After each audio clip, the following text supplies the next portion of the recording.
3.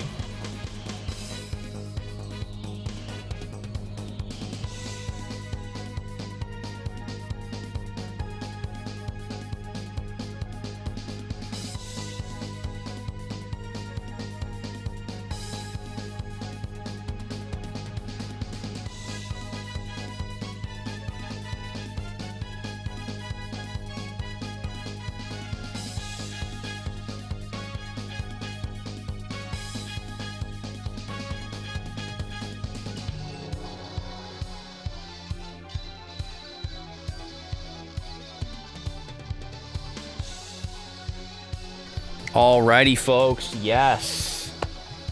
Yes. Yes, indeed. How are we doing? It's Friday. It's RPG time. Wild Arms time. I am ready to go, chat.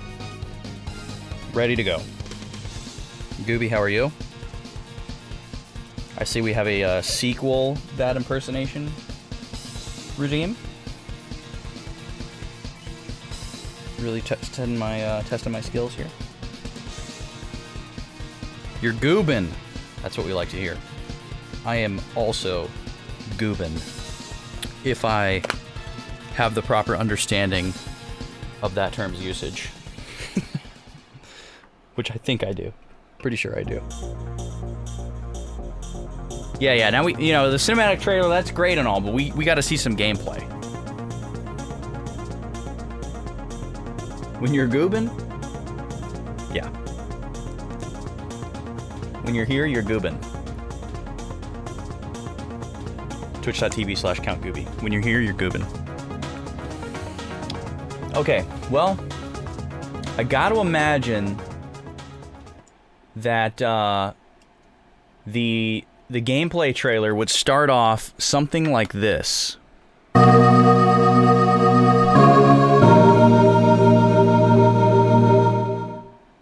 Right? Backlog Boys Studio presents. Wait, why did my capture die? I just fixed it. What's going on? I just fixed it. What happened? Oh, my HDMI switcher must have taken a seat. Okay, hang on.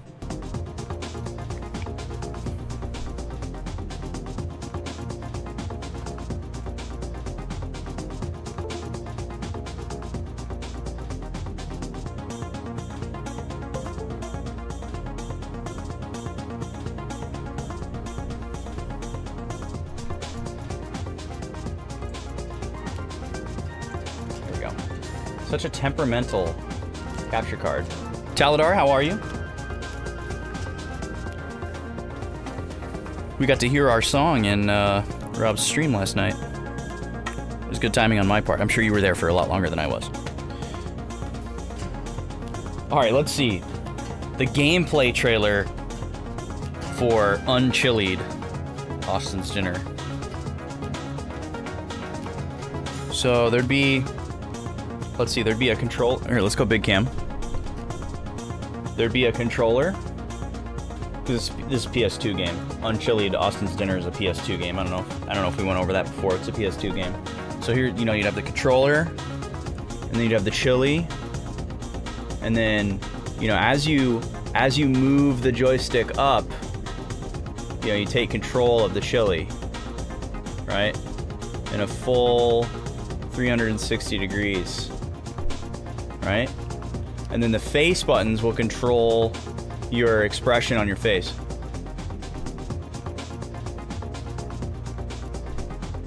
And then square is like a... And it's pressure sensitive too, since it's got the DualShock 2 technology. It's hard to see how hard I'm pressing the button, but you can kind of ease into it, right?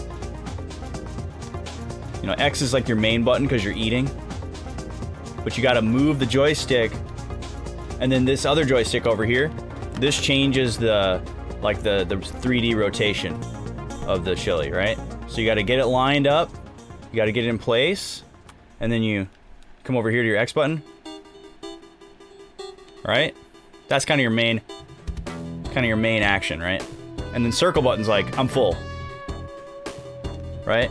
So you gotta make it look believable. You gotta like ease into that circle button while moving the chili away, right? So it's like one smooth, like, right? It's not the easiest game in the world. You know, there's a bit of a learning curve, but that's what the gameplay trailer's for, right? Give you a little slice. Give you a little spoonful. Brack, please make this. I don't even know if Brack is here, but he would try to make this. I bet you if he had a mind. Yeah, we got some SM64 last night. We got to hear Bob on Battlefield, which was... He probably played more than that from the SM64 album, but I got to hear Bob on Battlefield, which made me very happy. Alright, let's get our tea open.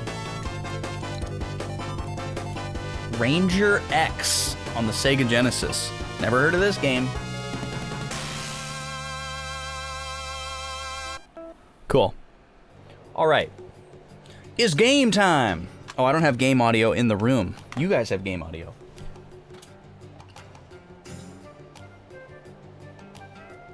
There we go. And the PS2 is louder than the PS3, which is weird. I have to turn the receiver down just a little bit.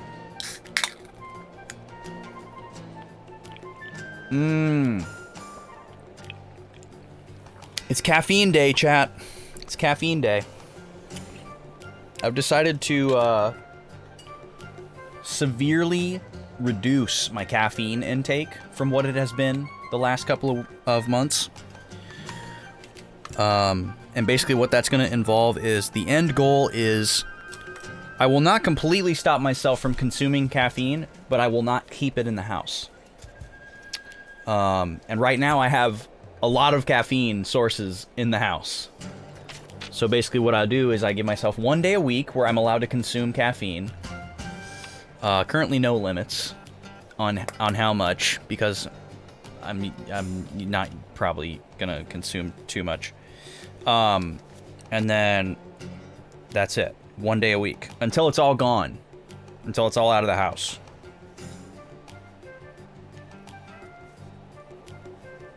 Which will take a while. But that's the goal. That's the current goal. Okay. I can't hear the game at all. Why can't I hear the game? There we go. Receiver needed a little... Grab your brush and put a little makeup. Let's see here. So, we are on our way to a new area.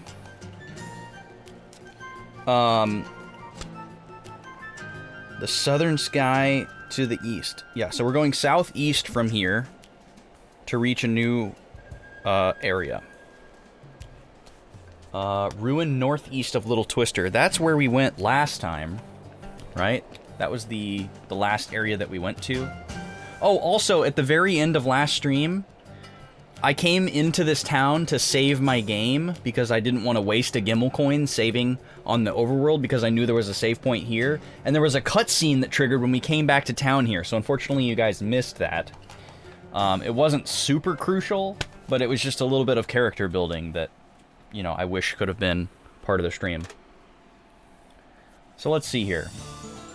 There's my horsey. We're supposed to go southeast from here, which would be this way. So let me grab my horsey. Just kidding, gonna get into battle first, apparently. It's also interesting that we encounter the same enemies on horseback versus not. It's just purely an aesthetic difference. Let's see. These guys are weak against water.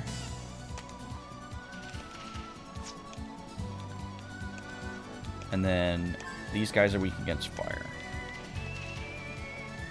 How's everybody doing tonight? What's going on? I want some energy from chat tonight. I'm excited. I think we're going to see something new in this game tonight.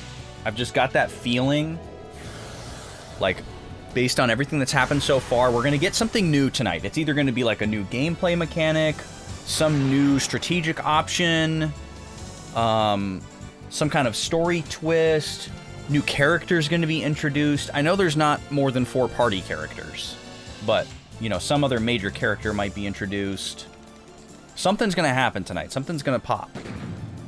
You're about to make dinner. Nice. What's for dinner, Gooby? What is for eats tonight? I had a solid little meal before stream myself. A booby trap. Okay, who's got good luck tonight? Wow, 3 bads and 1 good. All right, Virginia, what can you do? Oh, darn. She can take a bunch of damage. At least we still get the treasure. But she loses a bunch of vitality healing herself. All right, horsey.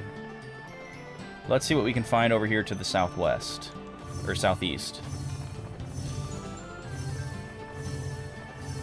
Just gonna go along the way here. Pesto pasta. Ooh, that sounds nice. I love me some pesto. In lots of different situations, too. I like pesto with pasta, obviously, but I also like it with pizza. I like pesto on a sandwich. As long as it's not too cold. It's gotta be hot. Cold pesto kind of grosses me out. Yeah, I love a good pesto. I got turned on to it when I was working at the Italian restaurant because they made it fresh in-house. Because some of the store-bought pesto off the shelf is nasty. And I'm not, like, saying it's always got to be fresh or anything like that. But some of the ones that you buy off of the shelf are, like, this really bitter flavor. Like, they just have an imbalance of the ingredients or something. I don't know what that is. But that is not the kind of pesto I like. I don't know if that's, like, more traditional or if that's just, like, a different way to make pesto or what, but not the kind of pesto I like. And it definitely seems like the kind that I like is more common.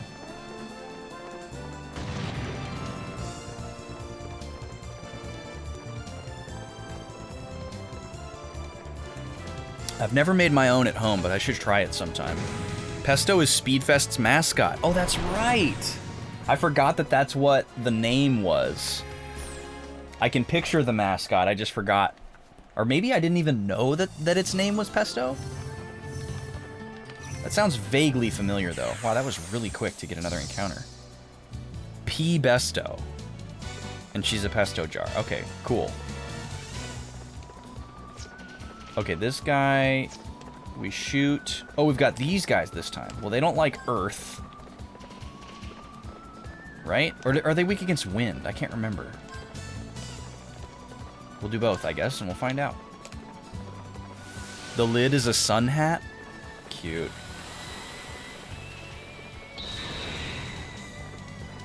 We've toyed with the idea of VGMCon having a mascot for years, and it's never materialized. We usually just end up deciding that it doesn't make sense, or that there's not a good enough idea to warrant it. 0 damage! Are we just super strong? Okay, it's weak against wind, not earth.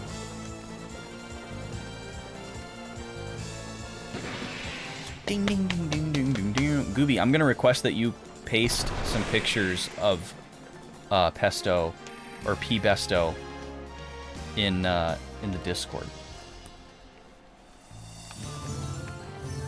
because I think people would like to see that.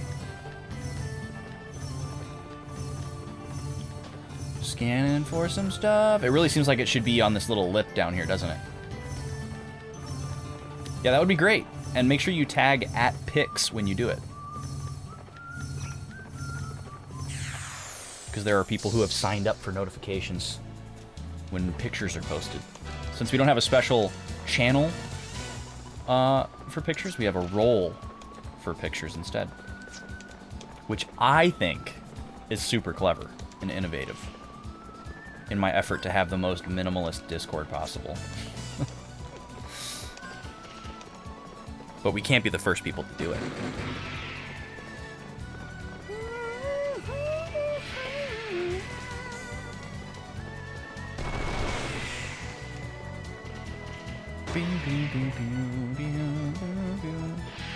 I'm sure we'd have to restructure some stuff if the Discord became, like, vastly more active. But with the level of activity that there is right now, it just doesn't make sense to have a bunch more channels.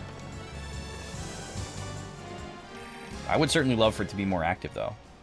It's just, I feel like it's asking a lot. Like, it's pretty rare that you find a super active Discord. I was actually having this conversation in another Discord, in B's Discord, because B was like, I don't know why you guys are so active here. It's kind of a miracle. And we were all just kind of like, yeah, I don't know. We like it. But yeah, like, it's like a huge commitment, and it, like, you know, it takes a certain number of people and a certain level of commitment to create an active Discord. It doesn't just happen, or it's not a one-person job. Like, you can't have like one really committed person make a active Discord happen. You know, you would need at least like 5 to 10 people to make that happen. So there's no way to force that. Hi, puppy. Oh, the puppies. The puppies are here, y'all. They've been so good this week. The lady's out of town for a week or so to go hang out with some friends and family in Minneapolis area. And so that means the puppies have a lot more alone time during the day. Alright, I'm just going to assume that I need to talk to somebody in town for this place to show up. So that's what we're going to do. Because that seems to be the case every time. But yeah, the puppies have had a lot more alone time in the house, which, you know, means they're bored. And usually, when dogs are, you know, unattended, or they haven't had enough exercise, that's when they act out the most. That's when they get destructive, or, you know, misbehave, or whatever. But these puppies are so good. I just can't believe how good these puppies are. They don't tear up anything. And right now, they're just being super chill.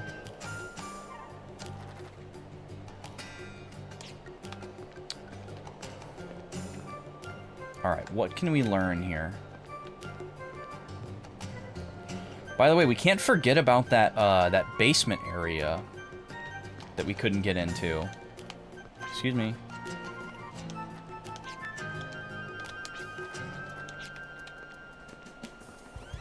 Alright, let's talk to the tavern maid.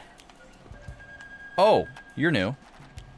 A customer once told me that there's a site of a giant shrine somewhere in these parts. I hear it can be found in the southeast of town. Found southeast of this town. Its faith has died out long ago, and the shrine has been robbed of its treasures over the years. Due to its rundown condition, I hear it's home to many frightful monsters. Alright, that's what we needed right there. But yeah, there was a scene when we came back to town where we kind of like brought her back and we're like, here you go, lady. And she offered us, I just remembered this. She offered to pay us or reward us in some way for saving her. But because Gallows is trying to be a ladies' man and he had a crush on her because she was pretty, he was like, oh, we just were happy to save you. And then everyone else was like, we need the money. It was a good scene. All right, it's not here. But now we know it's going to show up.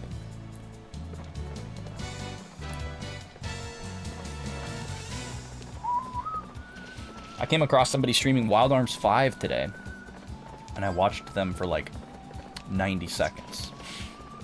And I was like, oh, this looks kind of similar to Wild Arms 3. Just in the tiny little glimpse of menuing and combat that I saw.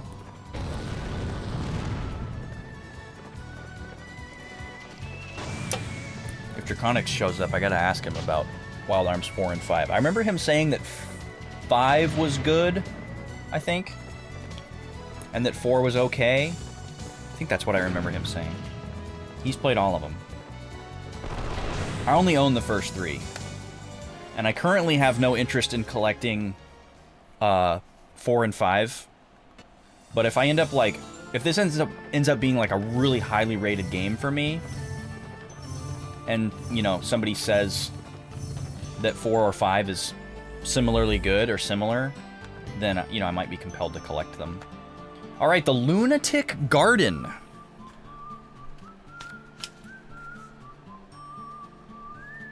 This pen sucks. There we go, this pen works. All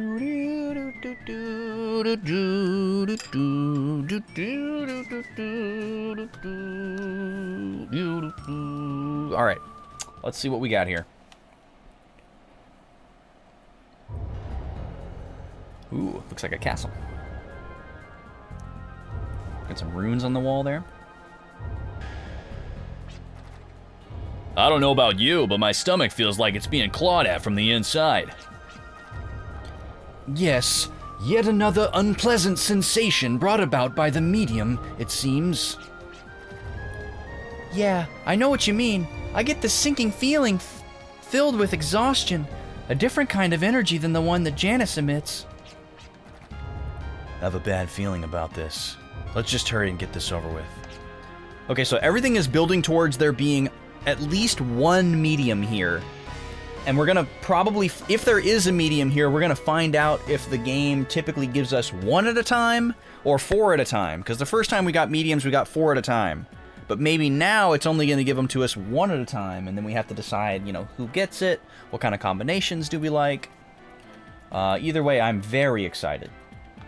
I'm desperate for more mediums. That's like the strategic gameplay element thing that I would most like at this time. Okay, so these are blocked off. We got to get to them from other rooms. What kind of enemies do we got? Oh, we've got some new guys and some old. So let's go ahead and analyze these Marids. Wow, they are kind of cute. So it's like a little guy in a cactus costume. Or maybe that's supposed to be like some kind of fungus growing on them and not spines. And then we'll just focus on the oaks here because we know what to do with them. We just burn them. And then we'll find out about these Marids. Burninate the countryside. Okay, he's using a water move. They seem like they might have the ability to cast some kind of status, too. Resistant to water, no weaknesses. Interesting, okay. So we're just gonna shoot them. And there's like water affecting the field right now. What's up with that? I wonder if they gave all of their team resistance to water by doing that?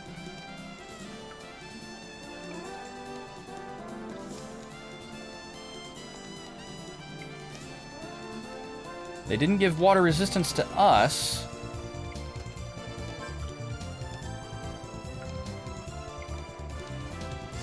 Huh.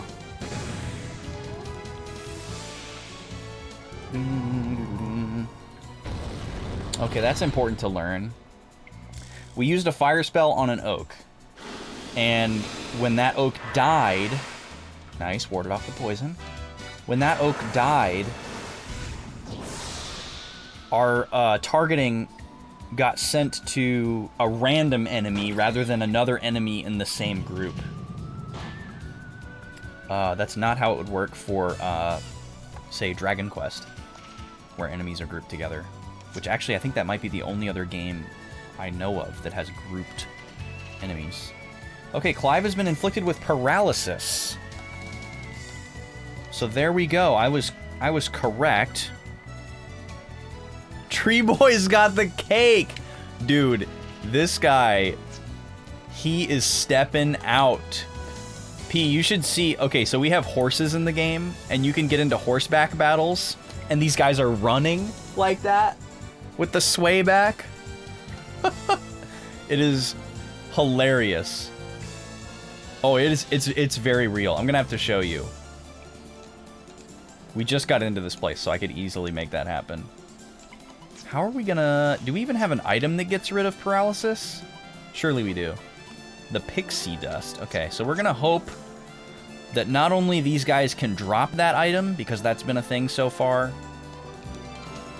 but we're also gonna hope that they have a chance to drop the thing that can teach us the immunity. I'm gonna switch to targeting them because I don't want more characters to get paralyzed. How are you doing tonight, P? What's up? Just sipping some tea and settling in for the night. It's caffeine day.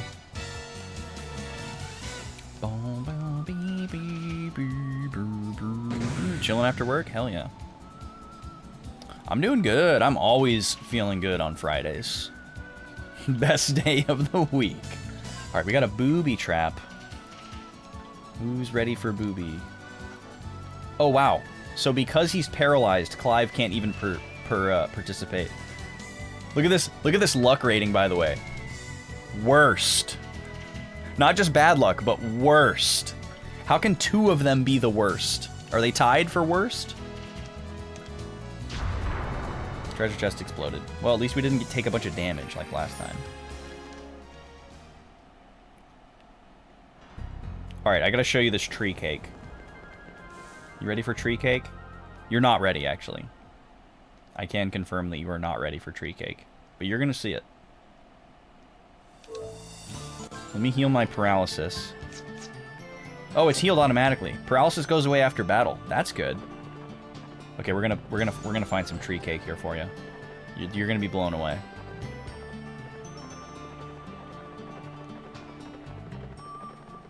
Come on. They've been in every battle, so they're pretty much guaranteed. All right, check this out. You were literally born ready. Oh, just wait for the camera angle.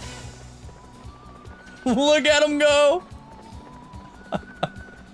How do they move like that? How do they do that? Oh, and then this guy right here. Look at this guy. Look at this gem. He has a back mohawk that presumably goes all the way to his butt crack. And then look at that happy trail. Woo! I like how we get the kind of the slow... Those pants could come down at any minute. Any second, those pants could come down. Unless that crossbody leather thing is like a giant pair of suspenders. It looks like a BDSM harness, though. Alright, we're gonna shoot this guy. We're gonna burn letter B, and then we're gonna shoot A. He looks like he was in a how would this animal wear pants meme, and they chose the wrong way.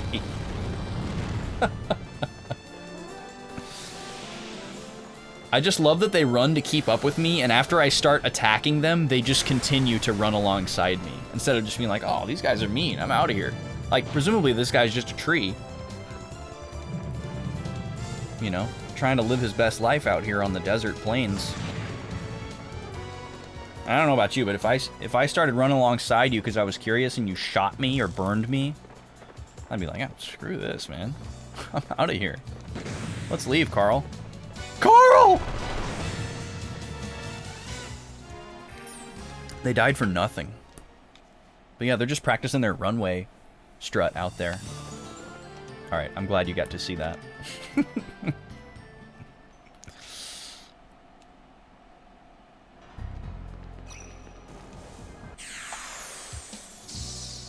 Boom, boom. Okay, we're going after the little guys first this time. I don't have anything that hits everybody, so we're just going to have to gang up as much as we can. It seems like physical attacks work best, so let's just do it. Nice. Crit is a great way to start. But now they might... Okay, good. He targeted him too. Yeah, they don't have a lot of... Yeah, Water Zone. That's so interesting. So I should check and see if it gives... Oh, this guy inflicted paralysis. Oh. I thought it was the little dude. So I want to see if this guy has... Yeah, he has... So that's what active means. Okay. So it's like a resistance that can go away. Interesting. So yeah, that makes the whole field resistant to water. It's like a mud sport in Pokemon or something like that. Water sport. You're welcome. You're so welcome. Amnesia gas. Okay, who has protection against amnesia? I believe it is... Actually, I'm pretty sure it's everyone has protection against amnesia. So let's just go with our best luck. Still triggered, but we didn't get hit by it. All right, well, we got a pixie dust. That's a consolation.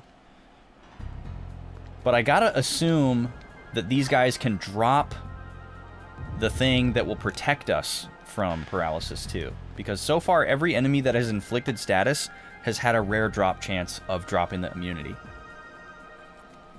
to that same status.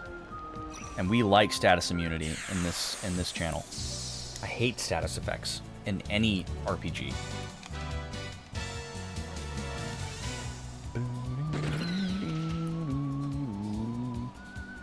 P, have you ever seen my dogs? Because they're right here. Being very sweet. Hydro launcher? Wow, that did 95 damage with me having resistance. That's actually a little concerning. And why did that attack do such little damage? Why does Gallows' physical attack just suck sometimes?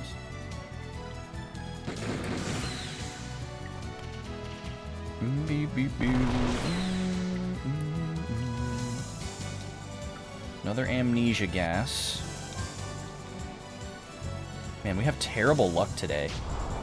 The luck stats like fluctuate and change around. It's kind of interesting. So I have to check every time. Steady doll. A new tool. Press square to manipulate a doll possessed by a lesser spirit. This doll is capable of pressing a switch. Oh, okay. So this is like being able to put another character on a switch while you do something else. Ooh, and a bunch of money. We like money in this game. Money's kind of hard to come by so far. Okay, so presumably we're going to be able to hit these switches right here. So how do I... So it's... Okay, it's specifically a gallows tool. Cool. Oh. Alright. Oh, he just launches it. It seemed like I was able to control it. Oh, I see. It gets launched, and then you can move it around. Huh. That is a cool idea for a tool. Alright, we do have some duplicators. So I'm going to use one here. Hopefully there's something good in here. Yeah, treasure. Tiny flower. Revive fruit. How do we get that? Can this little girl open chests? She can open it. Yes, well, it's not, I guess it's not a manual, but I did buy it, P. I watched the auction on eBay, and then, I was like, yeah, I'll look at it more later, I'll think about it. It was like $14.99 or whatever. And then they did one of those things where they like send you a discounted offer, and I was like, all right. So I got it for like 13 bucks. I paid for it like on my way home. So now we have 2 migrant seals. It increases my migrant level. I don't remember what that does. A pretty flower, white and pure, consumable. Excuse me. But what does it do? It doesn't do anything. You can eat it. That's very suspicious. Okay. That's got to have a higher purpose. Yeah, I'm excited. There's a bunch of color codes in there for specific games. And I think it's such a cool idea that they came up with different codes for different color palettes to use for specific areas of games. Like, I almost wish that I hadn't already played Super Mario Land and Super Mario Land 2 and Super Mario Land 3. Like, I just 100%ed all of those recently. Well, not Super Mario Land 1. But I just recently 100%ed Super Mario Land 2 and Super Mario Land 3. And it had, like, specific color palettes. And it was like, okay, for these levels, use this color palette, because it's, like, icy, and it makes it look all icy and stuff. And then it's like, and then when you get to this level, switch it to this palette, because it looks all lava-y, or, like, sky, or something like that. Like, that's such a cool idea. And there weren't really any games in there that I, either haven't played or feel like playing right now, or have. She can move blocks! This little girl's amazing! But there was one in there for Kirby's Dream Land. So that would be pretty cool. Or, you know, there was a series of them for Kirby's Dream Land. you know, different codes for different areas of the game. Yeah, I think that's such a neat idea. And it's just a cool little piece of nostalgia. I actually have an entire year, a specific year of Nintendo Powers, 1993, or no, it's probably 1992 that I have all the issues from, because every month they released a Star Fox comic leading up to the release of the original Star Fox game for the SNES. And it's such cool lore and like world building that doesn't exist anywhere else. They were never printed anywhere else besides Nintendo Power. And I'm a huge Star Fox nerd. And they're really cool, actually. They're kind of like space western-y, you know, they're not like dark and gritty or anything like that, but it's not like fanciful in any way. It's kind of grounded and like a little bit aggressive. I think it's really cool. Those are the only Nintendo Powers that I own. I didn't have Nintendo Power as a kid, but I bought those off some eBay seller. Some dude in Florida had them in like plastic sleeves and like really good condition. Here, I'll show you one.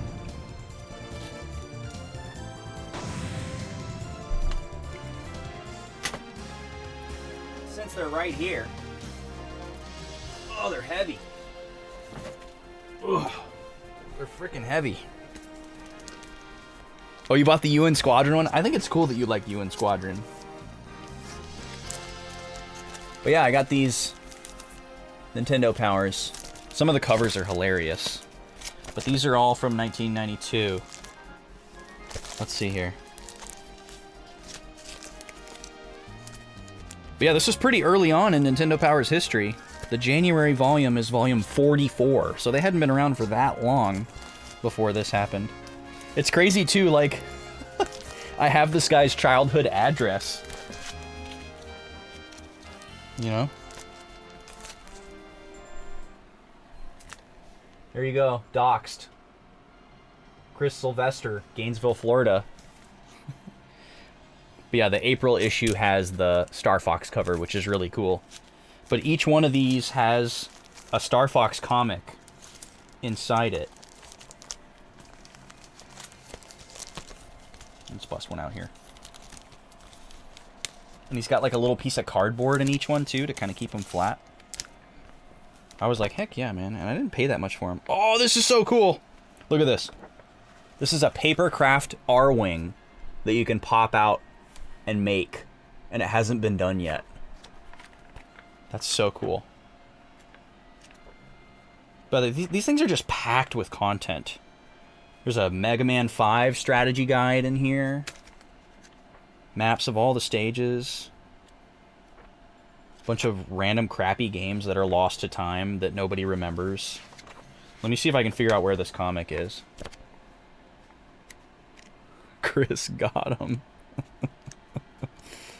Where is this comic? Oh, look, there's another comic in here. There's a Mario and Wario comic.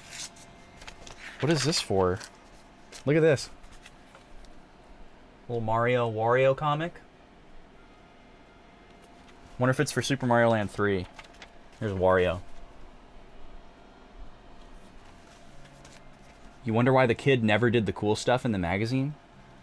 What kid? What are you talking about? The Jetsons. Dude, George is coming. I don't know if y'all have seen that meme, but George Jetson's birth takes place next month. Oh, like he didn't take the thing out of here and make the airplane? Yeah, I don't know. Maybe he just had a mind. Or, you know, maybe he's not Chris Sylvester. Maybe the person that I bought these from isn't that person. Maybe Chris Sylvester was some, like, you know, 40-year-old dude who was weird. Oh, there's another one in here, too. What is this for? No way! These are skins for NES and SNES controllers and a Game Boy one. Look at these. This is a skin for an SNES controller. These are both NES. And then this is a Game Boy skin. And this must be for the screen. This goes around the screen of the Game Boy. That is wild. I've never seen anything like that. Yeah, you can see all the little cutouts for the buttons and stuff. And then down here, there's a bunch of letters each one of these letters is an individual sticker, so you could like, I guess like customize it and put your name on it. That is really cool. Where's this dang Star Fox comic? Still got the mail order card in here. Burr. Okay, here's the centerfold thing about Star Fox. Turtles in Time. They gave it a 4.2 for graphics. Street Fighter 2. Oh, wow. There's Mario Paint sheet music in here. There's like a specific song and how to plug it into Mario Paint. That's cool. Nestor's Adventures, another comic. Man, there's a lot of comics in here.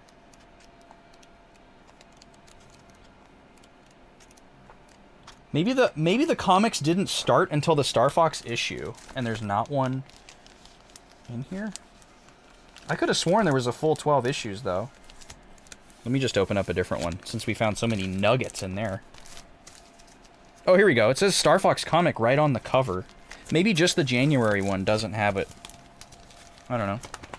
Let's see if it says that it's the first issue.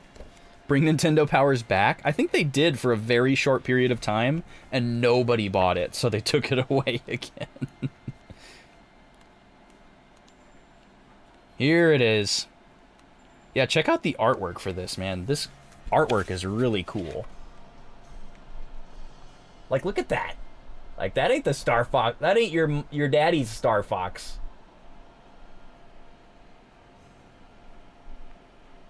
But yeah, like, it's its own story. It's not like a telling of the story of the video game. It's like just like random adventures of theirs.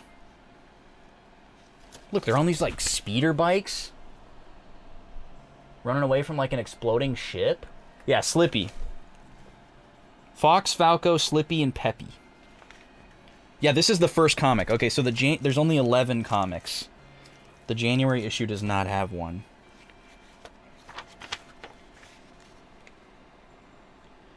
It's cool too, because some of these planets in the comics are named, and they're not in the original Star Fox game, but they show up in other Star Fox game. Like this planet here, Papatoon or Papatoon.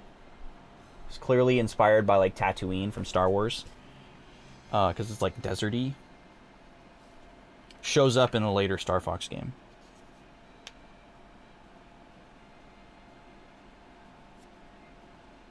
But yeah, this is cool. This is really cool. And Fox wears this like tattered red cape. He's like, they're like desperados. They're like out in the desert, like scavenging.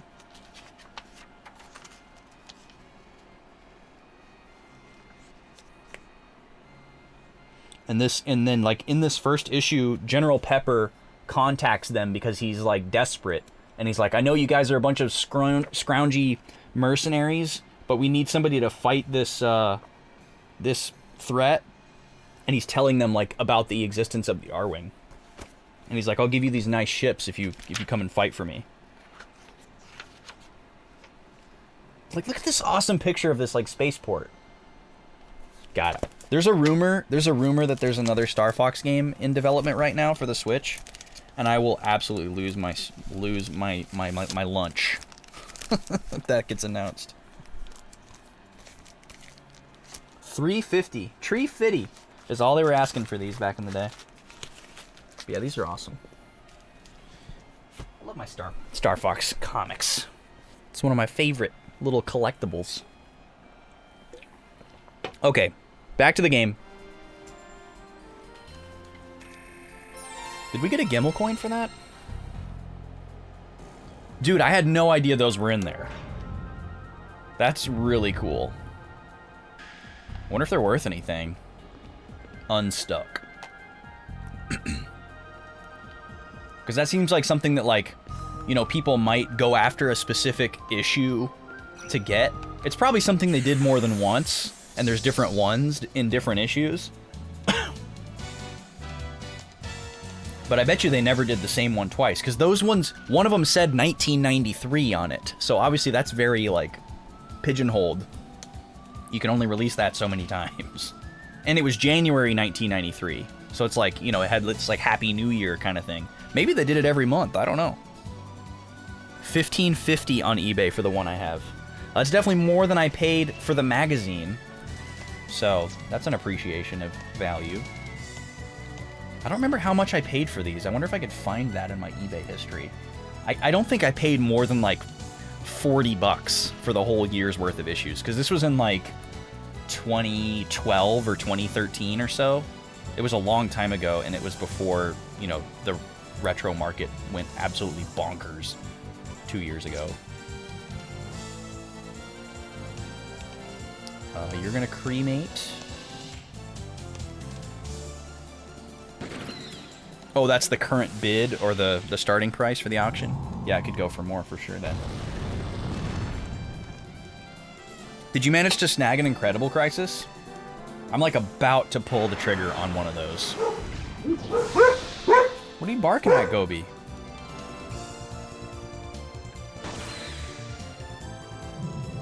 That was weird. It didn't even show the enemy I was targeting. I didn't even get to see how much damage I did.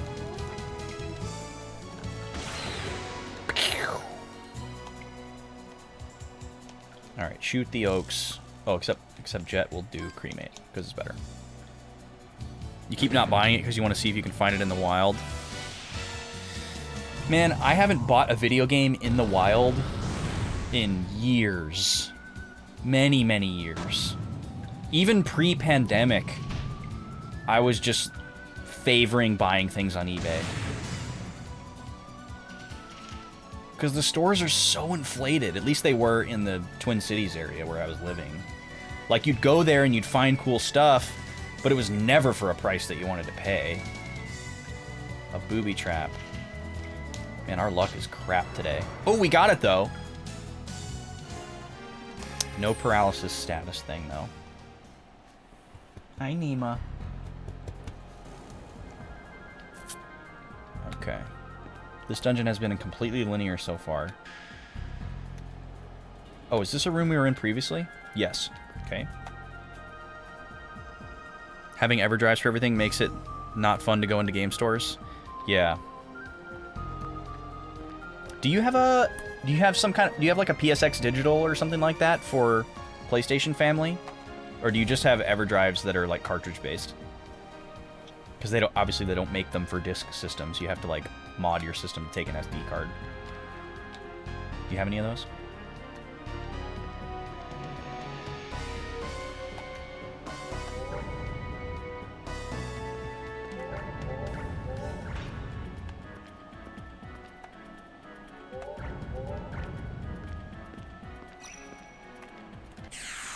Well, you can't press square while the exclamation point is up. I was mashing the heck out of it. Nothing happened. PlayStation is one you can't get games easily. You're gonna mod a Slim. I've toyed around with the idea of doing that because PlayStation is like specifically PlayStation 1 especially is one of those systems where there's like a handful of games that are supposed to be really, really good that I'd, you know, like 70% would like to collect, but they're just ridiculously overblown and priced, and it's like I'll never spend that money. You know, there's like maybe like 6 or 7 PS1 games that I'd like kind of like to get, but I'm not like dying to get. But if I wanted to get them, it would be like $3,000 for just those few games. And like that's just like not ever going to be justifiable. And most of them are on like PSN digital, and I just have those versions, and I just live with it, even though I love physical. But I make an exception for those. But if I had like a PSX digital mod, then I could at least play them on like original hardware. But I don't know, it's really not that different than playing it on a PS3. I'm still playing it on a console, on TV, with a controller, and it's still not a physical copy. So, I don't know. Ooh, we got a switch on the wall here.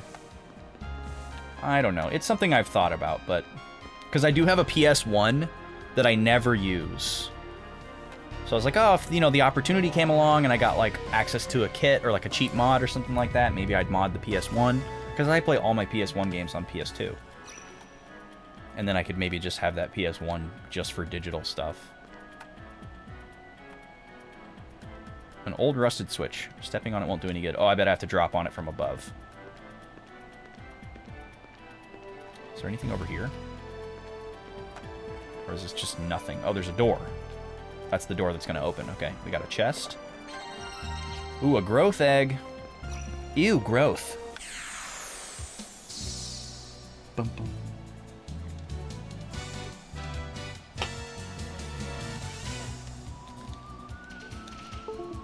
Oh god. I don't like that sound. Especially back to back like that.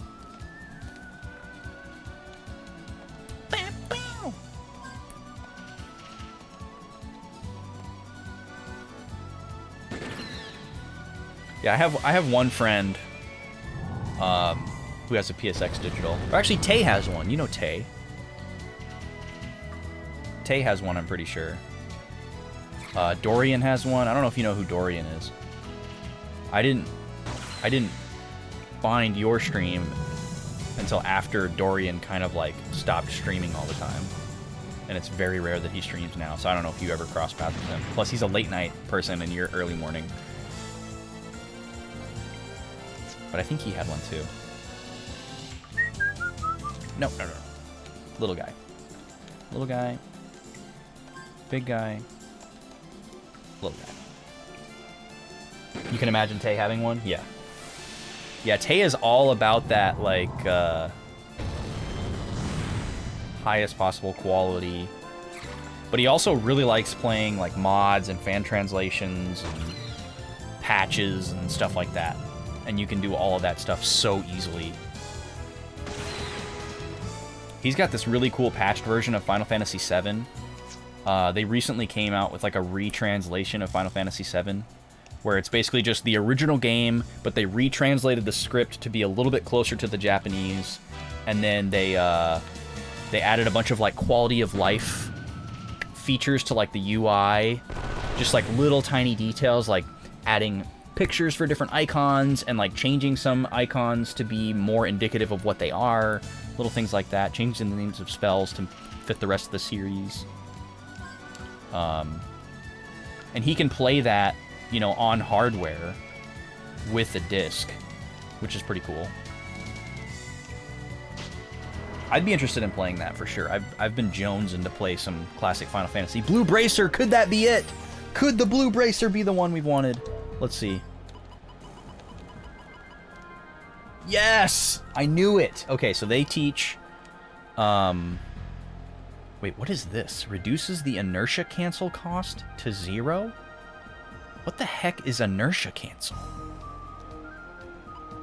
I have not seen Tay live in a while. He usually streams only on the weekend, though. It seems. Like, it seems like he usually only streams on Saturday or Sunday. Like in the afternoon or evening. Cancel inertia, duh!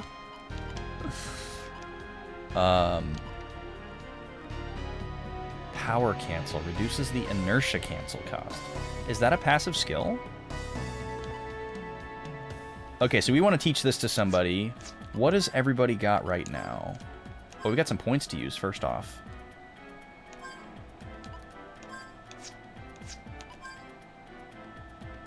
So Gallows has 2 status. Virginia has 3.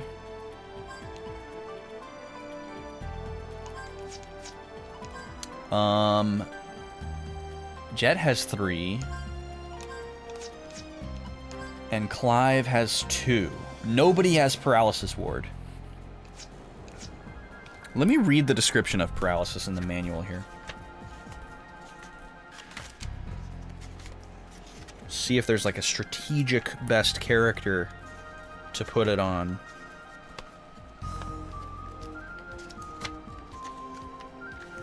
Here we go. Because some of them have secondary effects that aren't obvious. Your body will stiffen and you will not be able to make any moves. You may be able to move naturally. You may be able to naturally recover after several turns. Okay, so it's just standard paralysis. I guess I'll give it to one of the characters that only has 2 immunities, which would be Gallows or Clive. Gallows has the ability to heal, so I guess it makes more sense to give it to him over Clive. So that's what we'll do. Why can't I use it, though? Oh, I have to go into here. I have to equip it. So Aqua Wisp is going to equip Power Cancel. What is that?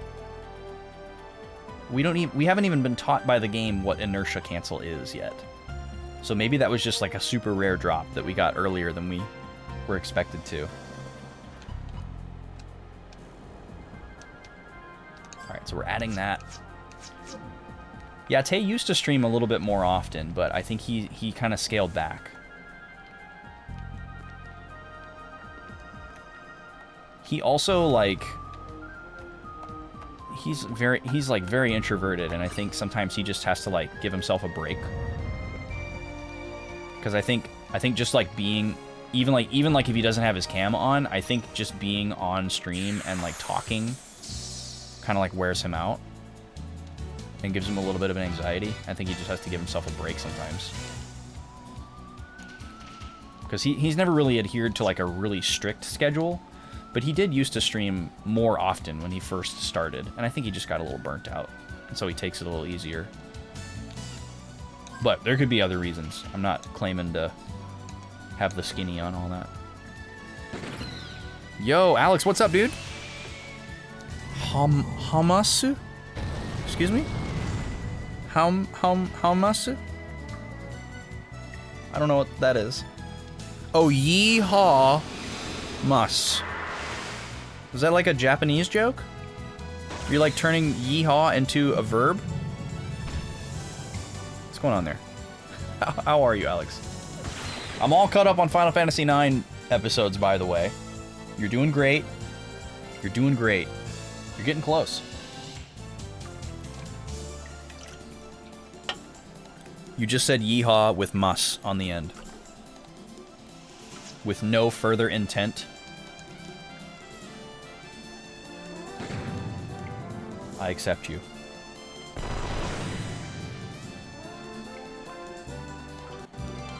Being able to continue at the end is a lifesaver? Yeah, I didn't have that luxury when I played the game. Oh, it's an amnesia gas. Okay, but we gotta give it to the better luck. So now that we know that we can drop those blue bracers, I'm hoping we can get more of them.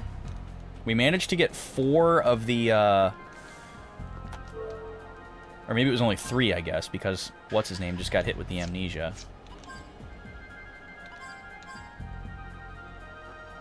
Poison, disease, paralysis.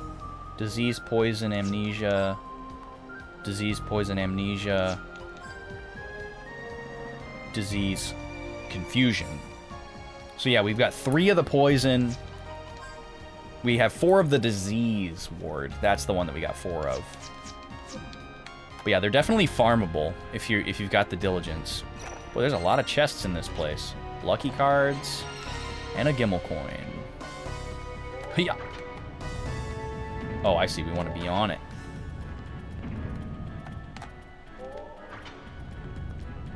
Beautimus.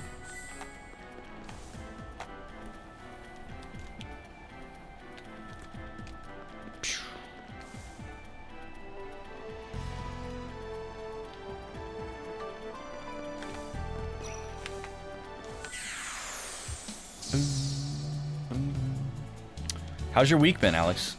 Anything new?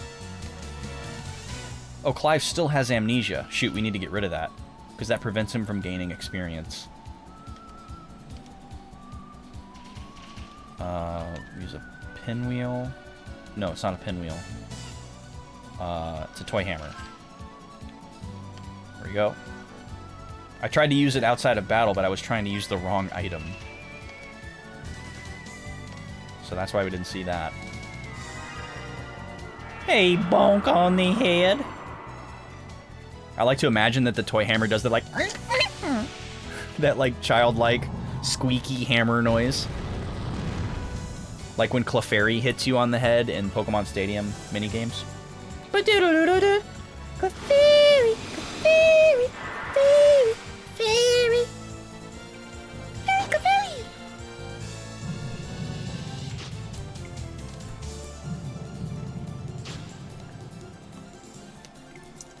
What a legendary minigame. Bye, dude. See ya.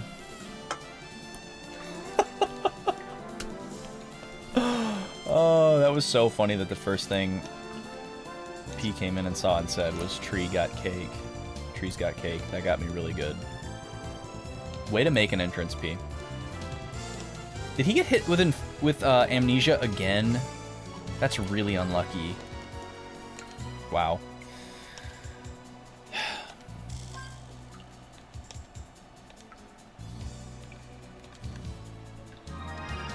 Another bonk on the head.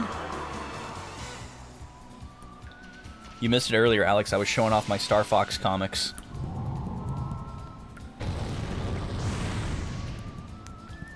Because we were talking about Nintendo Power.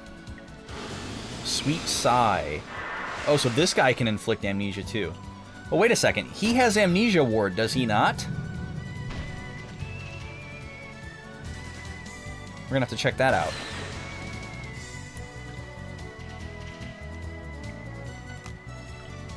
Man, 3 amnesias in one battle. That really sucks.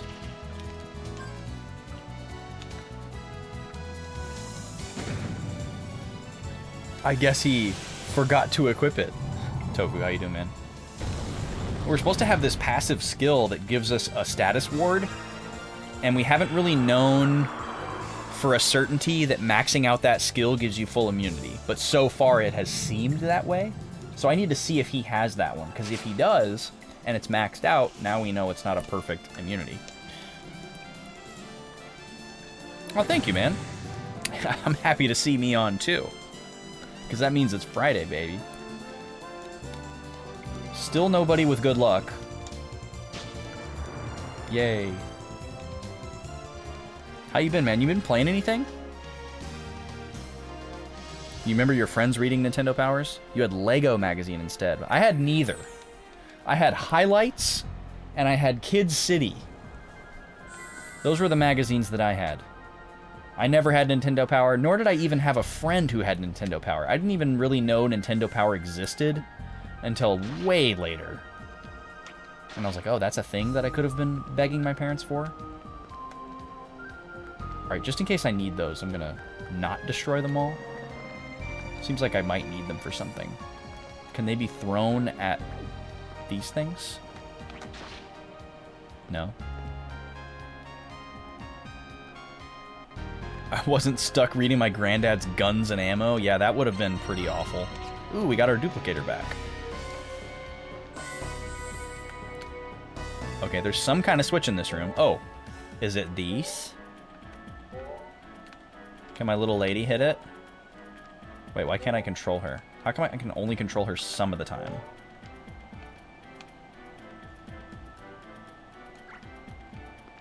Alright, do we do this? It doesn't seem like I can throw these diagonally. Do I have to hit it 3 times?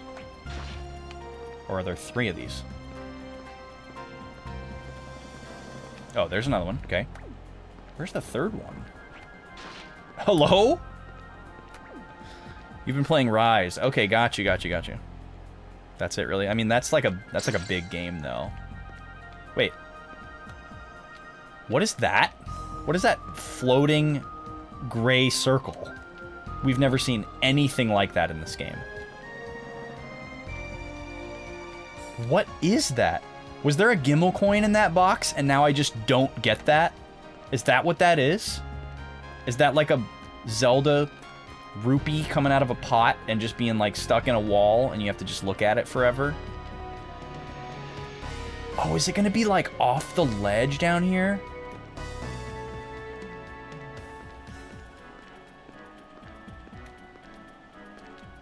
Oh, that's very clever. Okay, it's over here.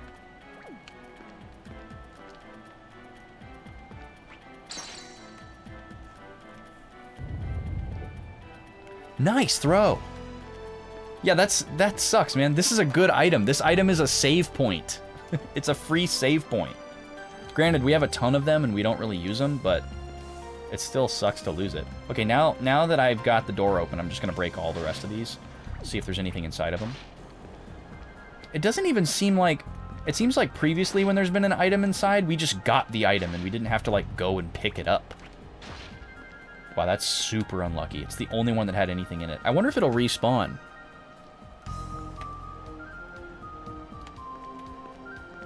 Which one was that? It was one of these. Let's see if it respawns since I didn't collect it. Oh, baby. But once again... Alright. So it's the middle one from that group. Alright. Give me. Gimme coin. I will not be cheated. Cheesed out of that item. Alright, let's see what's going on here. Alright, we got a little switch for the dolly. Little dolly mini. Oh, cool. That was easy. Tofu, have you played these games before? I feel like we may have talked about this last time and I forgot, so I apologize if so. Look at this thing. Holy crap. What is going on here?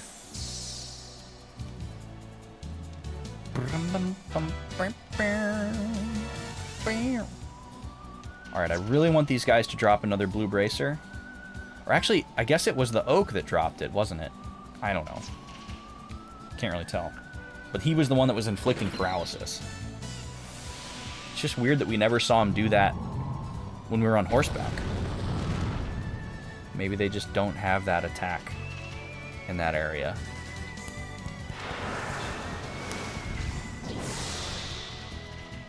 Holy crap, that was a lot of damage. 224. That's like boss damage.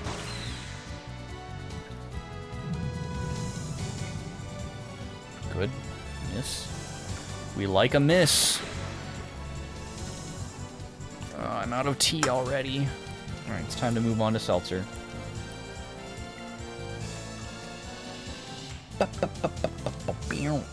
It's too bad there's not like a steal command that I could spam to try to get this item.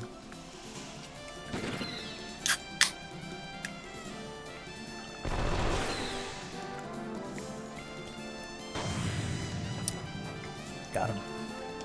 Man, we're getting these chests a lot, though. We're just not getting... Oh, we've got a best! Okay, come on, Jet. Give us the rare drop, dude. Come on. Yes! Another blue bracer. Let's go. Alright, we're gonna give that to Clive. He has Gale Claw. Cool. That is sick, dude. Sick!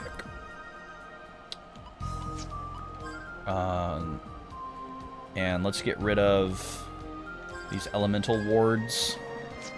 And we'll use those points here. There we go. Beautiful.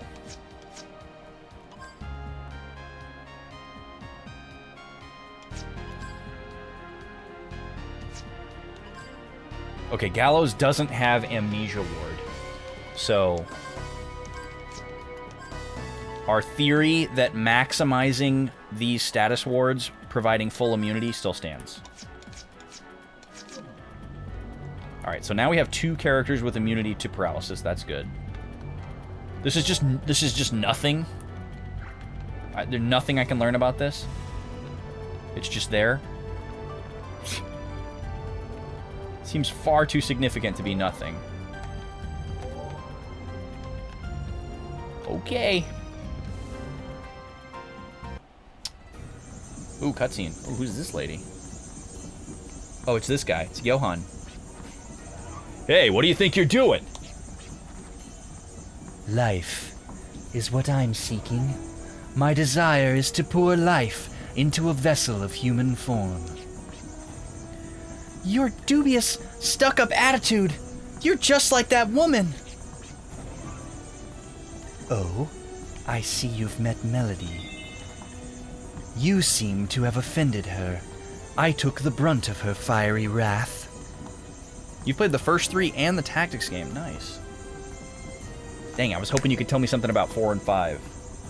I've been looking for an incentive to collect them. Yo, Dreambound, welcome in. Yeah, I really like the vibe too. I haven't played 2 yet, though. I've seen somebody else play it. She's back at the lab, working diligently, but she's not the type to keep her feelings bottled up. Even as we speak, I'm sure she's raging furiously.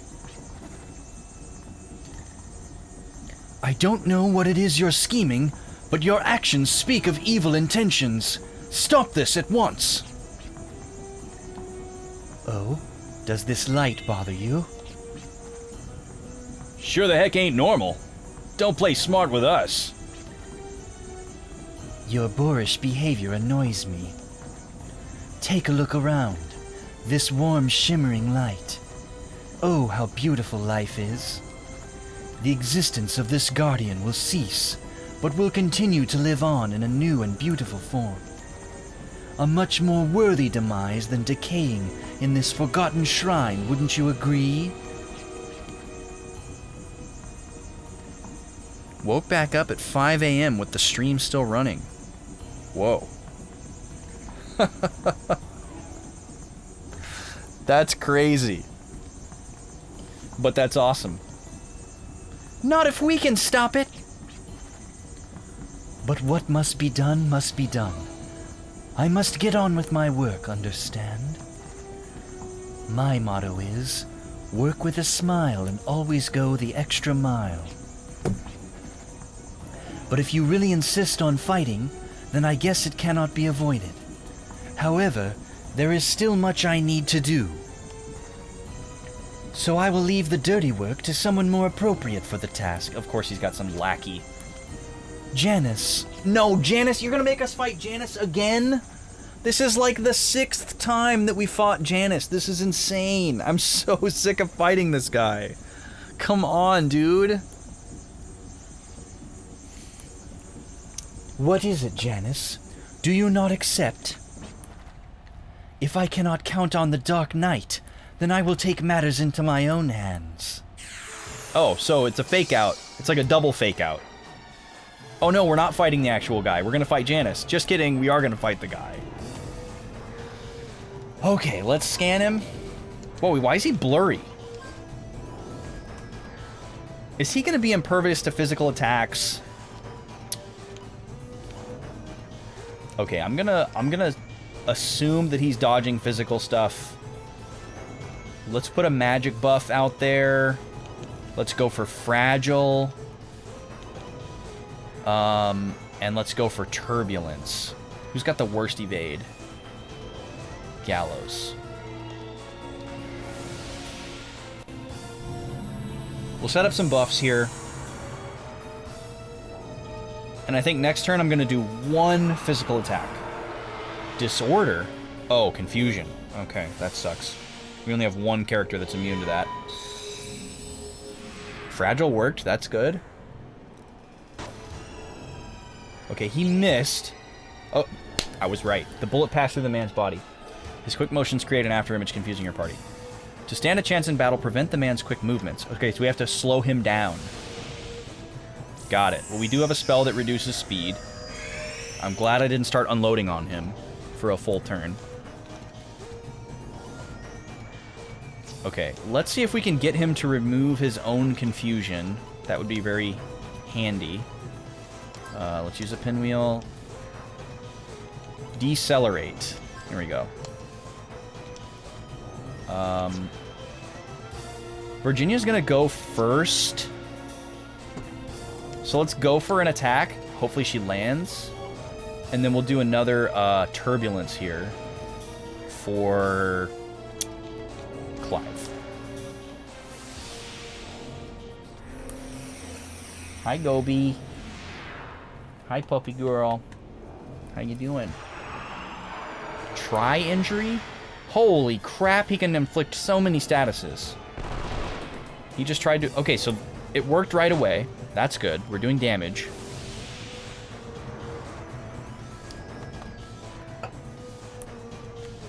So Clive has a status now. Gallows was unsuccessful, but he did attack instead, so that's not the worst thing in the world. And I'm assuming Decelerate is like the other debuffs we've seen, where it's just they either have the debuff or they don't. There's not like stages of it. You can't stack it. We also haven't been able to analyze this guy yet. So I'm just going to keep shooting him. That smells like a stinky puppy fart.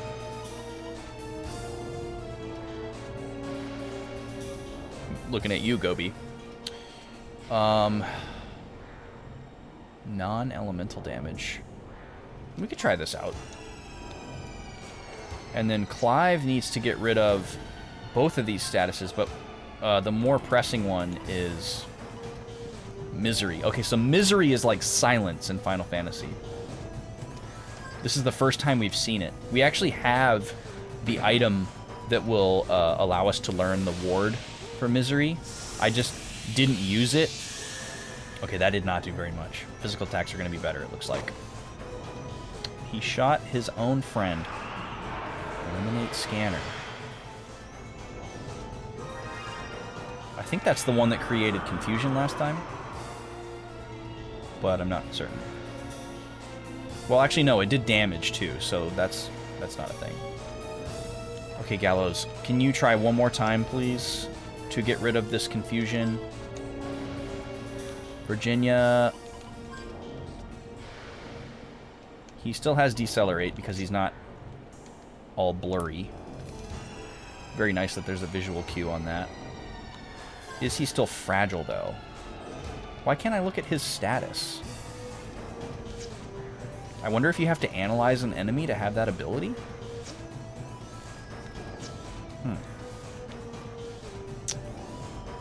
And then we do need to get rid of this amnesia before the end of the battle.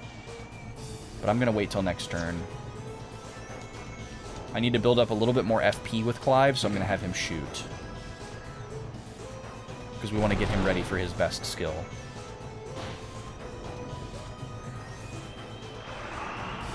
Alright, Gallows is not doing well here. We really need to get him out of confusion because he is our group healer. Well, Virginia can also do a group heal. But... Alright, we'll try this pinwheel one more time. If he doesn't get rid of his own confusion this turn, I'll have somebody else do it.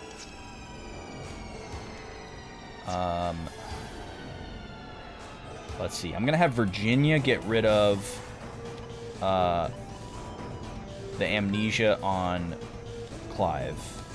Hopefully I don't regret that. Really, we only need that gone by the end of the battle. I think Fragile is gone, so I'm going to use it again, and I'm going to have Clive shoot. Because, yeah, after that, we'll have enough for lock-on. And we want to make sure Fragile is applied before we use lock-on.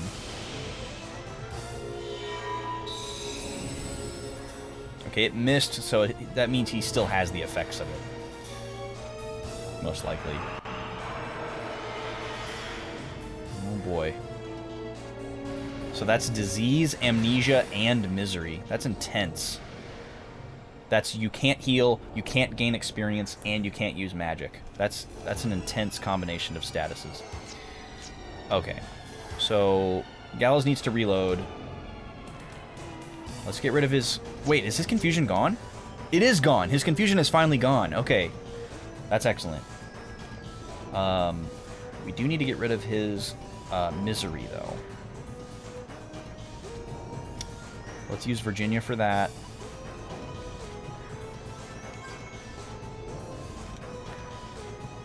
Jet... What can you do, dude? Gatling will be ready to go once he has full ammo.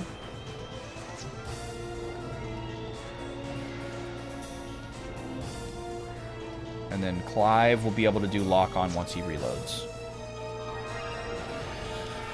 Okay.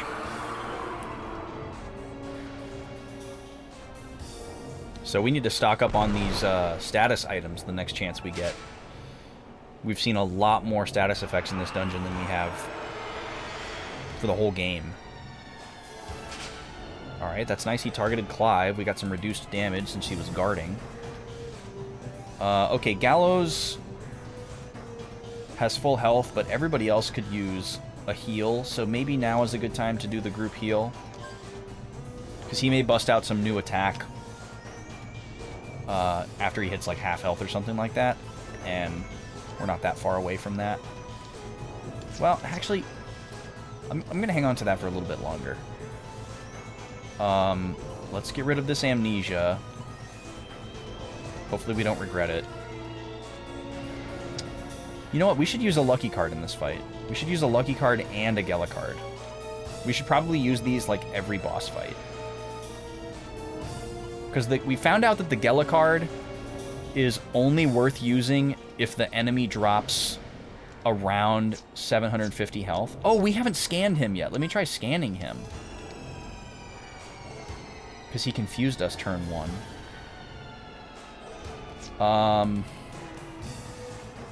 Yeah, Virginia does have a group heal ready to go too. So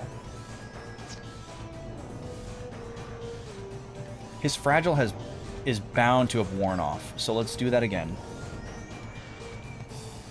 And then we'll lock on.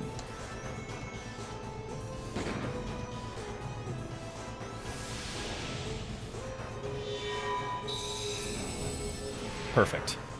Now we know we're getting max damage from Clive. Alright, here comes the analysis. Okay, so he only gives 500 Gela. So it's not worth our while to use a Gela card. That is a lot of damage. Okay, we're going to need to heal Jet, for sure. But we may just want to use an item for that. Oh, wow. Shoot. Okay. This means that, Gallows isn't going to get any experience. Your perseverance has given you the upper hand in this drawn-out battle. But I have gathered enough Guardian energy for the time being. The wise choice for me is to retreat.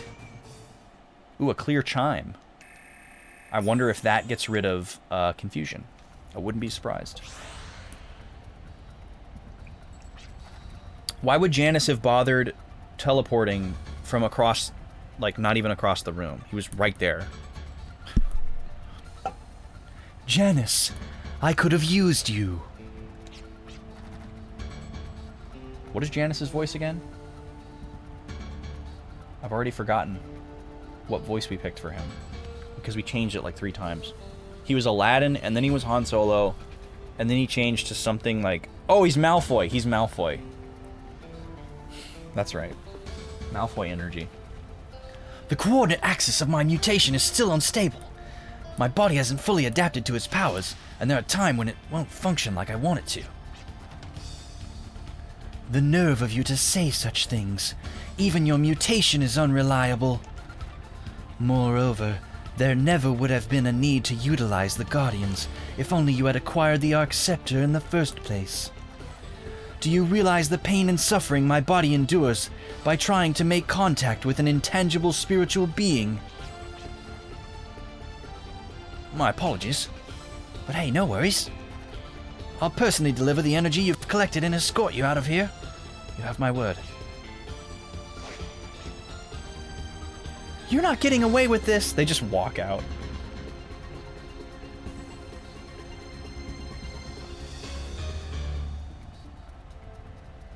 Gallows stays behind. Oh, he can't resist the pretty lady in need. He loves the damsel in distress.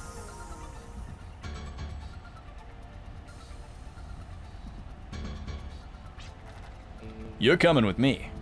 Let me show you the right way to kick their behind. Ooh, we got a new medium. Let's go. Yeah, we have fought this guy Janice so many times, Alex. It's insane. It's absolutely insane how many times we've fought this guy. It's like 5. And like recurring bosses are cool and all, but... Yep, there it is. Clear chime gets rid of confusion. We have 1 person with that.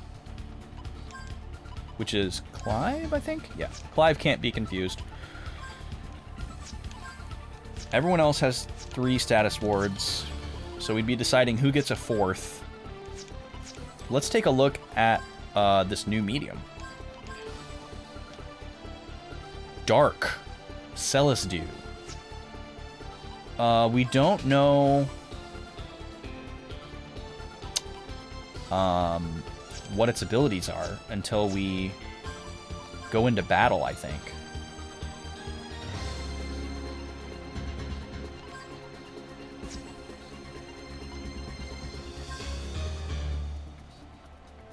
All we can see is the stats.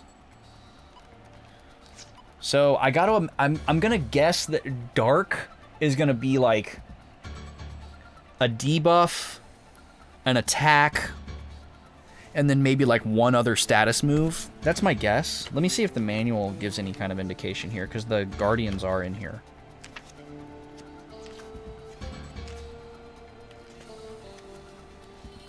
Where are they? Here we go. Oh, no, they're not in here. Only the first 4 are in here.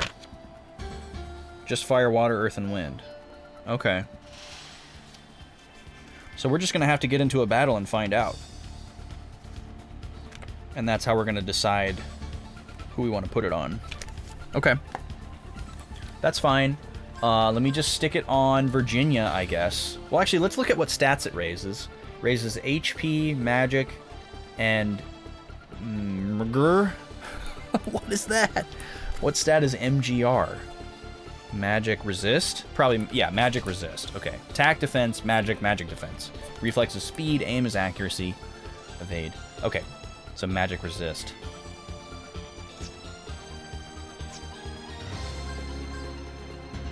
So it would be good to equip it on a character that has low HP. Jet has the worst magic stat out of everybody, I believe. Yeah, by quite a bit, actually. He's the least magically inclined. We'll just put it on him for now. And we're going to get into a battle here and see what happens.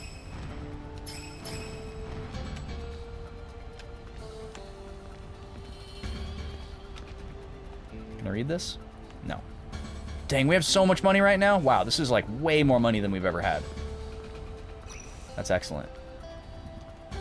Oh shoot, I should have taken that battle.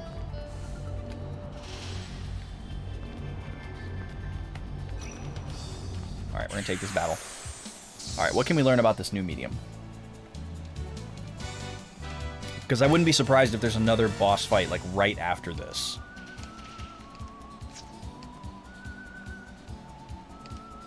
Alright.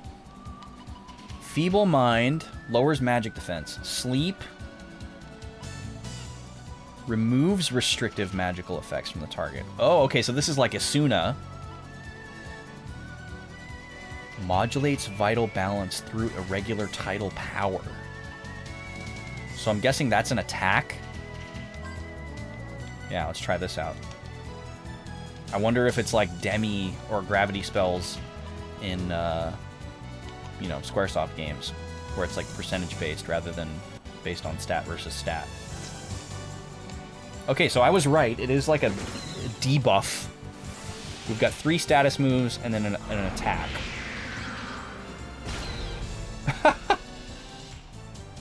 I'm gonna assume that's regular magic damage and not percentage-based. Because we know that that dark and light have an elemental relationship in this game, just like other elements. So, until we find light-type enemies, we won't be able to hit them super hard with that dark spell, but, you know, now it's in our arsenal. So, Jet doesn't seem like a terrible character to have that on.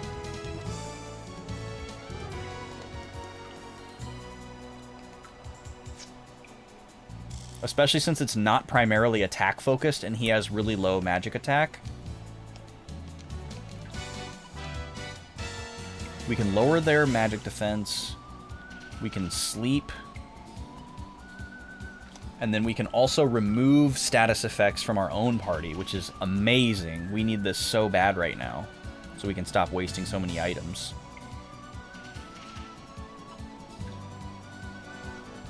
Modulates vital balance through irregular tidal power. That's such a wild description.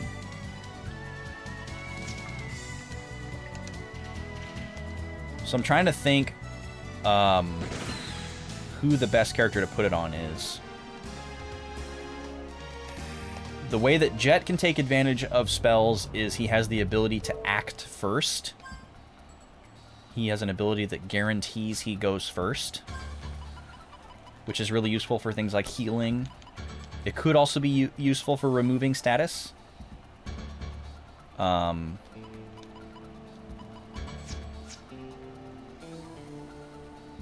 then Gallows has the ability that allows us to multi-target.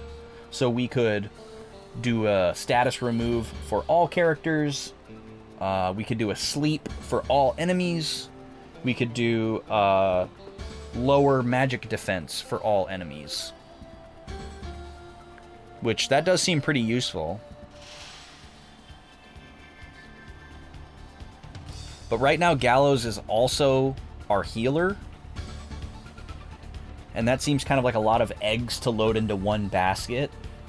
You know, like if our healer dies, we also lose the ability to debuff and cure status. Or do you invest in him as like a, you know, white mage where he can heal and remove status? I think, at least so far, this game leads me to believe that it's a good idea to spread things out. But I don't really see any like cool combinations with this medium, unfortunately. But the ability to remove status is going to be really helpful. So maybe I should just leave it on Jet, because Jet is already pretty fast. He goes second in our turn order, so that's good for removing status. And then he has the ability to make himself go first if he really needs to. And also, he has the weakest stats out of everybody, so just increasing his stats is a good idea. Yo, Gooby! With the Lurk Raid. Thank you, dude. Were you streaming? Let's get you a shout out here, my dude.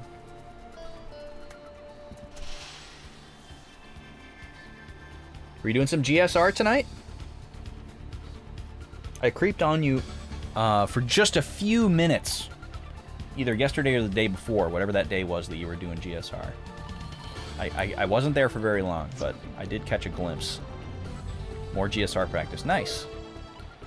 Well, I applaud your consistency and persistence in sticking with it, because I know you said you were at like kind of a tough, at a tough point where you're like practicing some really hard stuff and trying to get over some humps. So I applaud your persistence.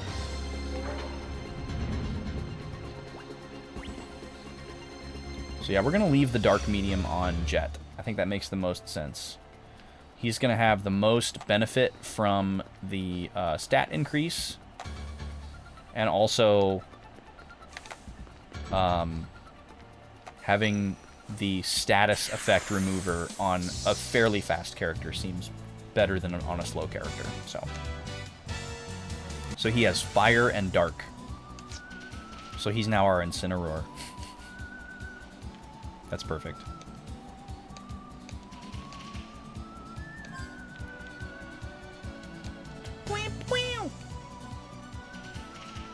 You're feeling better about it now? More consistent about some of the tricks. Still got some tough tricks coming up, but much more confident about being able to perform them. Nice. That's a good feeling. That's great. I'm happy to hear that.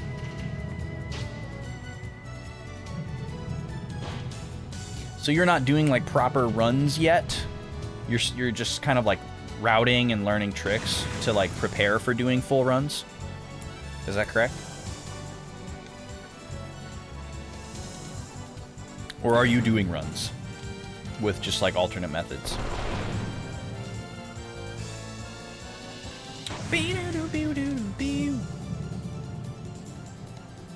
No runs at the moment. A lot of tricks to learn. I would imagine so.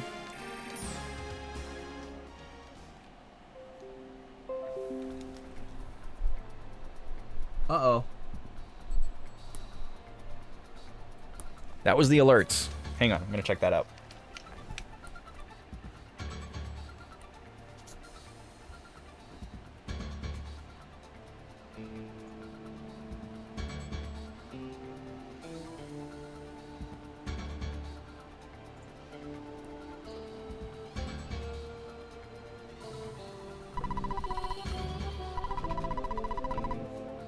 We're good.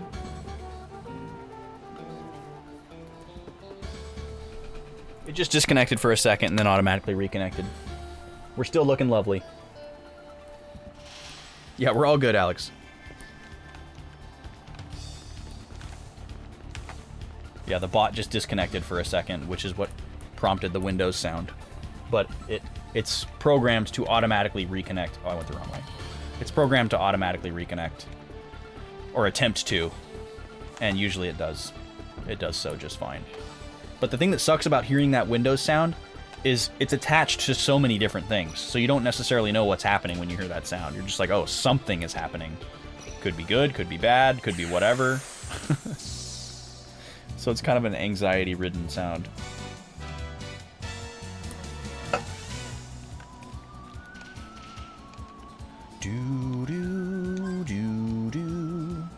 I keep forgetting that that the fire medium has the revive spell as well.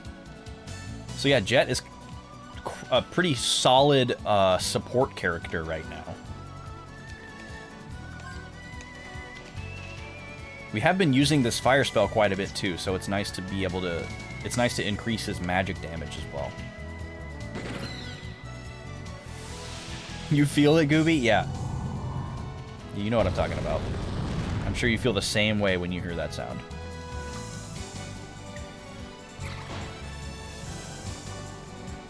I wish there were like subcategories for those messages where you could like, you know, split them up into categories and like give the negative ones a certain sound and give the neutral and positive ones another sound.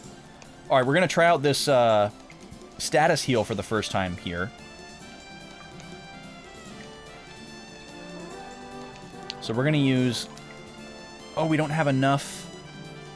we don't have enough FP to do it. Shoot. Alright, well hopefully everybody doesn't die this turn. Enemy-wise.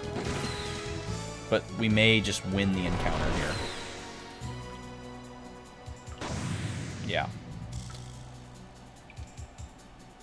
Amnesia. Go Jet. Got it. Another blue bracer? No. Take the pinwheel, though. Gallows is getting shafted with the amnesia. He had amnesia for the boss battle, so he's way behind on experience now. He's like 500-ish points behind the next person, so that kind of sucks. So I guess that kind of makes a better case for the lucky card. So like next boss battle, we can use a lucky card on Gallows so that he gets more experience than everybody else to try to keep him even. Got to make the positive ones the sound of scooping chili into a bowl, and then the negative ones are when the chili is gone. So is the sound of when the chili is gone just silence, or is it like quiet sobbing?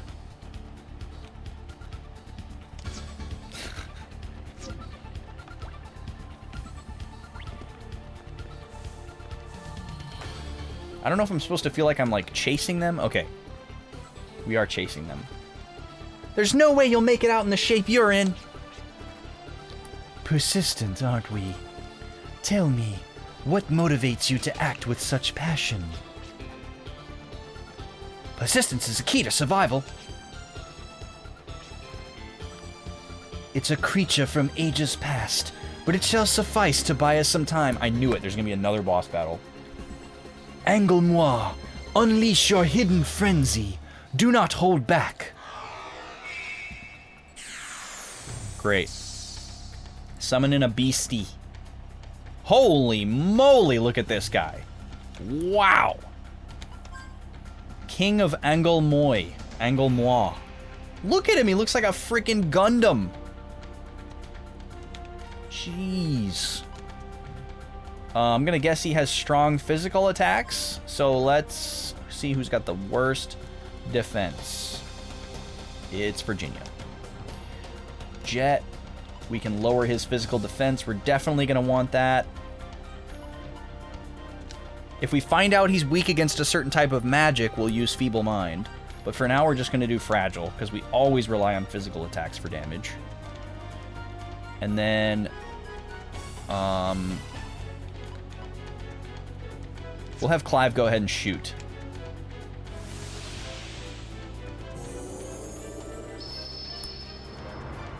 A spoon hitting a bowl. Okay, gotcha. Quiet sobbing is where it's at. Holy crap, that's some big damage. Alright, Clive needs a berry. Alright, we got his defense down. That's good. Let's see what we can learn. Hopefully he's weak against something. Nope.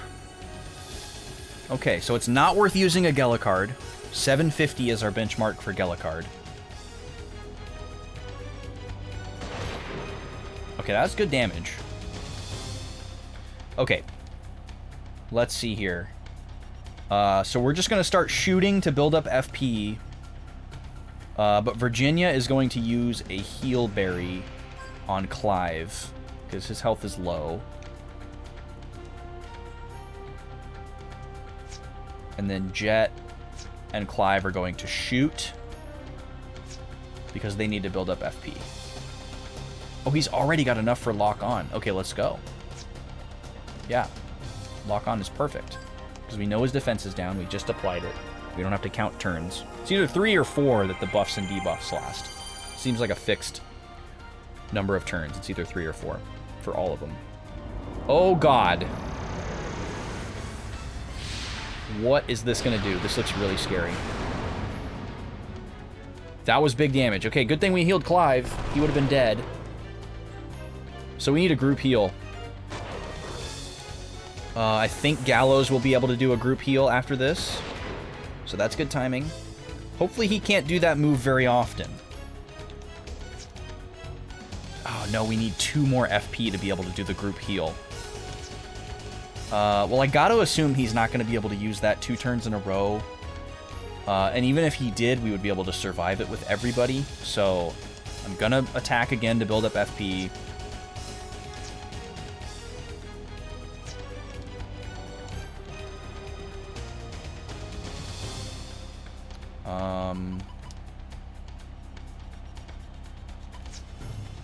Jet, we're trying to build up towards Gatling.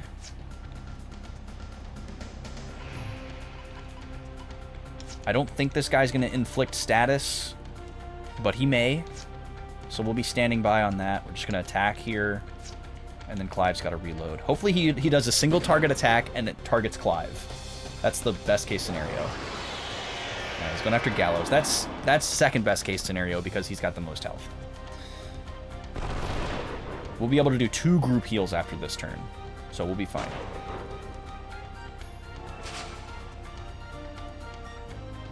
Okay, so Gallows is now going to do his group heal. Virginia's not going to do group heal. She's just going to keep attacking. This guy only acts once per turn, so I don't see any reason to lower his speed. We could try to increase everybody's magic defense for when that happens again, but it doesn't seem worth the amount of turns that I'll lose.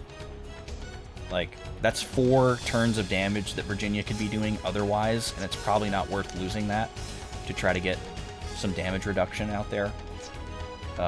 You know, if Gallows could put it on everybody in 1 turn, then sure, I'd go for it, but I think we're just going to keep shooting here. Can I see your status? Yes. Okay, his defense is still down, so we don't need to cast Fragile again. I don't know why I couldn't see it on that one boss. I think it's because we didn't have Analyze. I think after you analyze an enemy, you can look at this at any time, which is amazing. Okay, Clive's got to build up FP again. Get ready for another lock-on. That's his strategy. Screaming Mad. This is new. That's a lot of damage.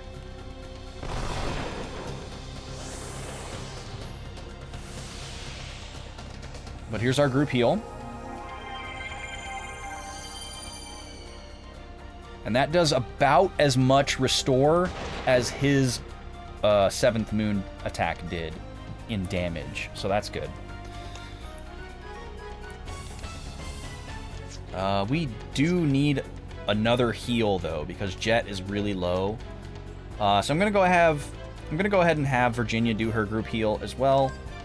Let's do Mystic, and then I'll use a heal berry. This will put everybody at full health, except for Jet. Jet's got loads of FP, but he needs full ammo to do Gatling. Or maybe he needs one more force level. Is he still fragile? Yes, he is.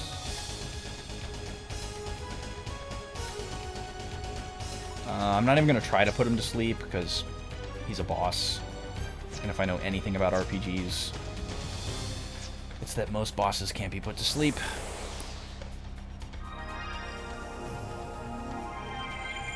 Alright, this way we don't really have to worry about whatever attack he throws out next. Because it could be 7th Moon. Yep, it is. Okay, so good thing we did that. We're going to immediately need healing again, which kind of sucks, but that makes this attack a lot less scary. So Virginia takes a clean 200 from that. Yo, Flozax, my dude! Welcome in, everybody. How's it going? How we feeling? How was the stream? Were you gaming today, or were you drawing? Everyone, please go and follow Flozax. You know him very well from the stream, but he streams himself. He was doing some art today. He does really chill art streams, works on a lot of cool different projects, and sometimes does gaming streams. LZ, welcome in. How are you tonight? We're playing some Wild Arms, classic JRPG. Somewhat lesser known series. I've only played Wild Arms 1, and I'm usually a very strict play games in release order kind of person, so it's very against the grain for me that I'm not playing Wild Arms 2 first. But I watched a friend stream Wild Arms 2, and it just didn't really grab me. And I was like, I don't know if I'd get really into this on stream, so when it came up to put a game poll together of RPGs, I put Wild Arms 3 instead of 2, because I knew that I would get excited about this one. And it won. So here we are. And I am loving it. This game is really, really fun. Okay, we're gonna reload. Everybody's fine for health for now, so we need to start building up some FP so we can be ready to heal again. Jet's gonna heal, or reload. Clive's gonna reload.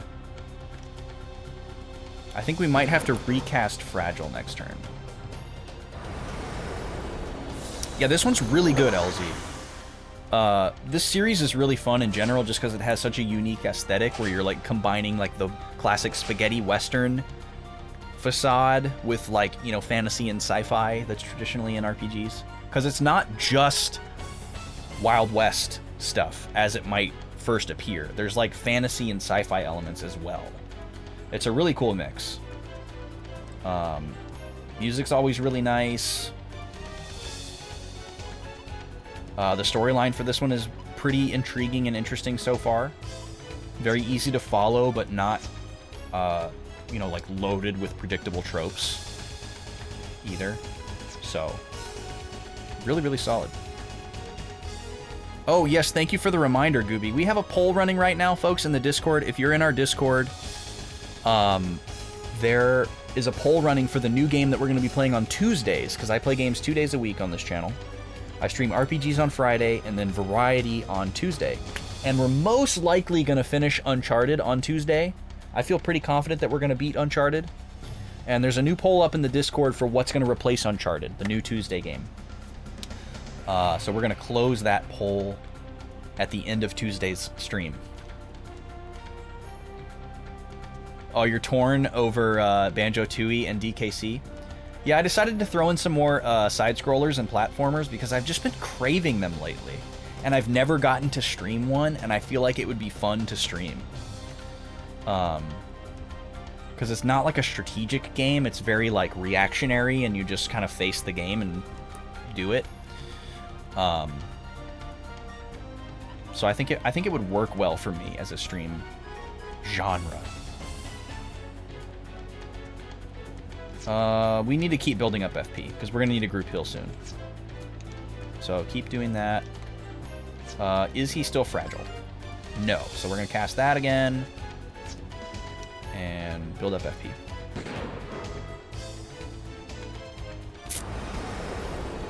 But yeah, Donkey Kong Country's on there. Wario Land Shake It is on there, which is a very unknown platformer, but has beautiful art and the most incredible bangin' soundtrack that you've ever heard. Just absurdly nasty.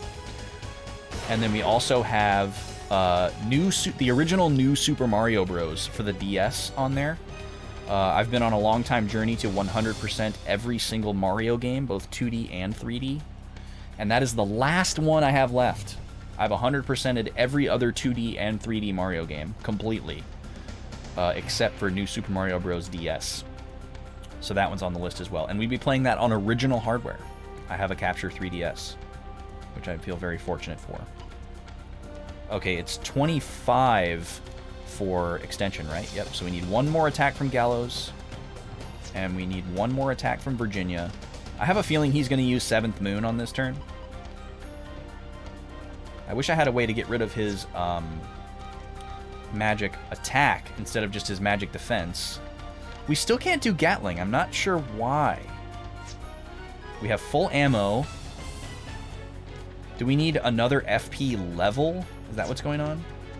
At least his defense is down, so we can do lock on, but we still need more FP for that as well. So, just another regular turn here. Yes. That is where the song that's mashed up in Jocko Land comes from. Comes from the Wario Land. If you guys have been hearing that tune on the music streams and liking it, that's where that comes from. So yeah, for anyone that's new, coming in from the Flozax raid, I stream games 2 days a week and music 1 day a week, because I am also a musician. Well, I'm actually primarily a musician. I'm not like a gamer first. Well, in life, I guess I was a gamer first. But as far as like, you know, career aspirations and all that, definitely a musician first. So I do music streams 1 day a week. And right now I'm practicing for a gig and a recording session that I have next month. And it's all video game music. Okay, the group heals are cocked and ready, which is great. I'm gonna wait until after he does... Well, actually, maybe I should just go ahead and do Gallows' group heal now. Yeah, let's just go ahead and do that now. That way nobody gets too low after he does his big attack. Virginia needs to reload. Good turn to defend here, because he might have his damage reduced from his big attack. Okay, Gatling is finally ready to go. We needed another force level. That's what it was. Okay, his defense is down, so we're ready on that one. Oh, we need to have Gallows. We need to use a lucky card on Gallows. Clive is going to be ready to use lock on next turn. He just needs to reload.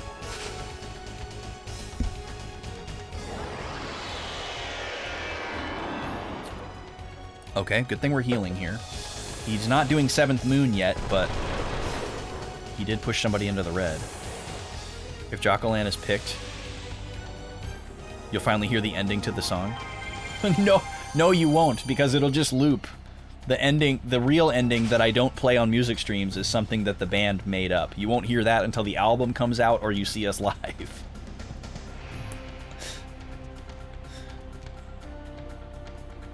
Okay. So if you're at the show at 2DCon next month, Gooby, you'll get to hear it then. Okay, we're shooting. And We're shooting. And we're shooting. And lock on.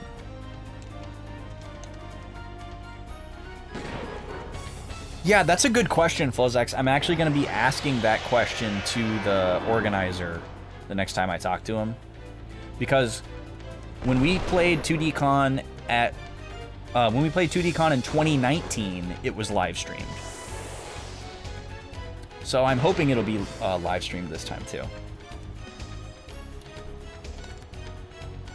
Okay, Gallows needs to reload. I'm gonna have Virginia go ahead and use the lucky card here on Gallows. So Gallows is gonna get double experience for this fight. He needs to catch up a little bit because he missed out on experience from the last boss. And then Jet's reloading. And Clive is shooting. We gotta be getting close with this guy. We've done a lot of damage to him.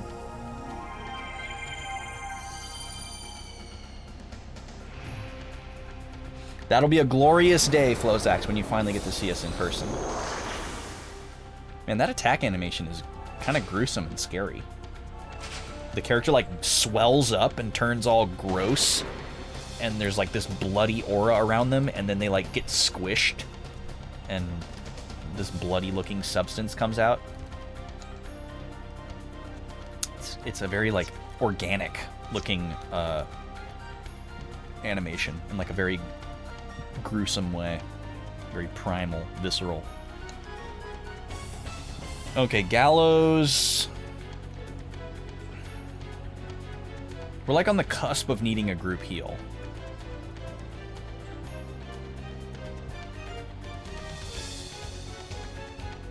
But I think I'm just going to press the attack for now, since we have a group heal ready to go.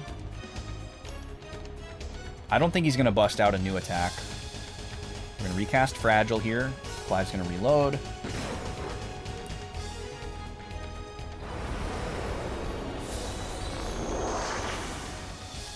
Okay.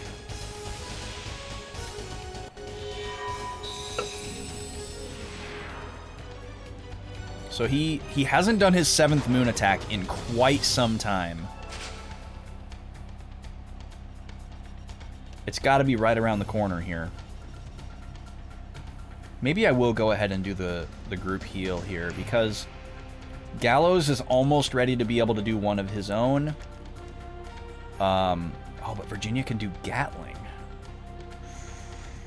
That is tempting. I could do Gatling with her and then just have somebody use like an item on her. And then everybody would be out of kill range. Let's do that. Let's do that, because this guy might be almost dead. It really seems like he should be almost dead. I'll have Jet use the item since Clive will do more damage. So we'll use a heal berry on Virginia. And then Clive can shoot. Nice. Good damage. Oh god. Okay, I'm glad he's not targeting Virginia. It would have killed Virginia.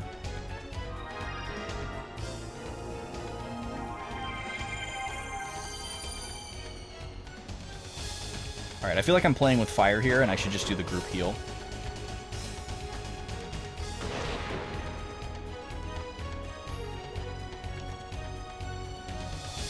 So, let's do that. Oh, I just used all of my FP for Gatling. Okay. So now we're kind of in a tough spot. So, okay, we're going to use another heal berry on Clive. And then we're good. Ooh, switching to the big screen. TVVV, y'all. Oh, Clive, no! Oh, he used it on Virginia. I didn't even see her there. Okay, we've been getting very lucky there with who he's choosing to target.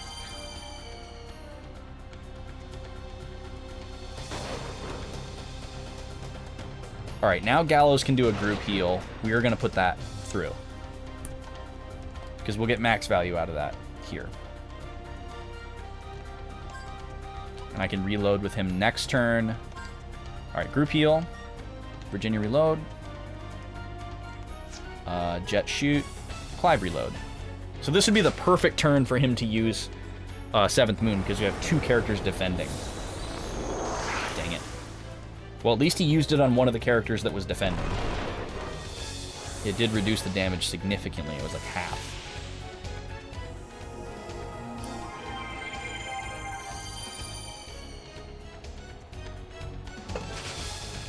Okay. Virginia still has pretty low health, so I'm going to have her use a berry.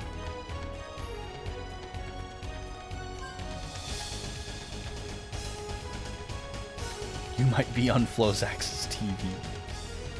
It's true, Gooby. It's true. Can we lock on? Yeah. Oh, but his attack isn't down. Okay, so we need to rerun that. Fragile, then lock on. Maybe this will be the final blow. Flozax Land. I'd go to that theme park.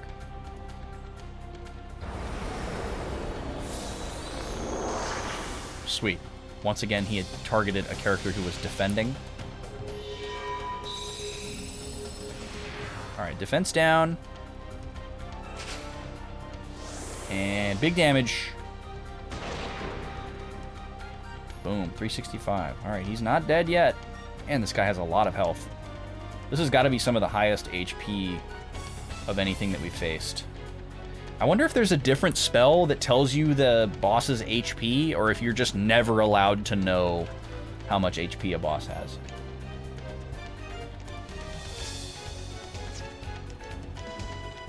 We're just going to keep unloading on this thing. It's working so far.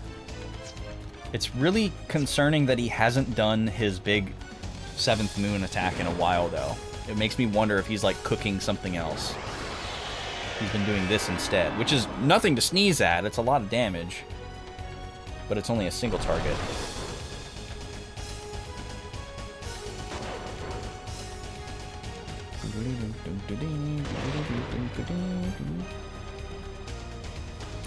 Okay.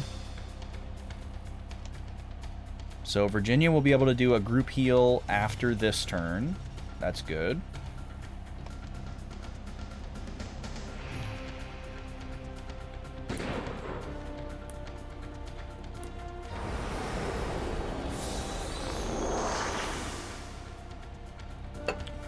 Gallows needs health.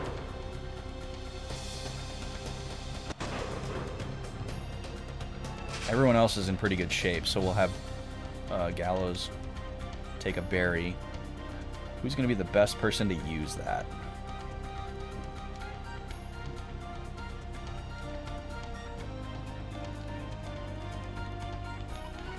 Who has the lowest attack? Well, Virginia by far. Okay, so we'll have Virginia do that.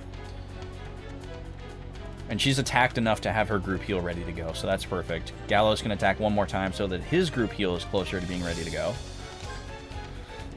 And then Virginia's going to use a berry on Gallows. This guy's already fragile, right? Yep. Attack. And attack. This is definitely not optional, Flozax. We ran into Janice and the blonde angel-looking guy from the group of the, like, 3 angel-looking people that we saw a little bit ago last stream. And they were, like, trying to sap power from this guardian lady, who's presumably a medium, that we found in this dungeon.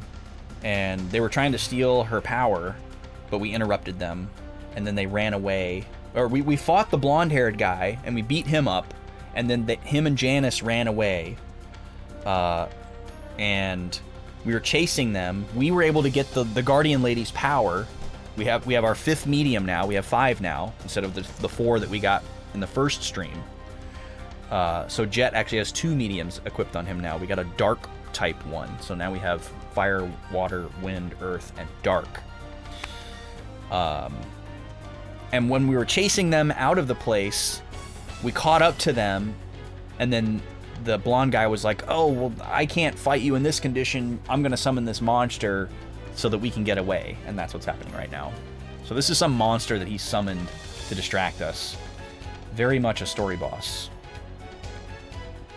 Okay, Gallows has just enough to do a group heal now. That's excellent. Virginia, you can attack.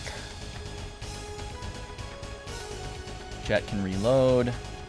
Clive can attack.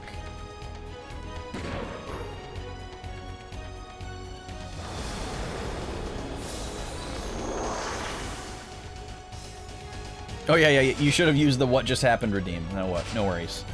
You'll have plenty more chances, I'm sure. Which, speaking of redeems, I don't know if you guys saw on Discord.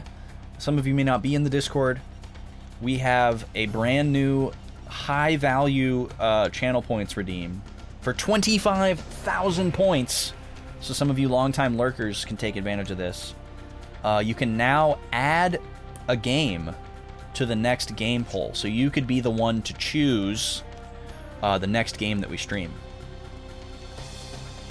So the new rules are going to be, whenever I set up a poll for a new game, instead of there just being no rules, there's going to be rules, and I'm going to have to be limited to 3 games. So like right now for the Tuesday poll, there's like 6 or 7 games on there, and really that's too many.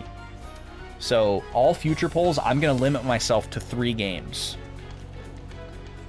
Just to put a little bit more challenge on myself to come up with things that I would like to play, and then also to make it easier for you guys to vote,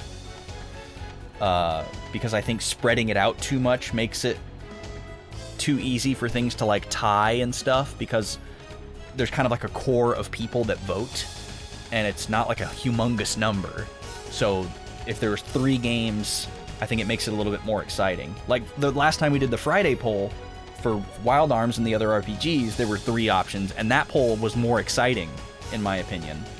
So, I'm going to limit myself to 3 options per poll, but with this new redeem, you guys can add up to an additional 3 games to a poll. Now, don't get too excited, Alex, because you can't just add any game in existence to the poll. It has to be a game that is in my collection. You can't add a game that I don't already have. So you'll have to use !backlog here to look at my collection, and you'll have to add a game that is either listed as new or incomplete. You can't pick a game that I've already completed or 100%ed, because this channel is about getting through the backlog. And as much as I would love to do replays of games, I just have too many unplayed games in my collection to prioritize them. If I was ever doing well enough on Twitch to like add another day, it would be cool to have like 1 day slot dedicated to like, you know, Throwback Thursday or something like that, and do replays of games that I really, really love. But for now, I'm focusing on first playthroughs specifically. Because there was actually a long period recently where I was playing stuff that I had played before as well. You know, we were playing all those Zelda games that weren't first playthroughs. And then we were doing the Nuzlocke, which technically is not a first playthrough. Or it's only like halfway a first playthrough. So, yeah, I want to get back to that. I want to get back to completing stuff and crossing things off the list. Okay, Jet needs to heal. We'll do that with Virginia. Are you still fragile? No. Recast, reload. So yeah, no lawn mowing simulator, unfortunately, Alex. I hope that doesn't take the wind out of your sails. But there's a lot of great games to choose from in this backlog. I have about 400 games in my collection, and there's a lot for you to choose from. Also, check out that spreadsheet if you've never looked at it before. It has some really amazing arithmetic in it. It shows you my level of completion for every single game, and then it also shows you an overall level of completion for the entire collection. So you can see how much of my collection I have 100%ed, how much of it I've completed, how much of it I've never even opened. And there's some fun statistics in there to check out. Yeah, no lawn mowing simulator, sorry. We only play good games. Got him. Got him.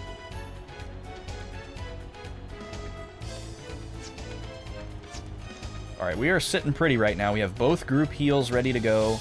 and we're not in dire need of using either of them. So let's see if we can get a force level up for Gatling. And we're saving up for a lock-on with Clive. Yep. Yep. Shade Throne.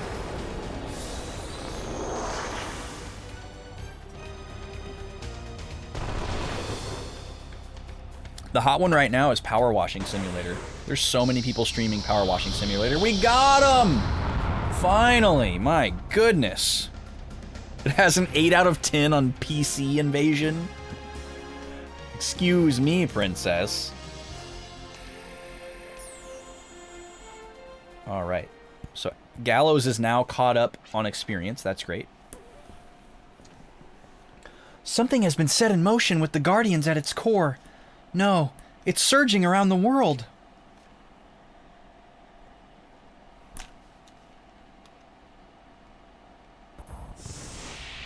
Oh, we're back in this weird room. Ugh, what's your problem? Oh, this guy has a name now. Lee Halt. You do not seem to know what kind of predicament you are in.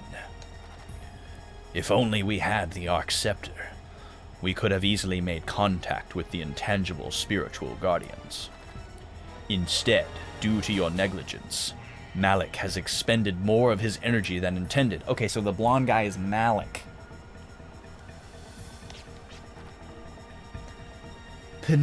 Panakia fluid is our life support as well as the source of our magic. However, our bodies cannot fully decompose this Panakia, and it leaves a highly toxic metabolic decomposition within our bodies. Without the proper circulatory cleansing, we ourselves are in danger of disintegrating. So these guys are not human, I don't think. Our degenerated bodies are like a foreign element trying to survive on Filgaia. This very planet will try to cleanse itself by removing these foreign elements. Us. So they're trying to emphasize that they're not from this planet. Your duty is to protect us from Filgaia's purification. That is why we let you live. The dark spear you have received shall expose the truth, and lead us to the Garden of Truth. The Garden of Truth. That's a new. You have been endowed with the power that exceeds all so that you can stop the terraforming at all costs. Oh, now I get it. So that's why you gave me all the power. Gave me the power that exceeds all. Even you blokes.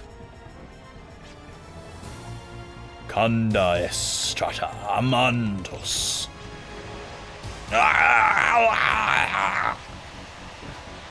Do not be impudent, Janus. The remote bomb Gaius, implanted within your body, is set to activate in sync with our spell. Never forget that your perfidious actions might activate this at any time. Perfidious. I'm going to have to look that one up. That might be a new one. Yeah. I won't forget. Even if you blokes forget, I won't. So he can teleport sometimes? He has become another nuisance we must worry about. Melody, waste no time with the completion of the fortress. Who knows when the floodgates will open? So Melody, Malik, and Lee Halt. Yeah, perfidious, word of the day. I understand. Malik, we still need more energy to materialize from memories. Continue with the investigation of existing shrines. Hunt down all guardians and collect their energy. Very well, but I would like to recuperate. I will have the Huskarls on standby. No drifters shall interfere with our plans anymore. This guy has major Darth Vader energy. Huskarls. I'm going to write that down.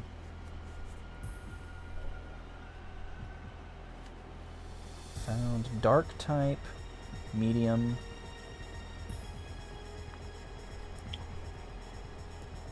Huskarls. And they serve... We don't know what these three dudes are called, do we? Serve, Melody, Malik, Lee Halt. At least we know names for them now. I'm sure we'll find out who they are at some point. Yes, the Garden of Truth, where the Dark Spear points. Doesn't it point wherever Janice is pointing it? Because he's holding it? Ah, that bugger! I can't believe he was stealing the Guardian's life force. The Guardian was being eaten alive. Do you have any idea what his actions could signify? His actions? The Guardian was being violated. Nothing more, nothing less. Sorry, guys. Looks like I'm the only one losing my cool here. I'm not really sure what that bugger was doing to the Dark Guardian Celestiu. We don't know what he's out for, but we know he's up to no good. There is one thing I did notice. Do you remember his outfit? It is very similar to someone else's. Oh, you mean that stuck-up woman? I don't necessarily judge people by their appearance, but their outfit is something else. I think it is safe to assume that they both work towards similar objectives or are working under the same ideology. Mysterious pair working with Janice. I'd rather not get involved. Hey, are there any other shrines that house guardians? Oh, I get it. So we get there before they do, right? We don't know what their objective is, but as long as we know what they're after, we can take action. Yeah, but still. But what? I remember hearing about the Guardian Shrines a long time ago, but... You don't know their exact locations. If you put it plainly, no. Don't you just hate it when people don't come through in the clutch? Wow. Hey, are you referring to me? Wait, give me a sec. Verse. I might remember one verse that might provide a clue. Give me a sec to remember. I think it went like, the light shines the high ground, becoming dew at night, and augite by dawn. Okay, I gotta write this down. So I probably won't get this. I'd rather not be involved goes along with the rest of the group and gets involved anyway. Yeah, pretty much Jet's entire character arc so far is like, oh, I'd rather not be a part of this, but for some reason he's tagging along the whole time. I feel like we're building towards a payoff there. Like at some point he's gonna reveal that like either he actually really likes everybody and cares about everybody, or we're gonna find out that he was like, he uncovered some of his amnesiac memories and he was like very lonely as a kid and he just wants to be around people, you know? Like he was born a drifter. It's all he's ever known, you know? I got some theories. All right, let me write this down here. The light shines the high ground.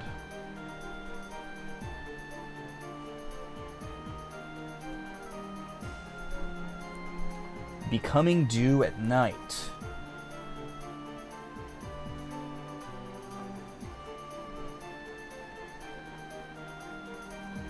And augite by dawn, which I believe is a synonym for golden. Another word of the day.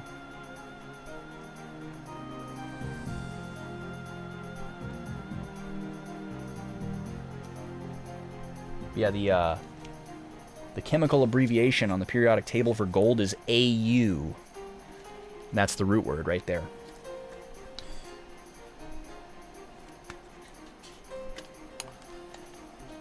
Those who wish to seek the light shall visit and offer prayers of prosperity. Okay, so there's more to this verse. Those who... Now this is starting to sound like Yes lyrics. Or Rush lyrics. Those who wish to be, put aside the alienation. Those who wish to seek the light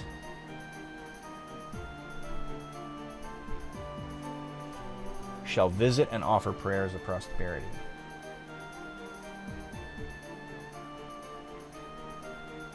This doesn't seem very illuminating. Well, the first part kind of did. The second part really doesn't tell us anything.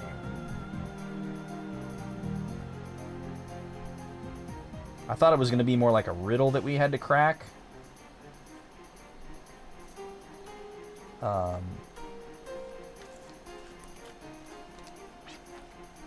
What do you say to that, huh?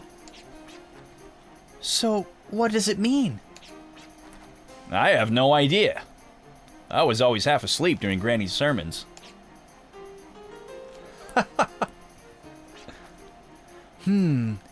Wait a minute. This high ground is most likely northwest of here, past the desert strait to a mountainous mining region. Okay, northwest. Past the desert strait. Northwest, past desert strait. A lot of writing here, sorry. But this is how we prevent ourselves from getting stuck. Past the desert strait to mountainous mining region.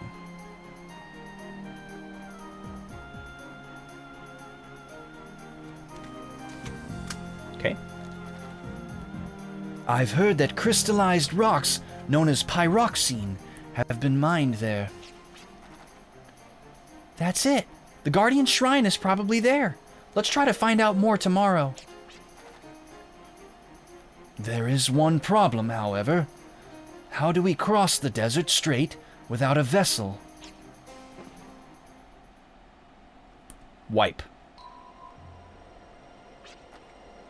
What's the matter all of a sudden?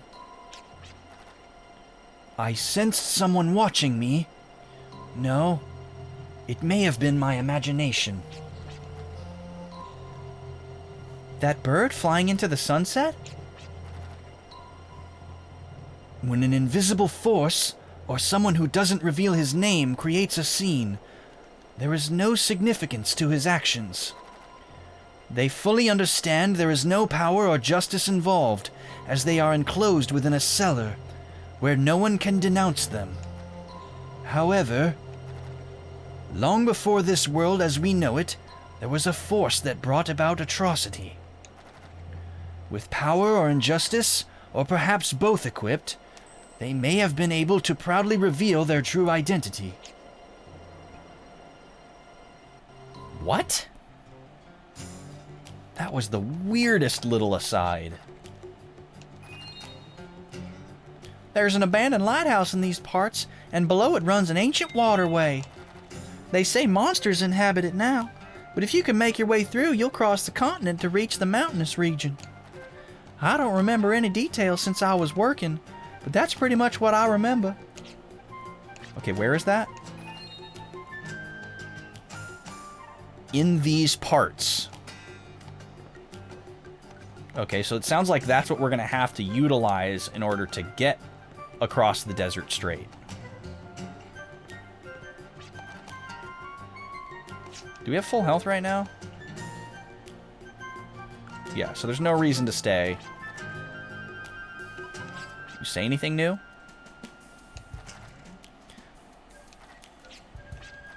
I think that is new text, actually. This here town is what it is now, but originally it was a rest stop for pilgrims visiting the shrines. These pilgrims hired drifters as guards, but eventually these pilgrimages ceased, giving rise to this lawless town. Things went downhill pretty quickly. Well, see you later. Alright, let's do a save.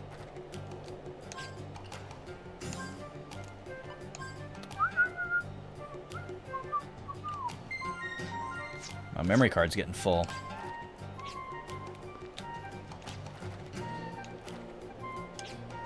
This is new text. Okay, so everybody seems to be having new text here. Even if I track down a criminal, if he escapes via the northwest ruins and makes it to the other side, there's nothing I can do about it at that point.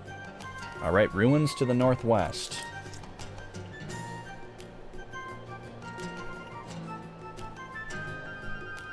What's the name of this town? This isn't Claiborne. It's not like I'm walking off the job. My jurisdiction is the surrounding area of Little Twister, that's all. I don't exert any authority outside of town. Little Twister is the name of this town. Which is a hilariously cute little name. We still haven't figured out how to get into that underground cavern, but it kind of sounded like Clive was alluding to it when he was talking to Virginia with that bird. It was like he was almost having like a vision of it or something. That was really bizarre. But there's definitely like a keypad or something like that to get into there. It's locked in some way. Long time ago, I worked in a puny town called Little Rock as an apprentice miner. It's a small mining town found in the mountains to the northwest. Okay. So that's our final destination. Little Rock. In mountains to northwest of Little Twister.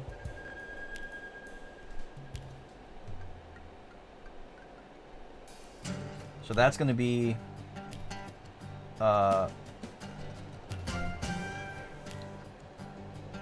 where this mountain mining facility is. I left my hometown via boat, but the sea routes are all defunct now.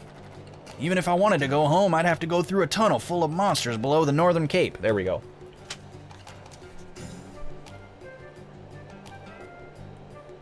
Lighthouse below Northern Cape.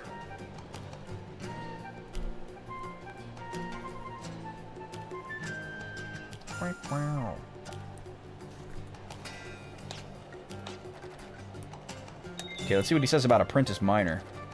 Used to be, that is. Day after day I would dig and dig, but not for a single precious stone to show for. So I left town with the dream of becoming a drifter.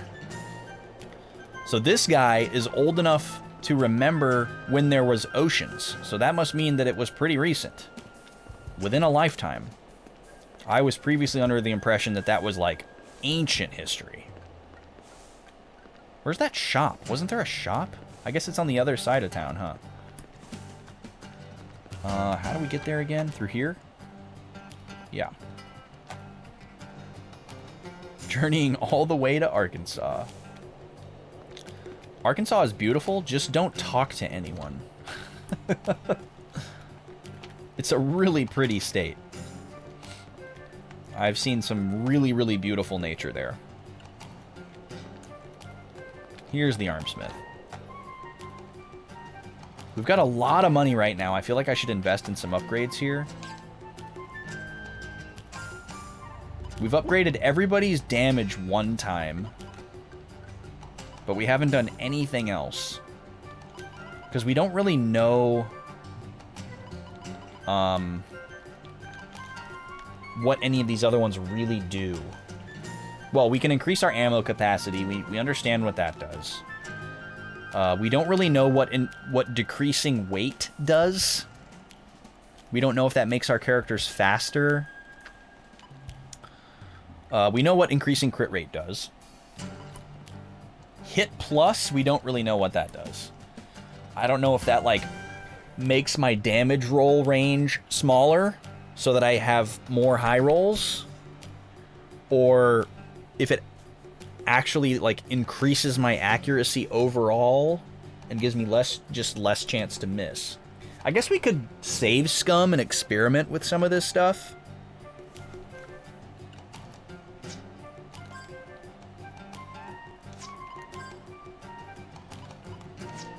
Because, for example, Virginia's accuracy is way higher than Gallows is already.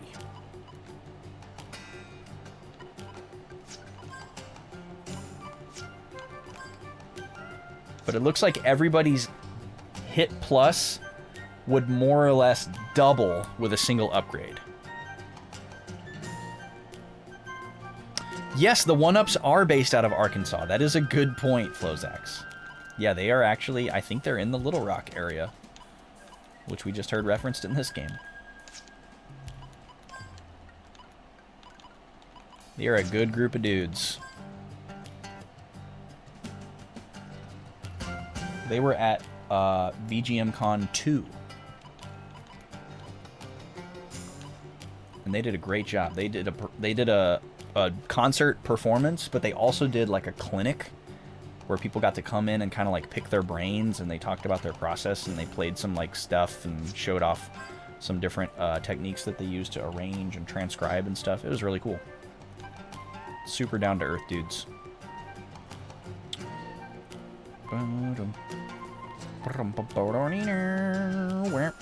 Because if decreasing weight raises my speed, that seems like a good upgrade.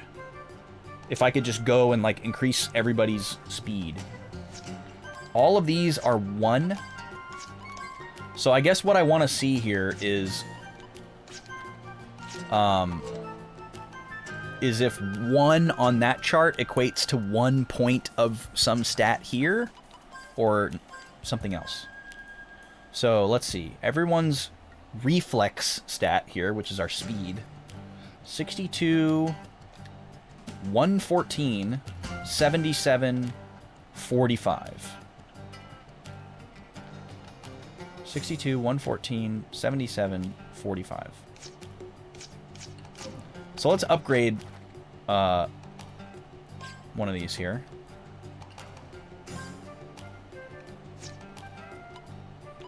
Clive's the slowest character. We'll try his.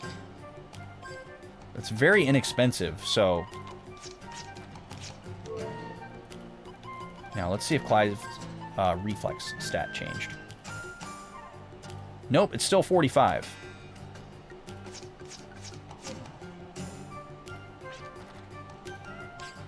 So what does that do? What does that do?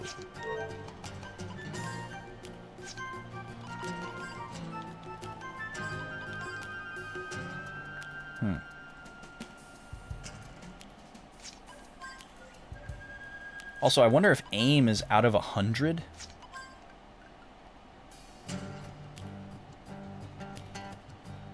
Yeah, maybe accuracy has to do with the range of your damage roll. Because obviously every time they attack, they don't do the exact amount of damage every time. They don't do the exact same amount of damage every time. It's like a range. And maybe the higher your accuracy is, the tighter your range is. So let's see. Gallows' accuracy is 28.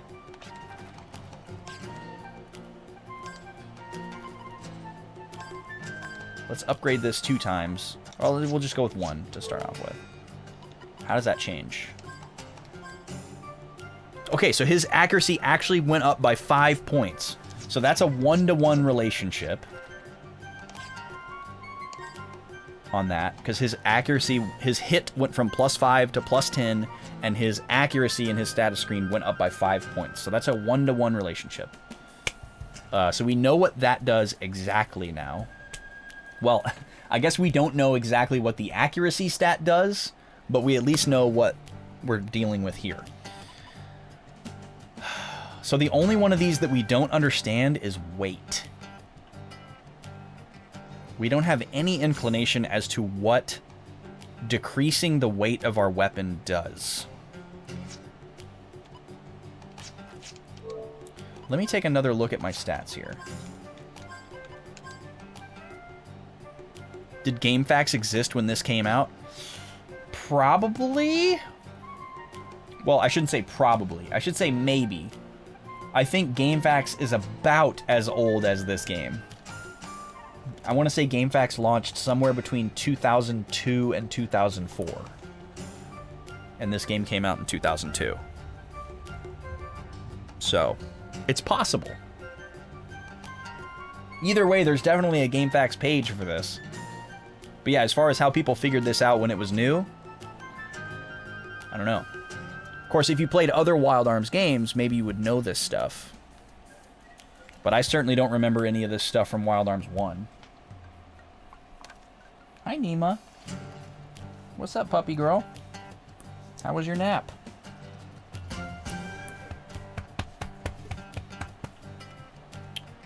I'm trying to think if there's a stat here that could have a relationship with weight besides speed. But it doesn't seem so.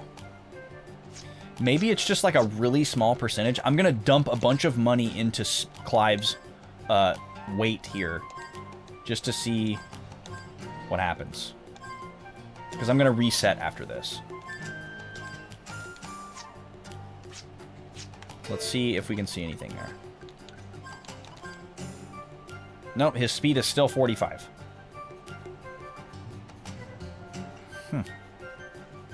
That's so weird. I can't think of what that else would do. I'm gonna reset really quick. Because I just saved. And I was wasting a bunch of our money to experiment there. And we learned some good stuff. But there's still a big question mark on this one particular parameter. I'm not sure what to think about it.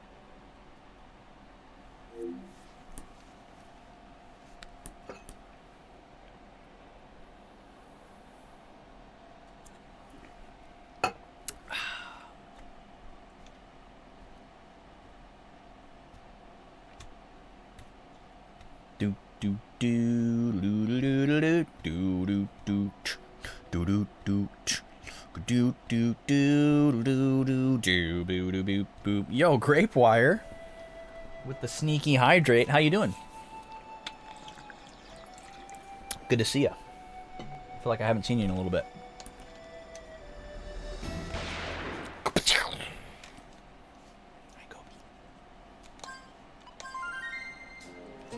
What's going on? Hey, yourself.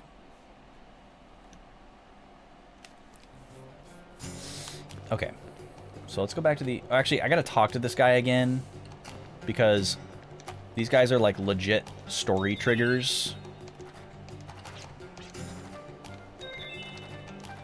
And if we didn't talk to that guy, that town probably wouldn't show up when we started scanning on the map. That's historically been how it's worked. Same old, same old. Watching this sweet game. This is a sweet game. Well, I'm flattered that you missed your time here. Hopefully you were busy with something cooler or that you wanted to be doing for any time that you weren't here. Yeah, this game's great. It's really cool. I'm really digging it so far. I like the pacing of the story.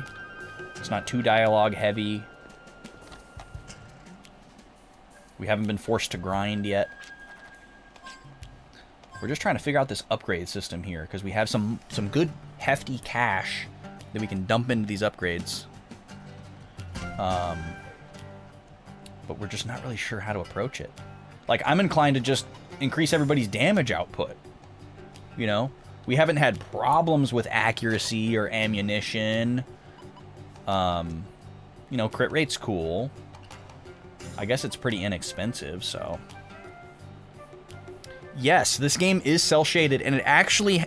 I remember reading about this. It has a special additional technique of cel shading that I don't think any other game used, and they call it brush something. Oh my goodness. I think it may have been on a Wikipedia page, though, and not in the manual. It's called, like, brush fill or something like that. If you look really closely at, like, the solid areas of color on, like, characters... Let me try to find a good area that demonstrates it. I was seeing it earlier on a roof. I don't know if my stream is high quality enough for the effect to come through. We need, like, a big area of solid color. But yeah, there's this, like, brush stroke technique that is added to all of the textures. Or it's a texture that's added to every area that's a solid color.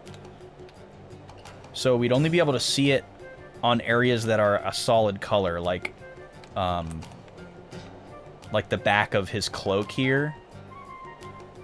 Yeah, okay, so if you look at, like, okay, this little corner that I'm standing on right here, where the shadow is, just fixate on that area, and you'll actually see that this whole picture is kind of like shimmering and moving. If you're watching in high quality, it's very subtle. But there's these little like striation brushstroke lines that fill the cell shaded areas. If we're ever in a scene where there's a like a zoomed in character model, it's much more pronounced. But yeah, the graphics on this look amazing. They hold up amazingly too.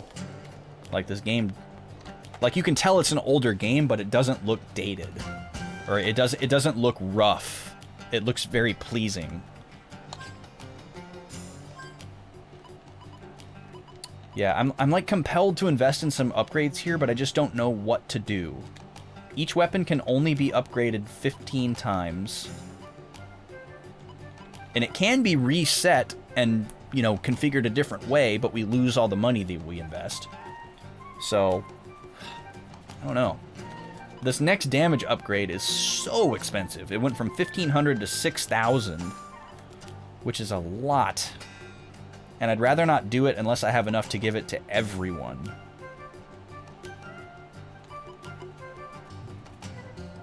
We could definitely stand to increase everybody's crit rate. Let's do this. Let's increase everybody's hit by 1.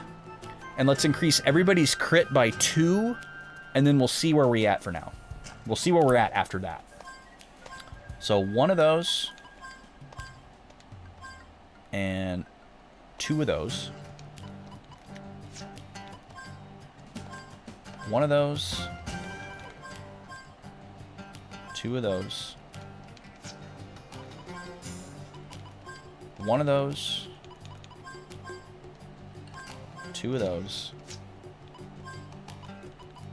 1 of those. And 2 of those. Okay. So that was more than half of our money.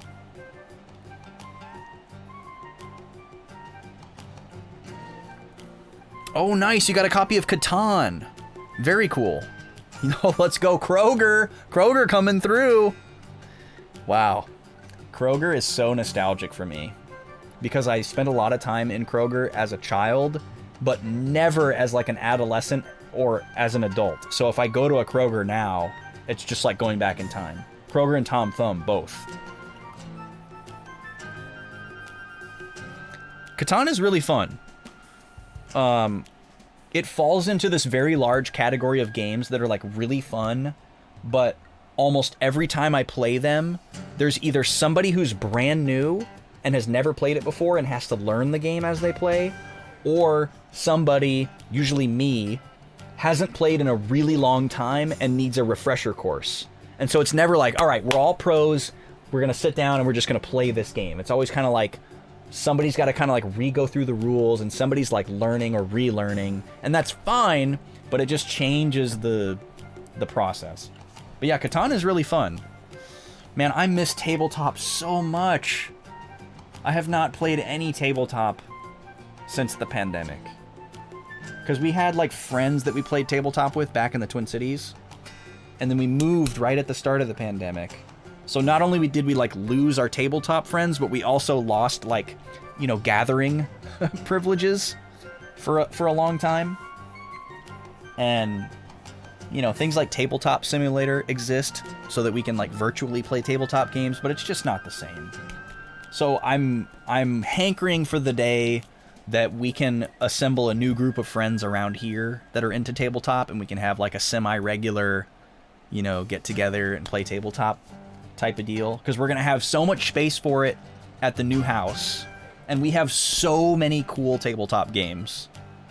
We have this giant storage ottoman out in the living room that's part of our sectional, and it's gotta be like 3.5 feet by 3 feet, and it's stacked completely full, like 2 or 3 layers deep with amazing tabletop games, some of which we've never been able to play with people. Oh, you're going to Gen Con? Holy crap. I actually know some people who are going to be there, Alex, from the Twin Cities area. You gotta go stop by this one specific booth. I'm actually waiting for a copy of their game from their Kickstarter campaign. I backed it forever ago, and I'm supposed to get my copy of the game finally, like, in a couple of months. Like, really soon. It's a game called Four Humors. Co-designed by a friend, Charlie McCarran. Charlie McCarran is amazing. He's a super talented music composer and game designer, and he's just one of those, like, insanely prolific people that you, like, can't help but love, but also, you're, like, kind of, like, jealous of, too. He's just so nice, so humble, so soft-spoken, but he's just an incredibly, like, creative and prolific person. Yeah, and the humors is spelled with, like, a British spelling, so it's like this, Four Humors. It looks really, really cool. I'm going to be getting my physical copy, I think, next month. They're like in the mail, and we're waiting for them to, like, ship.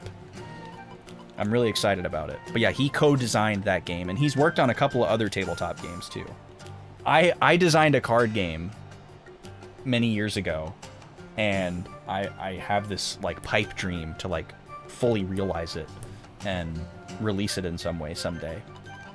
So I'm like a kindred spirit to him, like, you know, watching him make games and publish them.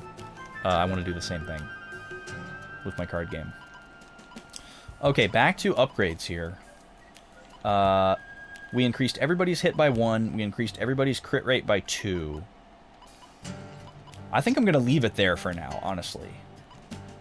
Clive now has a 60% chance to critical, which is insane. I'm assuming this maxes out at 1.0. If it doesn't max out at 1.0, if you can go beyond 1.0, that wouldn't really make sense. So, that would shake up how this must work if it can go beyond 1.0. So I'm assuming it maxes out at 1.0. But it's kind of interesting because everybody started at a different crit rate. So the cost of increasing it is fixed, but certain people are at higher rates.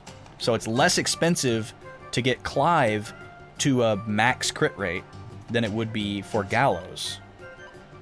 Which is a great value because Clive does way more damage anyways. Clive is our biggest damage dealer. So for him to have the highest crit rate is amazing.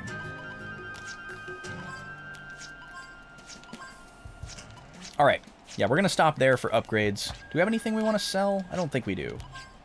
Selling hasn't really been a big component of the game. The Gela cards are worth a lot, but we want to hang on to them for now. And this Heartleaf is good, but we definitely want to keep that. And we need to use this Clear Chime. This prevents confusion, and this one prevents misery. We still don't know what this does. Yeah, it is good world building. Yeah, it makes sense for the guy with the sniper rifle to do more damage than the guy with the shotgun. Alright, so we have 2 new status wards here.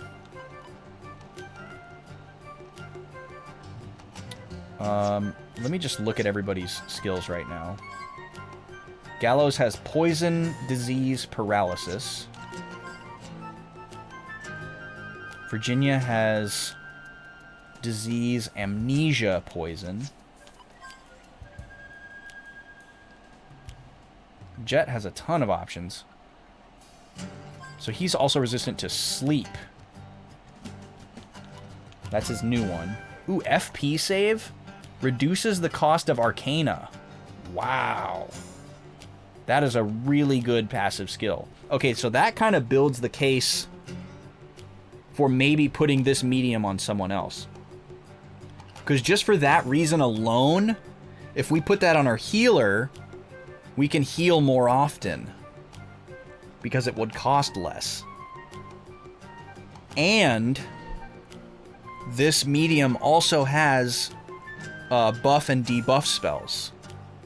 So then you are kind of like doubling down and turning a character into a white mage. I kind of like that idea. So we might need to give this medium to Gallows. Shotgun would arguably do more damage, but only at close range. Yeah, which isn't really a thing in this game.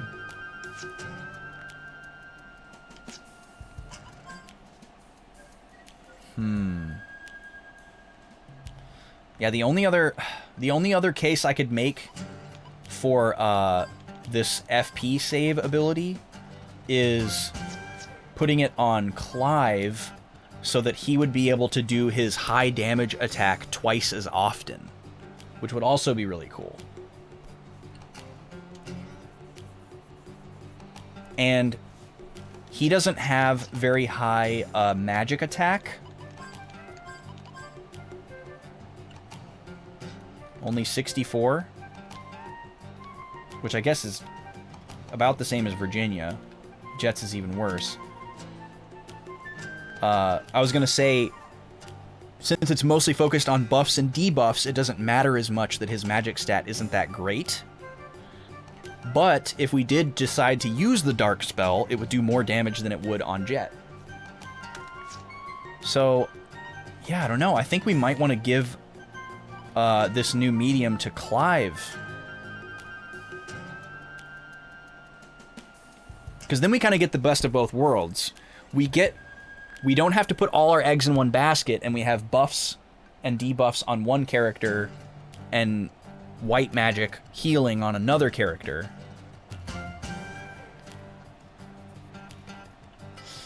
But see, the other thing is one of the skills, one of the spells is, let's see, it's lower magic defense, sleep, dark magic attack, and what's the fourth one? Is it a buff? I can't remember. Do you guys remember what the fourth one was for Moonspark? Because if it's a buff, then that makes a case for putting it on Gallows, because then he could apply it to our whole party.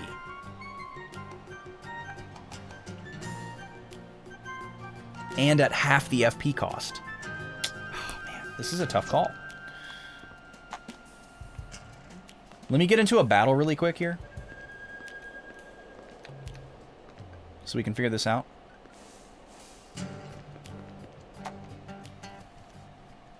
The old offense is the best defense. Alright, let me get into a battle here to remind myself what these spells are. It's kind of annoying that you can't look at them in the menu. That seems like a bit of an oversight.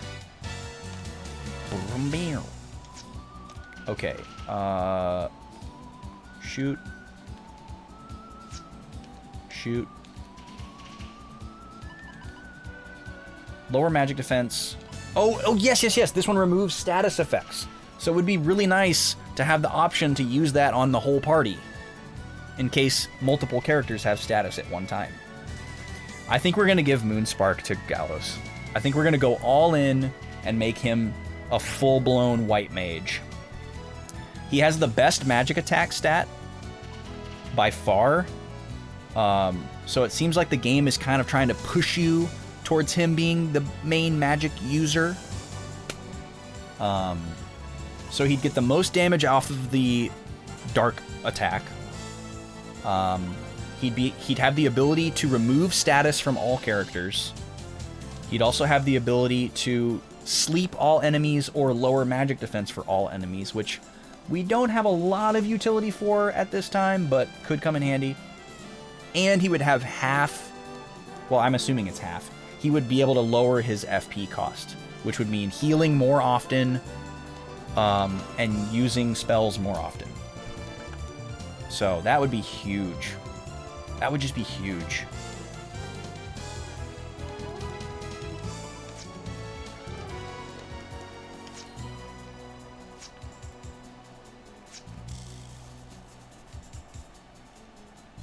The only thing I'd be worried about is that he's kind of like running away with the stats. Because he already has the most HP by a lot. He has the most magic. And then he's just going to get more of a bonus by equipping another medium. I'm under the impression, though, that, like, we're going to be getting a bunch more mediums. I got to assume that there's at least 12 in the game, because there's 12 slots. And I wouldn't be surprised if there was more than 12 and the game forced us to like mix and match. So I'm under the impression that we're going to start getting them more regularly now. Like maybe one every dungeon. Or maybe at least until we have 8, and that way we have enough for 2 per character. I wouldn't be surprised if they did that.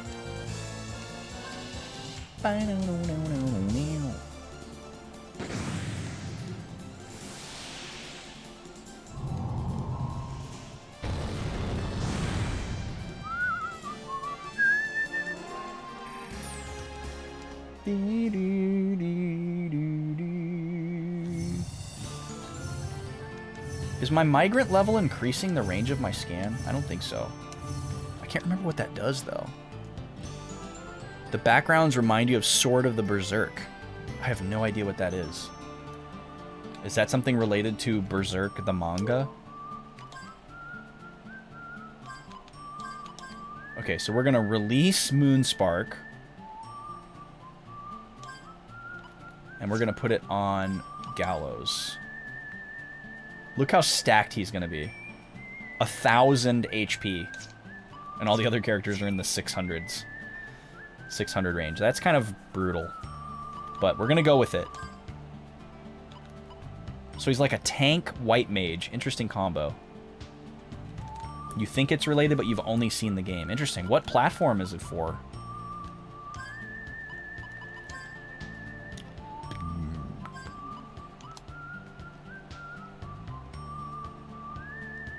I wonder if inertia cancel is somebody's ability that we don't have yet. Oh, Alex is familiar with it. It's a game about the manga series. Interesting.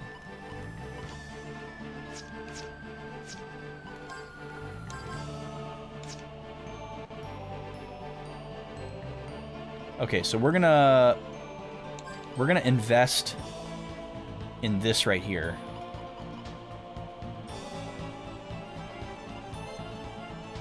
How do we want to do this?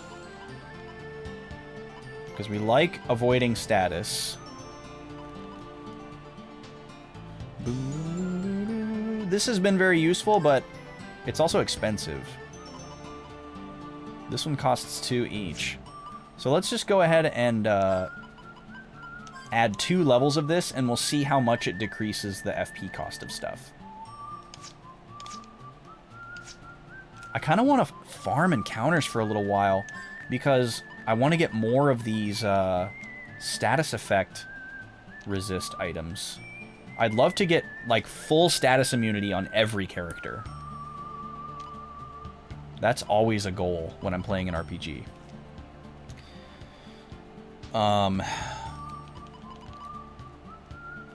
Because we got oh, you have it on Dreamcast. Interesting. I don't have a Dreamcast. This is a PlayStation 2 game.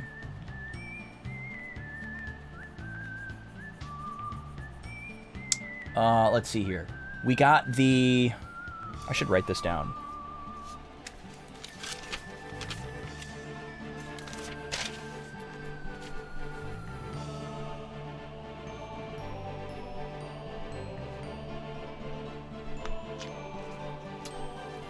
We got the Blue Bracer, which resists paralysis, from Oak, the big tree guy. And then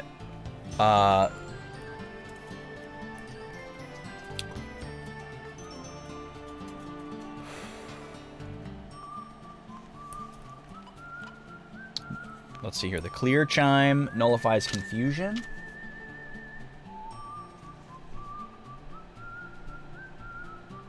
Hi, Gobi. But we don't know who gives that item. And then the Heartleaf nullifies misery.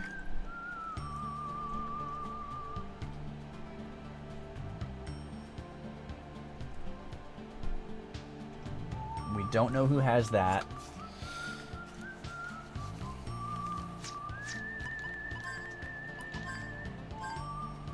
The memo pen.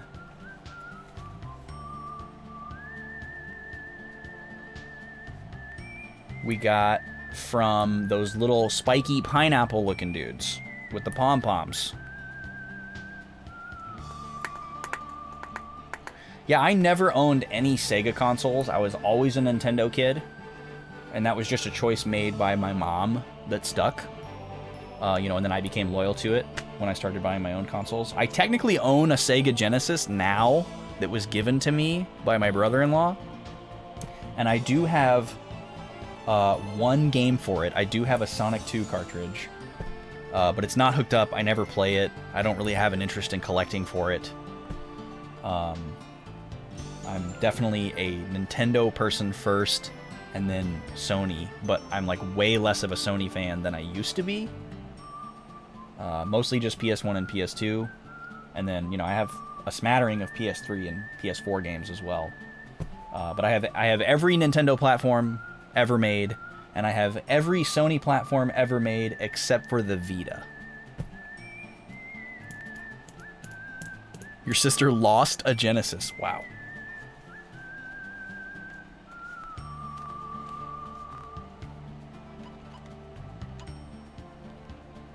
Your sis has the PS2. Nice.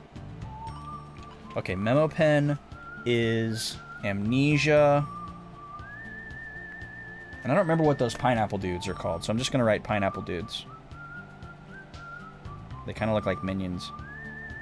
Like furry, fuzzy minions. And then the Moonstone resists poison. I do not remember who gave us the Moonstone. Man, I wish I would have written this down at the time. I wasn't thinking about it.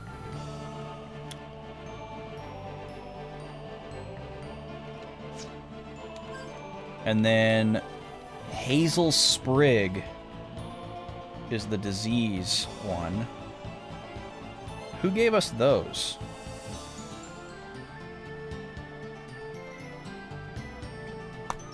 Maybe the Hazel Sprig was the pineapple dudes. I can't remember now.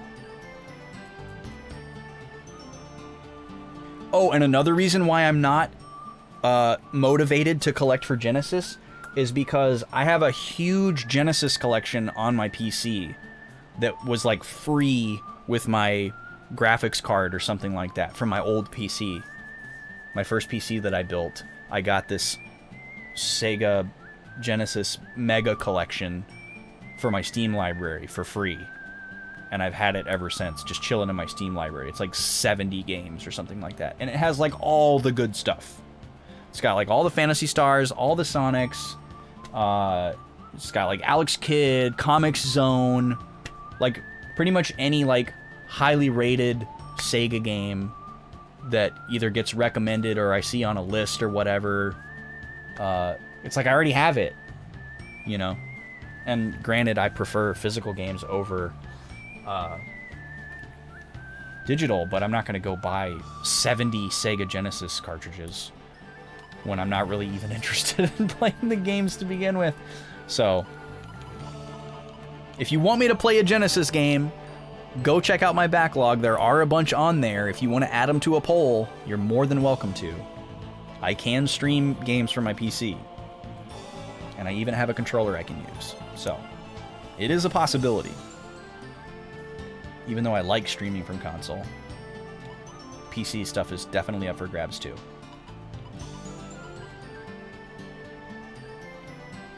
Pringles? Excuse me?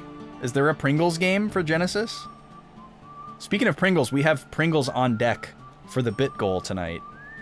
The weird chips that have been in the snack poll forever got bumped down to the 500 tier. So if we hit 500 tonight, we will taste some weird chips. And one of the flavors up for grabs is a weird Pringles flavor.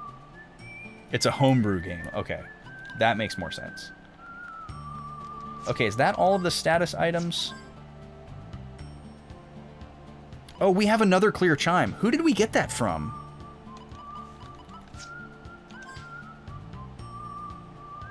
We haven't found a sleep ward item, though. We haven't run into enemies that put us to sleep. But yeah, I'm like incentivized right now to go back and fight enemies that gave us those to try to get more. Oh, I'm sure they do, Gooby. That's like what I know Sex Rex for playing, is stuff like that. Chester Cheetah, weird, crazy homebrew stuff that nobody's ever heard of. That's like the Sex Rex brand. Sex Rex is actually the first person I know of that I ever saw or heard anything about Celeste from.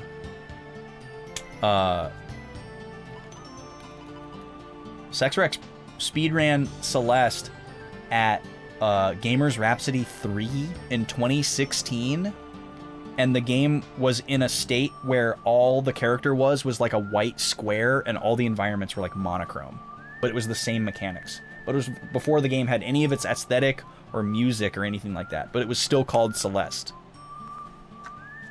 And I remember hearing about it like years later, and I was like, holy crap, he was on the up and up with that game. All right, Dreambound, I hope you have a good night.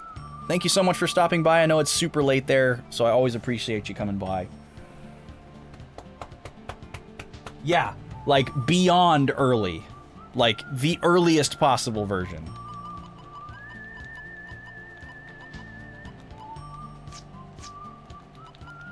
Totally crazy. Okay. We still don't know what this tiny flower does either. It's kind of weird. You too, Dreambound. You too. I hope you have a good one. If it's your weekend, I hope you have a great weekend.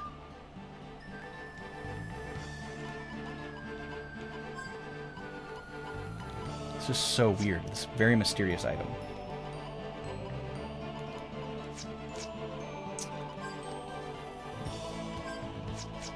Okay, well...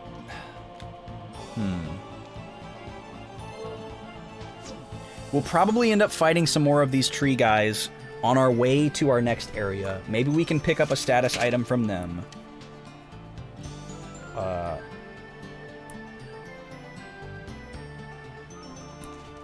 So Northern Cape is where we're going to be heading. We want to ultimately go northwest past the Desert Strait to a mountain mining area, which is going to be near Little Rock.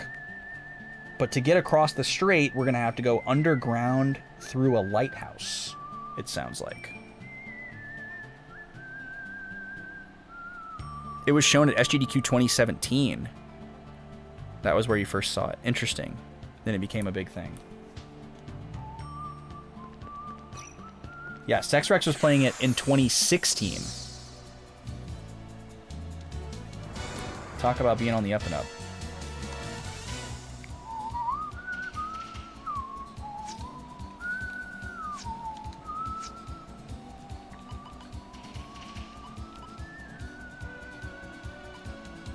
Bam, bam.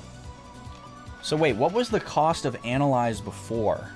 The cost of Analyze is 3 now. Wasn't it 4?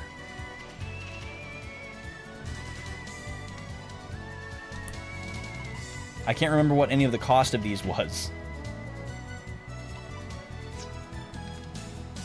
So the Force ability costs have not changed. But all of these have changed.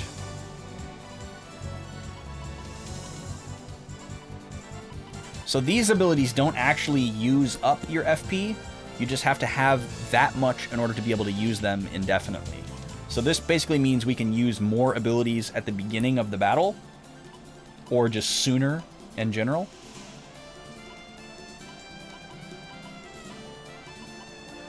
All right, well, I'm gonna write down these costs so I can calculate how much of a discount we're getting from that ability. 7, 9, 3, 12, 24. I want to know if it's like percentage based or if it's just a flat number of points. It's probably percentage based. 12. Okay. Shoot you. Oh, wait, no. This guy's weak against water. Shoot you. Fire you. And shoot you.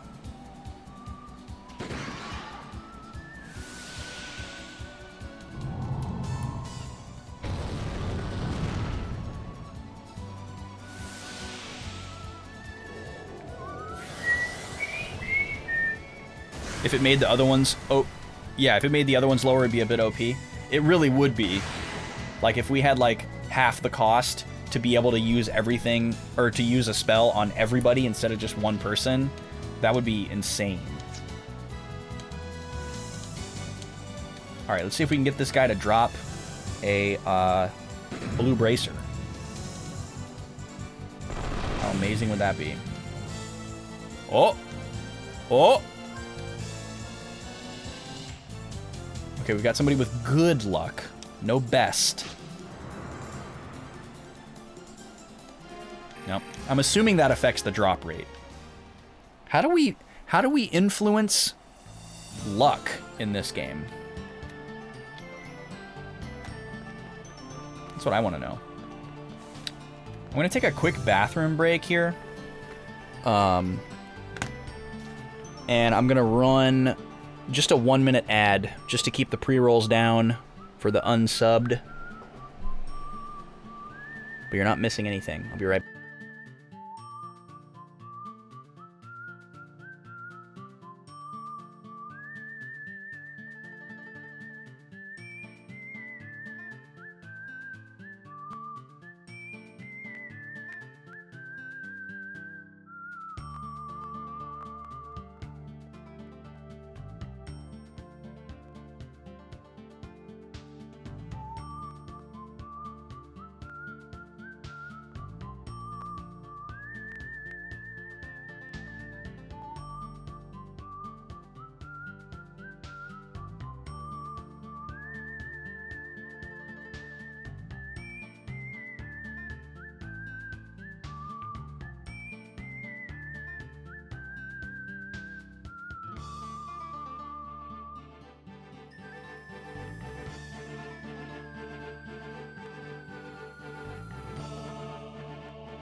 All right, I'm back. Thank you for doing me that service of sitting through the ad. I really, really appreciate it. It's super helpful. And I like that they're giving us control over when we can run them, because I can do it when nothing's happening so that people don't miss stuff. And it's also really nice that they've now formulated it so that if you run them at a certain frequency, there's either less or no pre-rolls or mid-rolls. So that if you got new people coming in, they don't get slapped in the face with an ad right away. It's really cool. So I'm trying to do it as often as possible without being, you know, completely obnoxious, and be a little more strategic with it. I just like checked my phone notifications while I was stepping away for a second too, and I got some really heartwarming news as well, so that's got me kind of jacked up. And also reminds me of something that I wanted to bring up. So Twitch has also made an update to the Founders Badges, which, for anybody that doesn't know, when a Twitch streamer first gets affiliate status, they're awarded with 10 Founder Badges, which is that little one that says First next to it. It's a special badge that says First, and it just means that you were one of the first 10 people to subscribe to that channel. And up until recently, that hasn't been something that Twitch users could like view or manage or really do anything about. It was just done automatically by, you know, the programming of the website. But they have added an integration now where you can like manage your Founders Badges. So you can actually go in and see which of your viewers have them. And then if there's somebody that like hasn't been around in a really long time, or their account's not active anymore, like they don't use Twitch anymore, you can say, hey, take this person's Founder Badge away because they're never here or they don't use Twitch anymore. And then it will actually automatically award it to who would be the next person in line. Which is insane. And it's cool because you want it to be, you know, added to the people who are important in your community. You want it to be added to people who are around. And I got to imagine that that happens to a lot of streamers who've either been around for a long time or who have a really big viewer base. Because a lot of times people come in and support certain streamers when they're new and getting started, and they like how small and tight-knit it is, you know, kind of like our community. And then maybe the streamer blows up and gets really big, or just grows a little bit, and the dynamic changes, and maybe that person isn't as visible in their chat as they used to be, or just maybe the style of the streamer changes because they have a larger audience, or they're doing a different thing, or, you know, they have different goals or whatever. Is that my green screen, or is that just something? No, it's something on my screen. Okay. You know, and so maybe that person doesn't come around to that channel anymore, but they still have that Founders Badge. Now you can do something about that. So that's kind of cool. I'm excited to go through and look at who our founders are, because I'm just curious. I don't think there's going to be anybody that is going to have theirs revoked, because everybody that's been here since the beginning is pretty much still here. But I'm just excited to actually finally be able to look and see, like, who are those 10 elite people who were, you know, the first to jump on the subscription train. I feel like I could mentally rattle them off, like I'm pretty sure I know who they are, but it's cool that we actually have that functionality now. Come on, guy, give me a blue bracer, please. Please. Nope. I wonder if they have a chance to drop it if they don't give you the chest after the battle, or if it can only show up there. It's gonna be right here. I'm taking all these encounters because I want to get these rare drops. No, this isn't a good encounter, because I don't think these guys can drop any status prevention items. Doom da dee down. Bow bow. Oh, these guys can cast disease. Okay, so they might have a chance to drop the Hazel Sprig. even though we didn't get it from them before. Or maybe we did and I don't remember. I don't know. But yeah, so far in this game, just about every enemy that's been able to inflict a status also has the ability to drop the item that can prevent it, which is a really cool feature. I like that. All right, we've got good luck with Jet. Come on, Jet. Oh, no. All right. We took damage, and we didn't get the item we wanted, but that's okay. It really looks like there should be something here, but we're not finding anything. It's got to be over here, then. Right? This sure looks like a cape to me. I love geographical words. You guys get excited about geographical words? That's one of my favorite things about reading, is like authors always seem, or at least authors I read, always seem to dig up like lesser used geographical words to very specifically describe certain, like, you know, shapes of land or things that are happening with the geography. And I'm always like, oh, I've never seen that word before, you know, and you go and look it up, and it's like, oh, well, this is an escarpment that slopes down at a 45-degree angle towards water and is at an angle that does not face the direction of the setting sun. You know, it's always like some super specific thing, and it's like, wow, that's super specific inside of one word, and then you get this big, vivid mental picture from it. I love geographical words. There's a lot of those in Lord of the Rings. There's a good number of them in Redwall, and I'm also getting a lot of them from Dune. I'm reading Dune right now.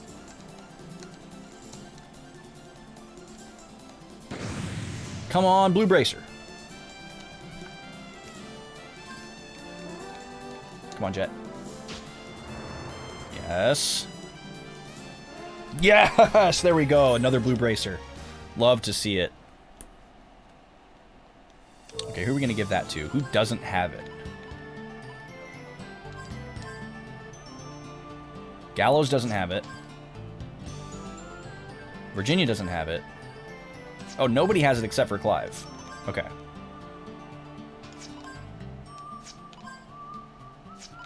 Poison, disease, amnesia, poison, disease, amnesia. So Jet and Virginia have the exact same status resistance. And then Gallows has 4 of them, and he already has paralysis ward. And then Clive also has paralysis ward. Okay, so we have 2 out of 4 already. So who do we want to give this to? Let's give it to Virginia, because she's a healer, and we definitely want to make sure she's able to act. So she has Terror Roar.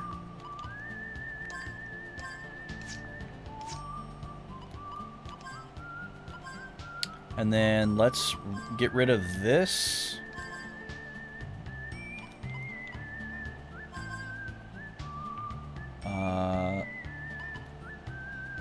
And let's get rid of this too, actually. It's kind of weird for her to have this defender skill. She's not really a good fit for that. It would be really cool if we had that on Gallows right now, because he has so much HP that he can just jump in front of stuff. But it's actually probably worse for Virginia to jump in front of stuff, because she has some of the lowest defense and not a lot of HP. So it's actually probably good to take that off. Okay, here's our something. What is this? Sand canal. Okay, that looks like a lighthouse. So you like reading about big butts, like the mitten butts in the Southwest? You are a silly dude. Oh, there was one other thing I was gonna check. Wait, hang on a second. Does the Moonspark have anything equipped? No. Okay. So I'm gonna take... Or wait. We don't have to do this way. We just have to do... this. So I'm gonna remove these and see what my FP costs reset to. And I think there's another location we might be able to find.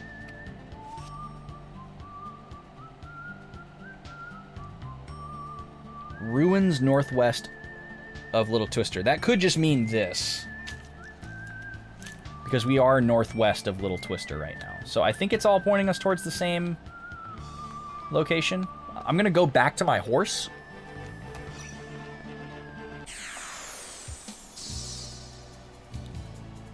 Butte, not butt. Yeah. I knew what you were getting at, though.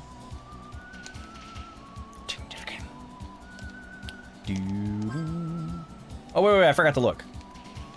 Okay, so here we go. Without the discount...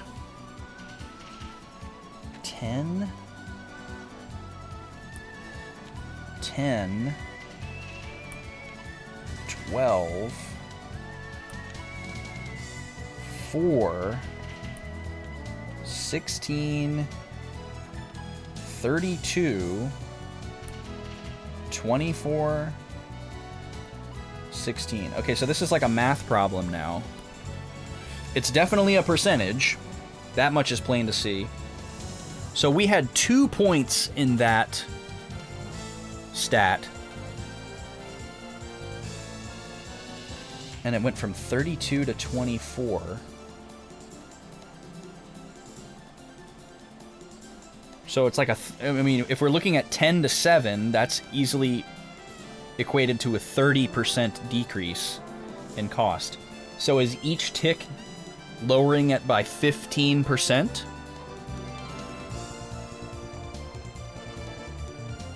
The weird one is going from 4 to 3. But I guess 30% of 4 is just a little over 1. So I guess that does make sense. So the current theory is that it lowers the cost by 15% each tick.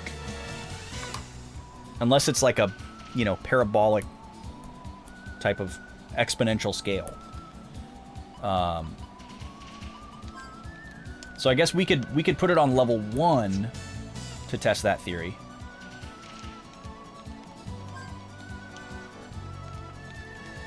For the next battle.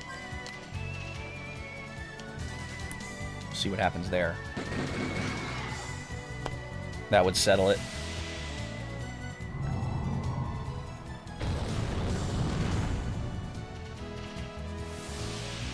But if it's the same cost for every level, it wouldn't make sense for it to be more valuable every level.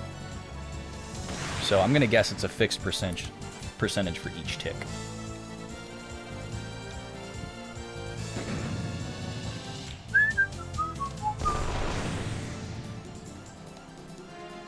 Gimmel coin, we take those. Okay, so now we're gonna go to Gallows' personal skill, and we're gonna give him 1 point for FP save.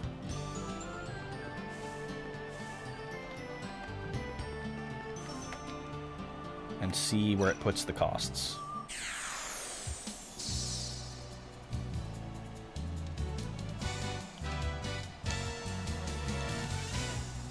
Eight, 10, 3, 14,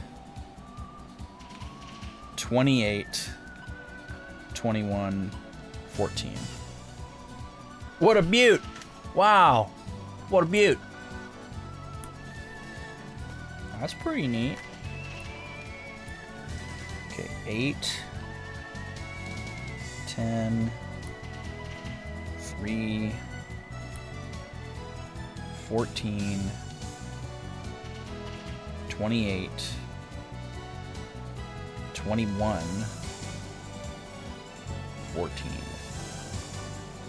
Okay, this one here that's multiples of... Oh, nope, never mind. So 24 to 21 and then 21 to 18. Those are even. Those are 3 points each. 16 to 14, 14 to 12. Those are even. That's 2 points each. But 10 to 8 and then 8 to 7, not even. 12 to 10, 10 to 9, not even. 4 to 3 and then 3 to 3, also not even. I'm just assuming that the lower numbers, because it's like percentage based, there's like some rounding that's happening. So we would just have to figure out, I guess, if it rounds up or rounds down. But that doesn't really matter. So yeah, it looks to be roughly 15% every level. Because I believe 14... Let me just make sure that 14 divided by 16 is 0.85.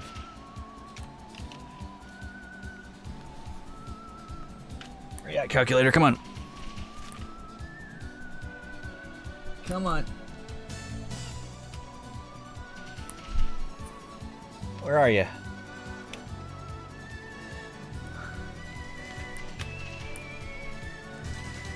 There it is.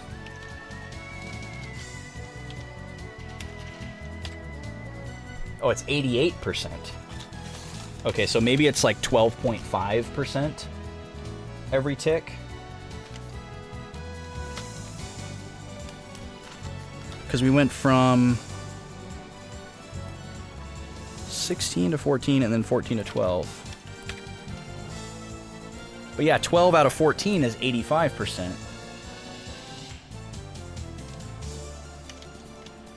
21 out of 24, 87.5 again. 18 out of 21, 85.7. So, maybe it is a sliding scale. But that would be weird, because that would mean you'd get the most value out of the first level and the least value out of the last one. Maybe the increments are just too small to see the evenness of it.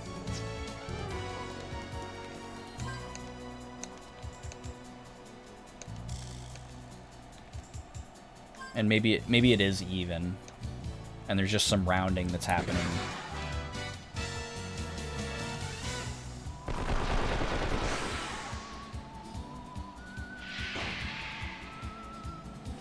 But once again, it doesn't really matter. This is just a point of curiosity. We obviously want to reduce the FP cost as much as we possibly can, regardless of how much it may be. So we're gonna do it. Alright, come on now. Booby trap. Oh, we've got 2 goods now. I'm assuming that all good is the same, but I don't know. Let's go. Hazel Sprig, yes! Okay, so we can confirm that those eagle guys give us the Hazel Sprig.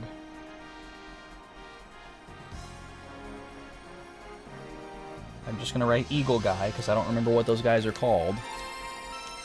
Gallows got a level up. Okay, who needs the Hazel Sprig?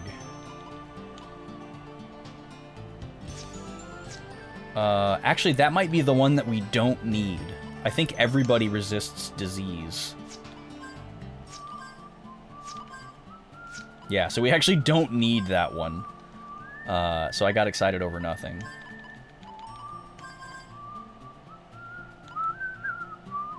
We haven't seen sleep enemies yet, so I'm going to leave that at 0 until we do. Same with the magic defending ones. It's nice that we can change this on the fly, depending on what we're up against. You know, if we start seeing a bunch of earth magic, we can crank this up. If nobody's hitting us with these statuses and we need points for something else, we can take it off. That's really nice. So we can actually sell that Hazel Sprig. Well, it's probably good to hang on to it, because if we have to unequip one of these, you know, like if we have to change it out for something else, because we only have 5 slots per medium, you know, then this is gone. This doesn't go back into our inventory if we take this off. It's gone for good. We found that out the hard way early on.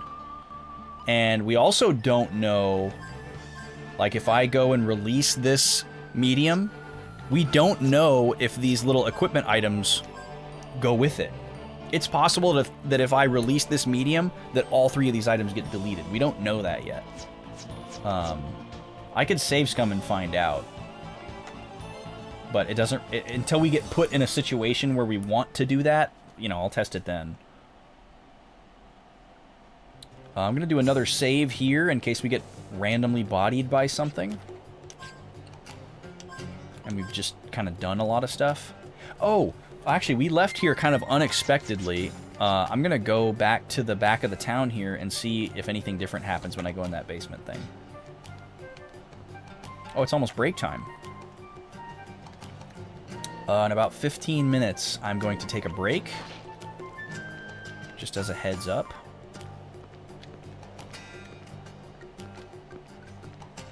I'll give you my spiel when that time comes.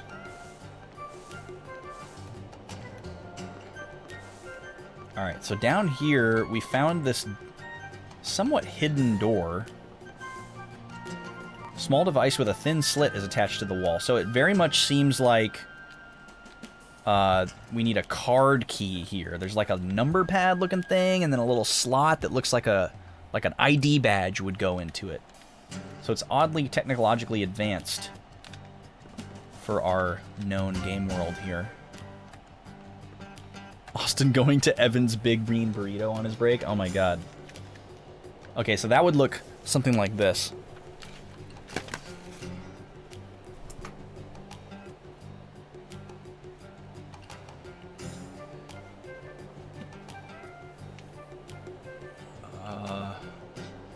Hi. I'm just an everyday grown adult inside a Chuck E. Cheese. I'm a little confused. Sorry. Maybe I'm talking to the wrong person. I don't know. I looked up burrito places on Google Maps, and a pin was dropped here. And I looked at the pictures to see what the location looked like. Maybe look for a menu. And the picture of the place was just a Chuck E. Cheese. And I zoomed in, and it looks like, you know, burrito place is inside the Chuck E. Cheese here. So, you know, I'm not here for the ball pit. I'm not here for the overpriced pizza. Certainly not here to talk to a guy in a rat suit. I'm here for the burrito. So if you could tell me if I'm in the right place, or if this is some kind of mafioso front. You know, is Evan around? Is Evan here? I heard there were small beans.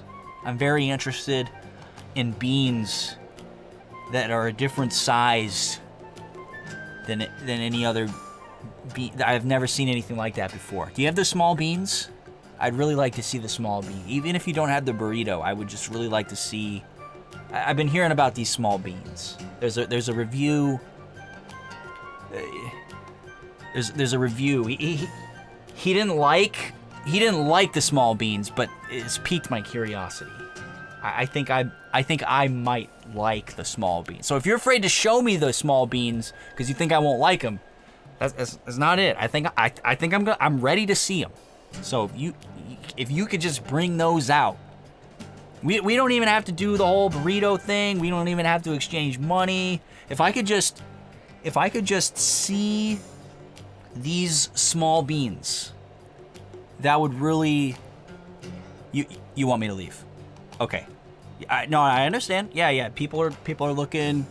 Yeah, it's cool. Can you tell Evan I stopped? Okay, you're calling the police. All right.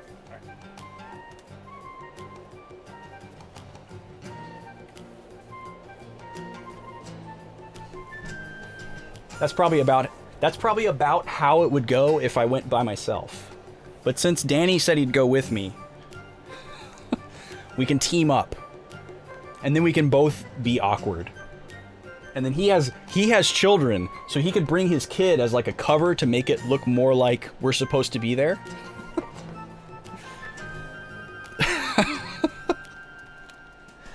Glad you enjoyed it. All right, so we still can't get into that place. We still don't know if it's an optional area that's kind of like somewhat hidden, or if it's going to be required later on. There was the slightest mention, or not really a mention, but more of an allusion to it in that weird prosaic text box from Clive a while back. Okay, so let's go hop on our horsey and go towards this lighthouse here.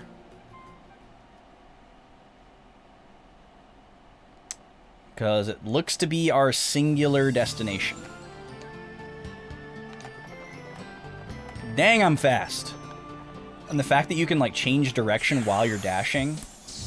They did a good job of making the horse a better way to get around.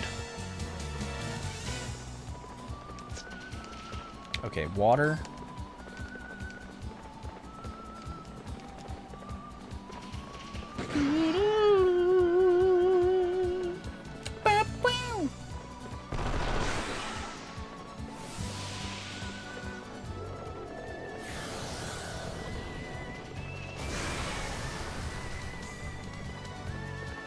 That, like, blue skybox creeping in under the ground texture there for a second. It's kind of jarring.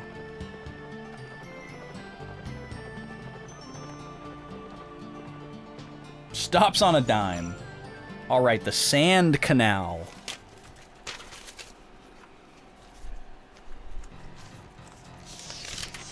What? Was that a lizard man? That looked like a lizard man that was not Janice.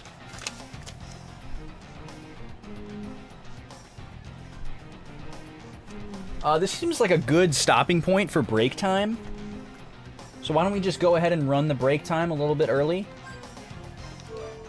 So I'm going to take a break for about 15 minutes here. I encourage you guys to do the same. I appreciate the lurks and the chills.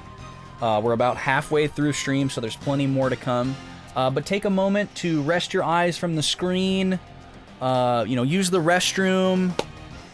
Grab some beverage or snack. Do something for yourself. Take care of yourself. There you go. Grapewire's eating a bagel. Great suggestion.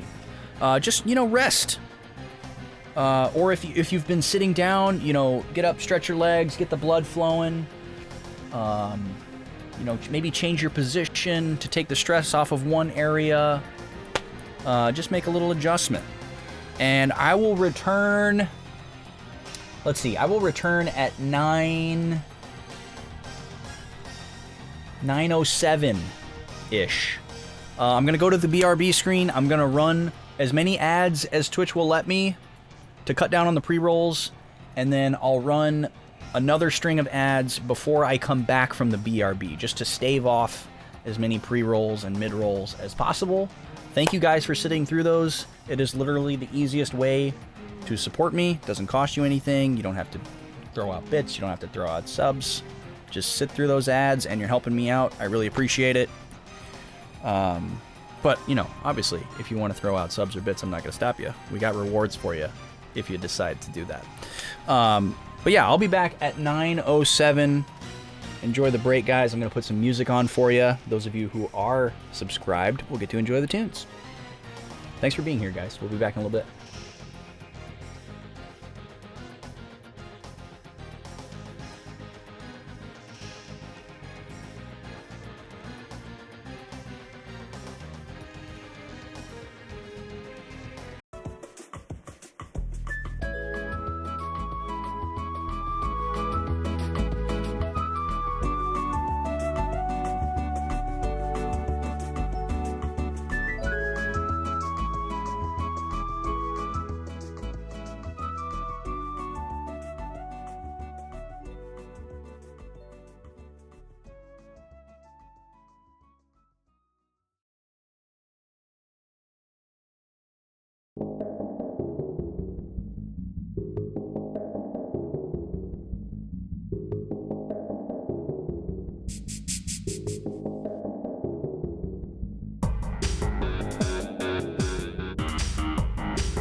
Alright, I'm back. Sorry, I took a couple extra minutes there. I had a little dessert. That took a little longer than I thought it was going to. And I was playing with the puppies outside. And I also may have looked at Twitch on my phone and saw that somebody I really care about is playing a game that I've been wanting to see them stream for a while. So I stopped in for a second. Alright, but we're going to get back into it here. Thank you for sitting through those ads. And it's dungeon time. So let's get back in. Hope you had a nice recuperative little reprieve there. Like that alliteration? Thought it was pretty good. Let's bring the game audio back in. There we go. Alright. I also had to grab another seltzer. Because I just can't stop pounding seltzer. I'm a seltzer fiend. Which, by the way, PSA, if you enjoy seltzer like I do, make sure you don't drink too many, because you can drink too many seltzers. How was Evans? It was fantastic. Hello? What are these guys? They look like Iron Knuckles, but also the Power Rangers. Are these going to be like... I'm going to give these guys robot voices for now. So it is you, the indignant ones who dare stand before our Lord.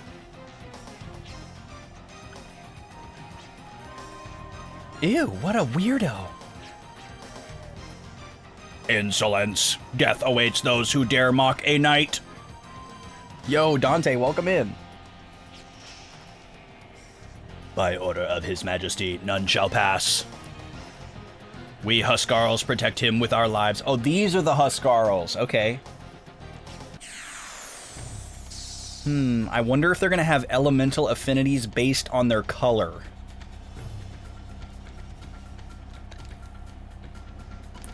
We're going to analyze Jasna, Vendidert, and Wizrapt. Boy, these are some names. These are some names. I'm going to scan this guy because he seems like the leader of the bunch. You know him well. Let's go ahead and have Virginia shoot so she can get closer to a group heal.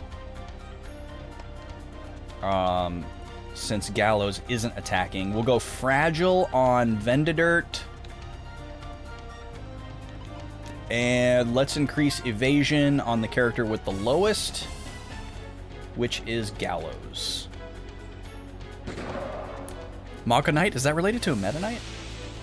Okay, this guy is casting Protect on himself, so maybe these characters have different roles. Okay, Deathbringer, glad to see that miss, whatever it may do. Hopefully not an instant death attack. Okay, got a successful defense down. Alright, let's see what happens with this Analyze here. He has no elemental affinities whatsoever. I'm inclined to analyze the other guys too. We're gonna... Oh, this guy has the ability to remove debuffs? Wait. Nullified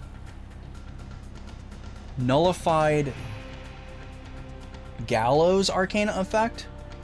The Huskarls react to impede your actions. They nullify your protective arcana and heal each other. They seem to be highly organized. Okay, so there's no reason for us to buff. So did he remove my analysis? No. No, he did not. Oh, but we raised his evasion, and we raised Gallows' evasion, and they took that away. Okay, so there's no reason for us to buff because they will always remove it. Thank you, Gooby, for finishing that verse. This guy cast Protect, even though we haven't used any magic. So I think we might want to focus on him to get rid of buffs. I'm also inclined to believe that this guy has more HP because he was in the center, but maybe they're all the same. If I knew they were all the same, it might be smarter to go after this guy because he gets rid of our buffs. And if we got rid of him first, then we could start buffing. And the red guy seems focused on attack. So maybe what they're trying to get me to figure out here is not elemental affinity, but red is attack, blue is defense, and then white is like buff debuff support. I think that's probably what they're trying to get me to figure out.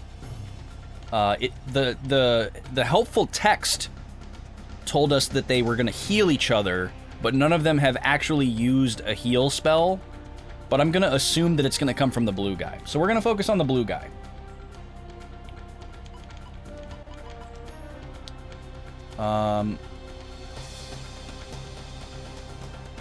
So Eraser works for party characters and enemy characters? No, it only works for enemy characters. Okay, so Erase is not what I thought it was. So we may actually end up moving this medium again. Because I thought Eraser was like Esuna, where it removed debuffs from my party, but it only removes positive buffs from the enemy.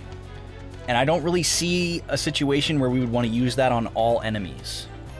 So that was kind of the main tipping point for me putting this on Gallows, was to be able to use that on all party members. So we're probably going to move this again. Oh, but it lowers his FP cost. We're going to have to give that some thought after this battle. But there's no point in belaboring it now. All right, we're already ready for a group heal. That's amazing. I'm just going to start attacking the blue guy all out. We're not going to try to buff or debuff because it's just going to get removed. So we're just going to go all out on Wizrapt.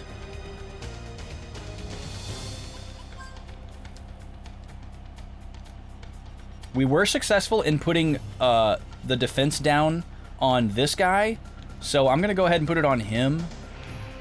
Now that I know how that Eraser spell works, they can't remove debuffs from themselves. They can only remove positive buffs from me. So we're going to try to debuff them. We're just going to avoid buffing ourselves. And then Clive's just going to attack. How's it going tonight, Dante? What's up with you? Jet's action is canceled? Excuse me? Wow. Okay.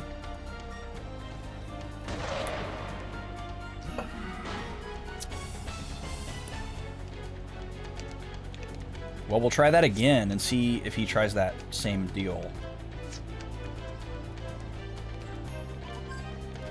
I wonder if he specifically uses it on people who are preparing spells, like he's reading my inputs, or if that was just bad luck. Going pretty good for no reason. Just got home from work, so maybe that's one. Oh, the red guy is the healer. What? Okay, that punches a hole in my theory. Oh, it only heals him 81, though. Okay, so we're just going to double down. They all clearly are capable of attacking. So we need to just pick one.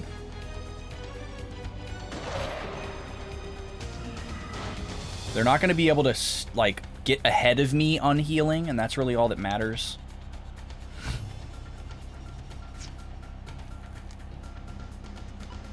Ooh, Gatling's ready to go. Okay, that's cool. It would be fun to build up a bunch of FP and try a summon, actually. This might be a good fight to try out a summon. Because summons do more damage based on how much FP you have.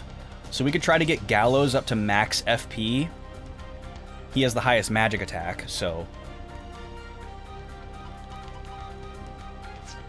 that might be fun. We've never tried that before. And this seems like a good mob to use it on because they're all kind of like equal, instead of like a big boss with a couple of minions, where it might not be as advantageous. Or you might not get as much mileage out of blowing all your FP like that. Did we manage to get Fragile done? I think we did. I can't check because we didn't analyze him, but whatever. Alright, reload, Clive.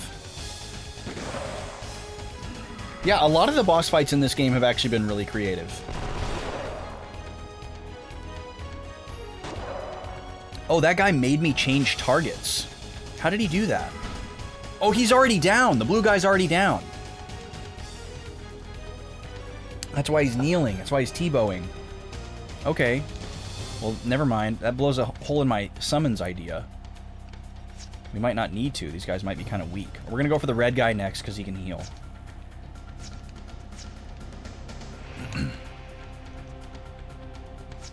Oh, let me lower his defense.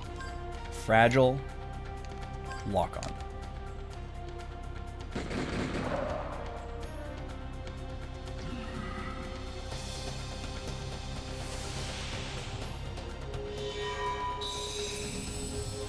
I like that a lot of these bosses have gimmicks, and the game tells you what the gimmick is, instead of just leaving you to figure it out.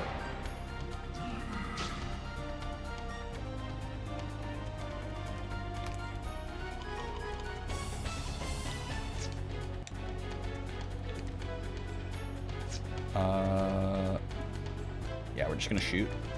Reload. Shoot. And shoot.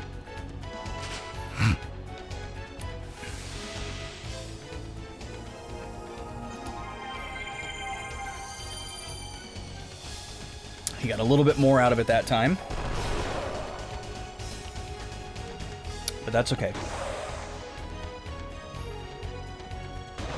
Alright, that's it for the red guy. It's just the silver guy now. So unless he has way more HP, this is a pretty easy fight. I guess since it's at the beginning of the dungeon, they wanted to make sure that the players weren't taken too off guard. I don't know. Because the battle triggered right as we walked into the dungeon. Yep, that's it. Oh, we didn't even get anything. We got a good crop of experience, though. Sir Wizrapt, Sir Vendadirt. Aye. What ho? We have but one mission, to prevent any incursion. Make haste and regroup.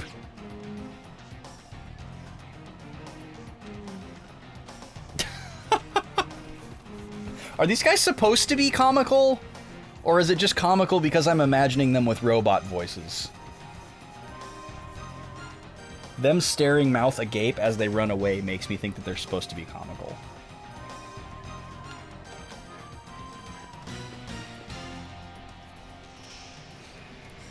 Ooh. Sand current. Okay, I'm guessing I need to stand on that before I hit the switch.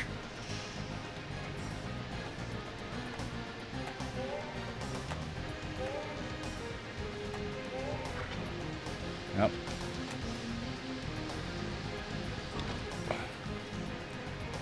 Ooh, we got a duplicator door here. Just go ahead and do that. Last time we used a duplicator, we got it back almost immediately. Holy Root, that's new. Name tag, I know what the name tag does. That's a classic Wild Arms item. Lets you change your character's name. Changes an NPC's name? Wait, what?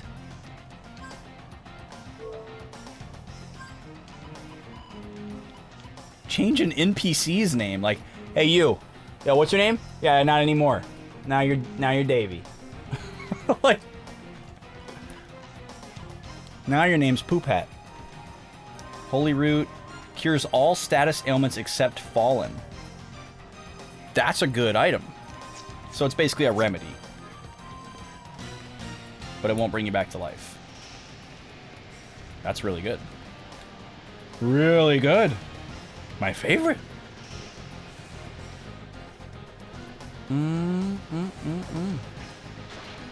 Oh, there could be items in these. I should make sure not to throw them in the sand. Although we know they can be respawned.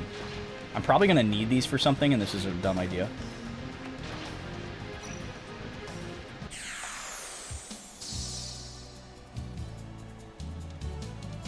Just rename everyone to not their original name. Look at these guys. Holy crap. Alright, let's analyze the Cave Taurus.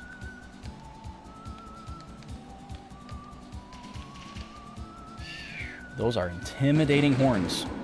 Holy moly.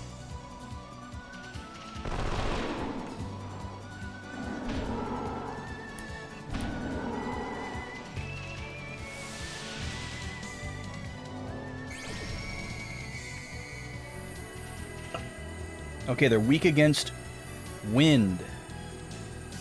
They resist electricity and earth. Okay.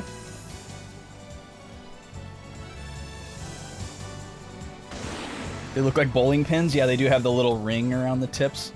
And then another one at the base. Yeah, that is a very funny way to picture that. Definitely makes them less intimidating.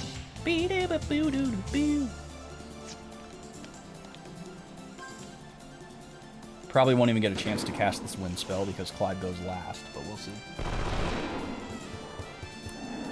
Good girl, Nima. Good girl. Good Poochie. Yeah, you too, Gobi. Good Poochie. Very good Poochie. 2 good puppies. Best 2 I've ever seen. Yeah. Yeah.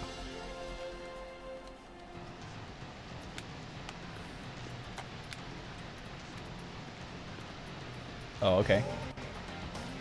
I guess I used the boomerang for this? Yeah. That door looked like a chalkboard. It looked like a barista menu.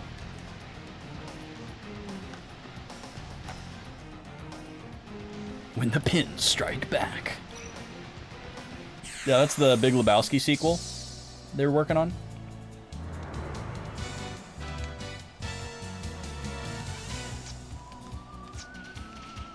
In a sleepy Southern California town, a stoner, a veteran, and a guy who died in the first movie had it pretty easy. When suddenly, the lanes weren't so quiet.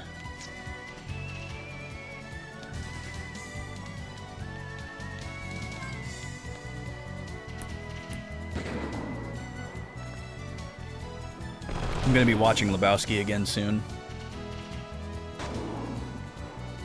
I'm working on a ton of new bit alerts for the channel. Some of them are already up. We've got the mini Game Gush alerts up. I'm still adding some more variations, but there's already over 100.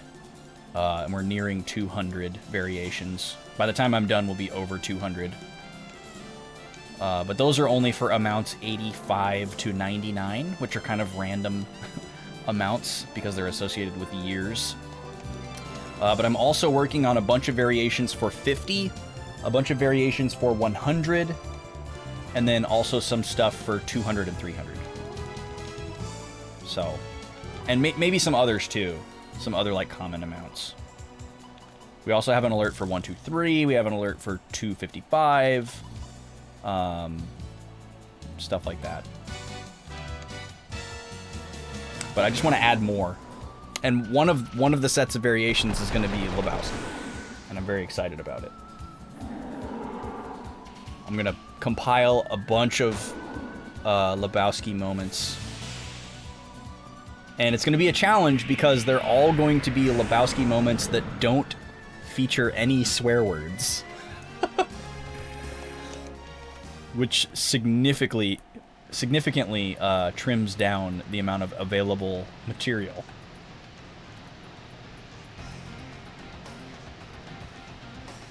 Yes, a ton, not just a bit of alerts. Not a bit of bit alerts, but a ton of bit alerts. Look at these little bottles right here. Somebody drinking over here? 2 lucky cards. Man, we are getting these way faster than we can use them. Keep clear of the bridge. Thank you. Oh, I have to hit it remotely? Is that what it's trying to tell me? How would a normal person do that?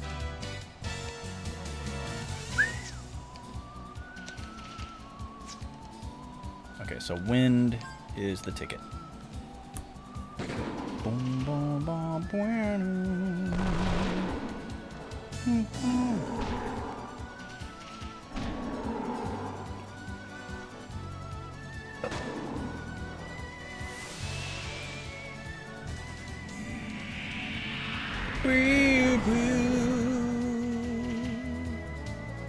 Jet was just like moonwalking in place there.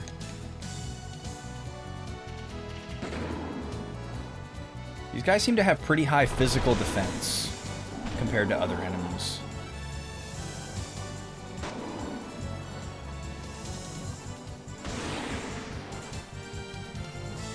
Ooh. Good, bad, normal, and worst. Nice job, Virginia. Couple of heal berries. That's a restock. All right, let's see if we can hit this.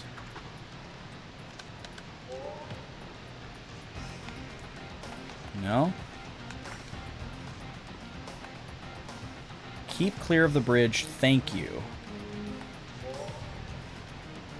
I like how it makes a dull thud when the doll runs into stuff.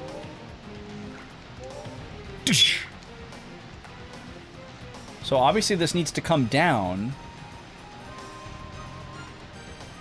What am I missing here? Keep clear of the bridge.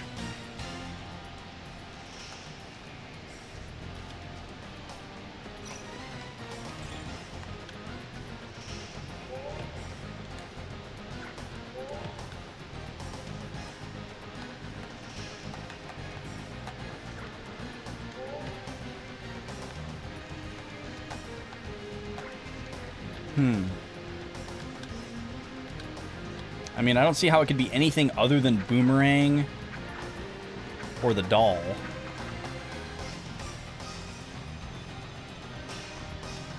We haven't seen any other alternate paths. Oh, we just ram into it. Okay. Jams it in. Fair enough. When in doubt, Fonzie it.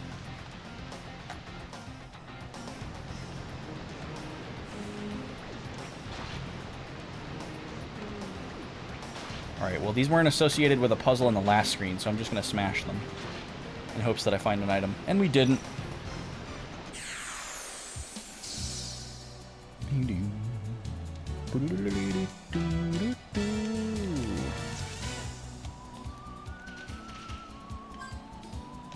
Also, I gotta say, I'm impressed that I haven't gotten sick of random encounters after this much gameplay. And also, I don't feel like the encounter rate is super high. That can be a really exhausting thing when you come back to older RPGs, is when you have random encounters and it just feels like they're always happening. And there's nothing you can do to stop them. Where at least in this game, there's ways you can mitigate the encounter rate. Yeah, when combat's decent, it really helps. I mean, I would still say that I would prefer being able to see enemies to this system, but only slightly. And I could see myself changing my mind on that, actually. Because, like, in a way, this is kind of better. Because the enemies aren't getting in your way and you don't have to, like, dodge them when you're doing stuff. You know? And the fact that you know when the battle is going to happen and you can just be like, no thanks. And you basically have 10 freebies. Or actually, it's not a fixed 10. We're gonna have to fight these guys multiple times, huh? So, thou hast made it this far, but thy luck ends here. We defend the honor of the Huskarls to the death. Alright, we're gonna have to fight these guys again. Now it makes sense why they were as weak as they were. I wonder if there's anything about them that's gonna change. Because historically in this game, whenever we've fought somebody more than once, they were different every time. Okay, so that's exactly how he opened up the last battle. Protecting himself against magic. We don't care. We're just going to wallop him.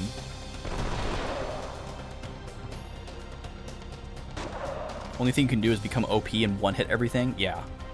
Exactly. That's one thing that just blows me away about the Mother series, is how ahead of its time that mechanic was, and also how that hasn't been redone. That was never like redone. Like nobody stole that amazing idea. Like you can see the enemies on the overworld. That was pretty revolutionary at the time that that game came out. In fact, it may have been the first. I don't know. I'd have to do my research.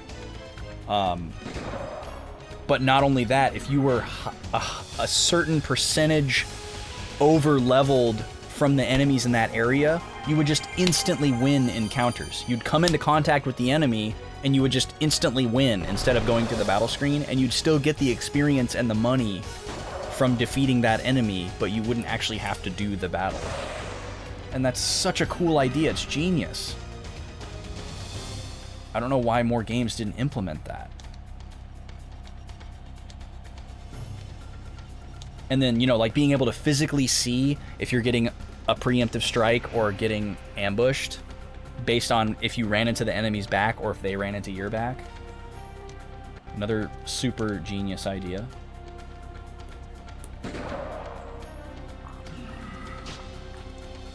Wait, how did Jet just die? What the heck? Was I just not paying attention? I thought he had like 200 something health at least. I didn't think he was in the red. Okay. Reload. Revive fruit. How much damage did he do?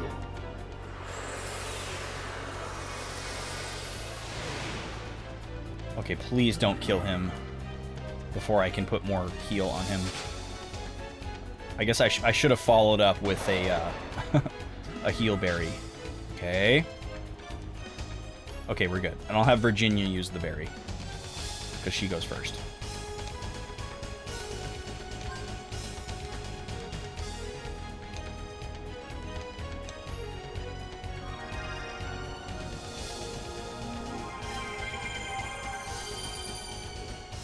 $200 has a 0 in it? Yeah.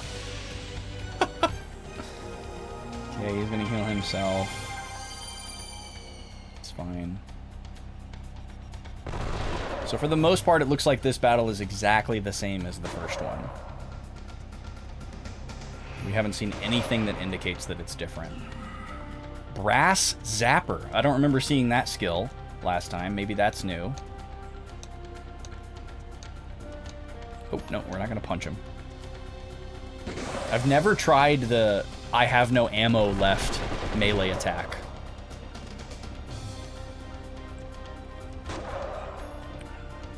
To see how little damage it does. I'm just assuming it's paltry. Oh, he must have done that attack. That attack does huge amount of damage. Okay. That makes more sense. So he's got one little new trick up his sleeve.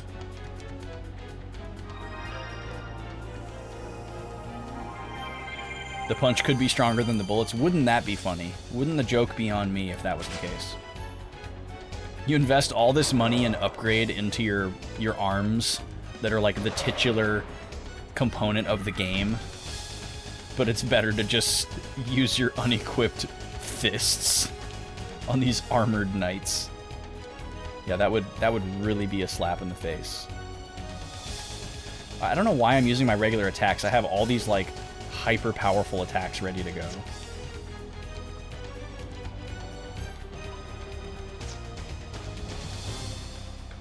Do a lock on, probably finish him off. You doubt? Yeah, I also doubt.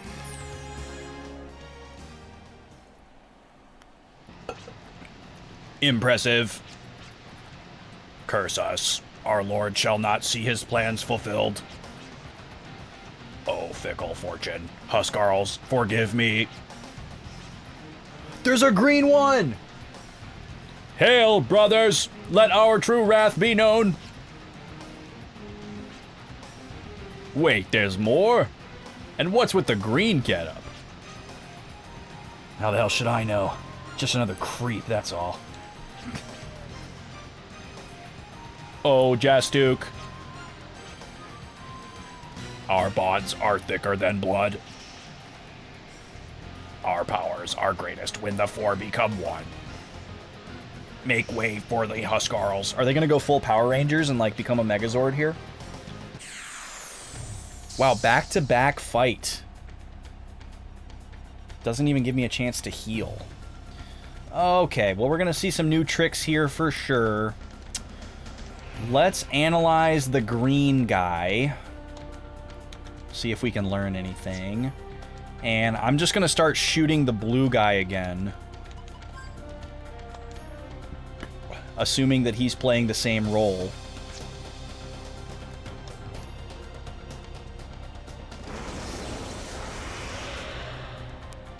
Okay, so he's the heavy hitter.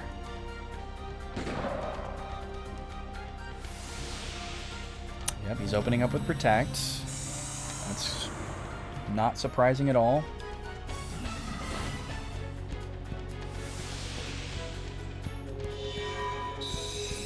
So Virginia's already able to do a group heal. So that's great.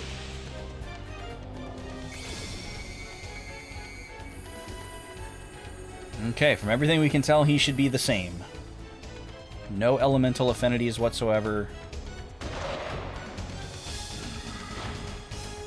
These guys seem to have about 1,000 health. Maybe we will go ahead and do the group heal after he does that. Just make sure we have Gallows attack. Because we want to front load attacks as much as possible to weaken their numbers, because obviously they're going to be the most dangerous when there's more of them, and we can take it a little bit easier when there's, you know, 2 or 1 left. So, yeah, let me just stay on top of it, I guess, and heal everybody. This isn't really good mileage for this ability, but because Virginia's missing so much health and everybody's missing a little bit, we'll go ahead and say it's worth it. Alright, this may be enough to do in the blue guy. We'll see. Well, I'm glad he did that attack before I healed. That gives me a little more mileage.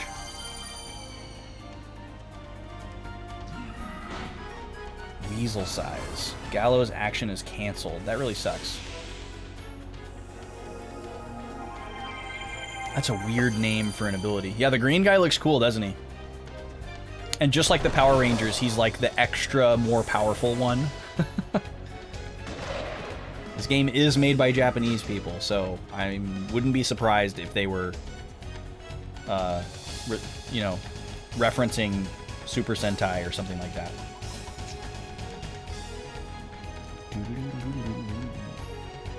We do need Gallows to get actions off so that he can prepare to do a group heal. Fragile has probably run out, but whatever.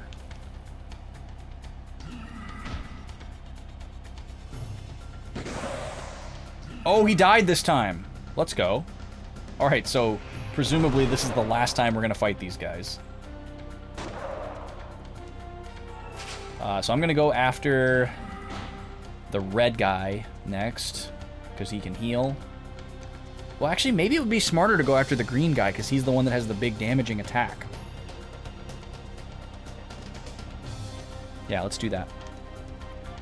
Virginia needs to heal herself, because she's getting walloped. Yeah, we'll just go after the big guy.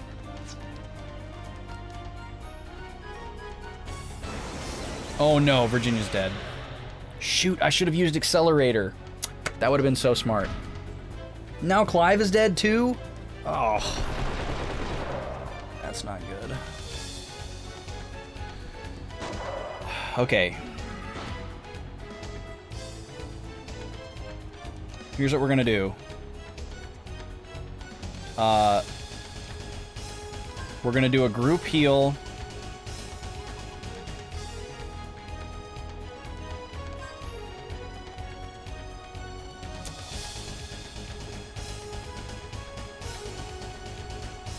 Yeah, we're gonna do a group heal, but before that happens, Jet is going to use Revive on Virginia. Hopefully one of these knights doesn't go before Gallows and attack Virginia. Damn it. What a waste. It actually probably would have been smarter for me to not use Accelerator, and that guy would have gone before Jet. Well, this is a huge waste.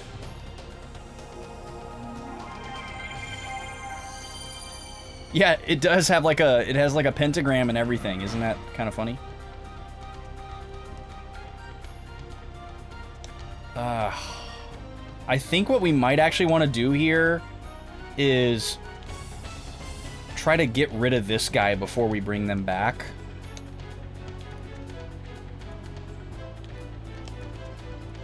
Because they're just kind of overwhelming us right now because of how many attacks we're sustaining per turn. And it's going to be really hard for us to catch up while there's still 3 of them. So I'm just going to keep my health above 300. Alright, Gallows, you can reload. Jet, you can reload. Okay, so we're not going to take big damage this turn because we're defending. Oh, perfect. And he's using his big attack. That's amazing. That was accidentally perfect timing. Yes, the robot needs to be stopped. Is that the Destructoid robot? Yeah, Mr. Destructoid. I didn't even realize that was a global emote. Okay, Gallows, attack green guy. Jet, heal yourself.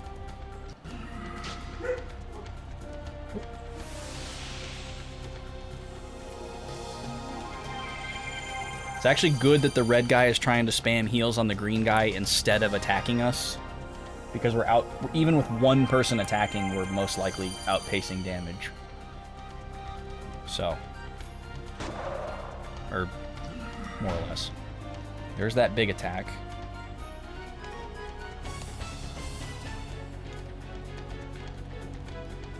Dang, I really need Jet to be able to attack because he does more damage, but his health is too low, so he's gonna heal himself again. Come on, Jet. That's fine.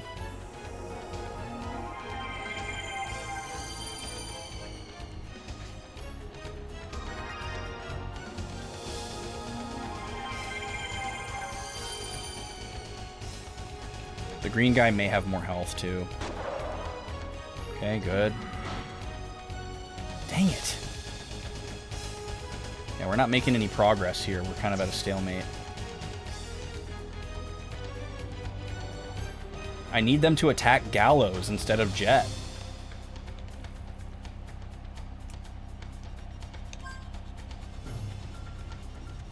Or wait. I could have Gallows do a group heal again.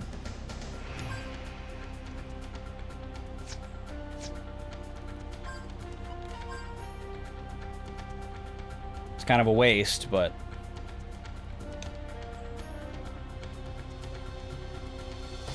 he goes really slow. I run the risk of Jet dying before he can get it off. I mean, Jet could still die because he's not going to go first. Well, actually, let me do this. Let me do Accelerator, Healberry. This way we make sure nobody dies this turn.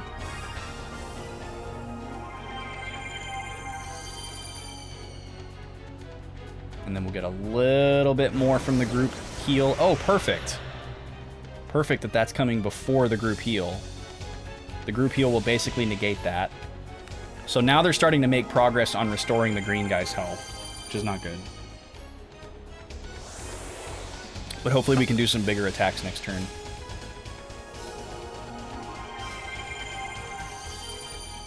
Since we won't have to heal.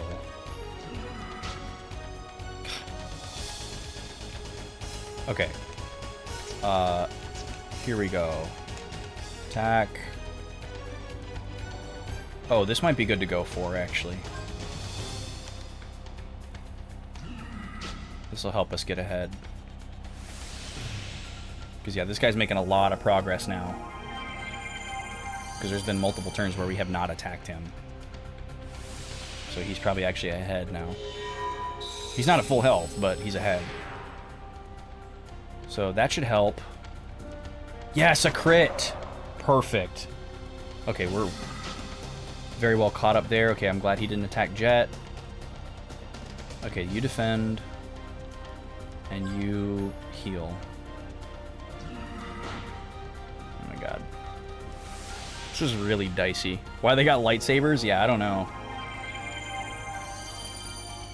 And they have like little like glowy LED things in their armor too. That's why I'm giving them robot voices. They seem like automatons more so than actual knights wearing armor. Good. Okay.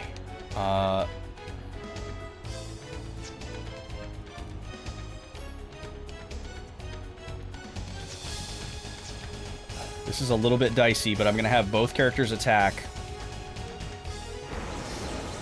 Oh no, this isn't good. Somebody's going to die this turn. Somebody's going to get bopped by the white guy. Silver guy. Maybe he'll miss.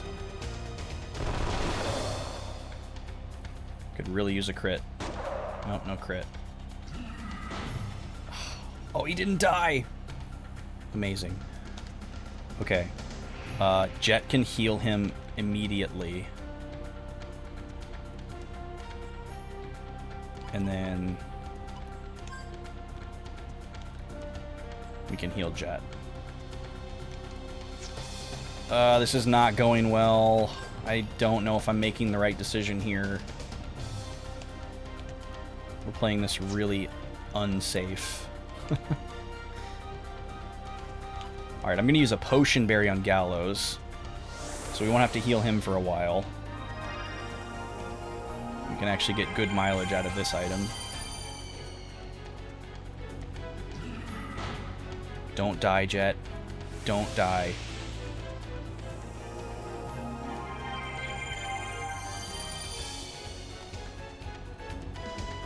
Good. Okay.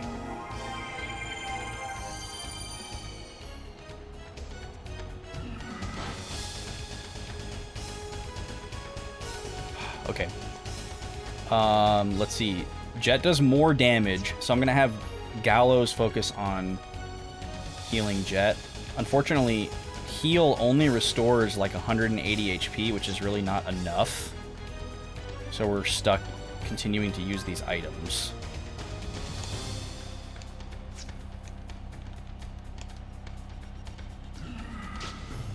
That's good. Please keep attacking Gallows.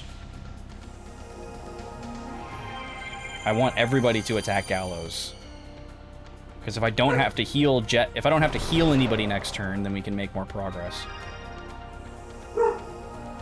Gobi.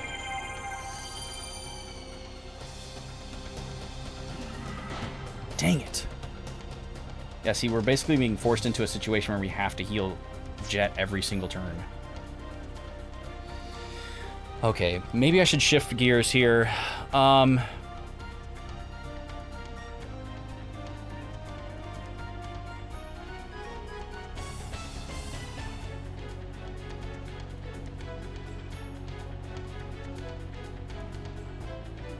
Gallows doesn't have enough to do a group heal, unfortunately. The group heal that we really need, though, is Virginia. Because she can restore big-time HP to everybody with an item.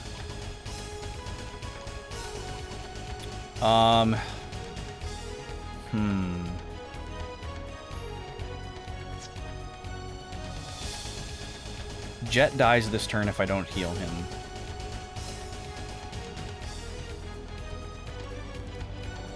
Let's just do this.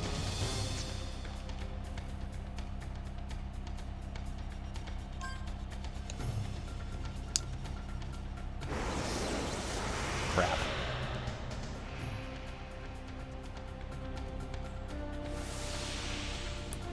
So I think he uses that at a fixed interval. I think it's like every 3 turns he uses that.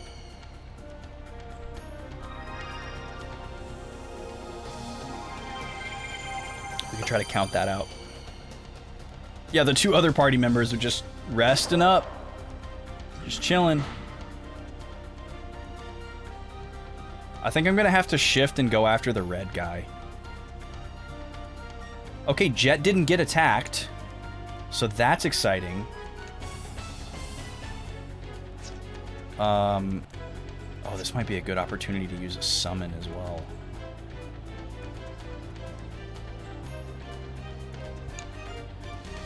We just need to take out one of these guys so that we can catch up. The problem is if we gang up on the red guy, we're not actually reducing the amount of damage that we take per turn, because this guy's not attacking.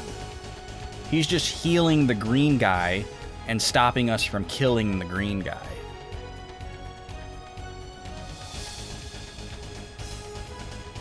And I gotta assume that he's only healing the green guy because the silver guy isn't missing any health yet. But he would probably split his healing if they were both missing health.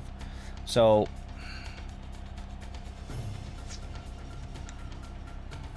we know how much HP this guy has, so let's just attack the red guy.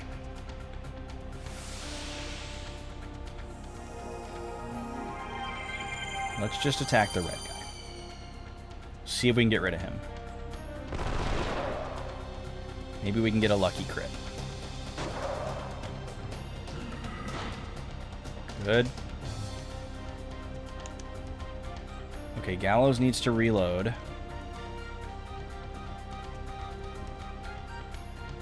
So he's not going to take big damage. I'm going to be a little bit ballsy here and attack again.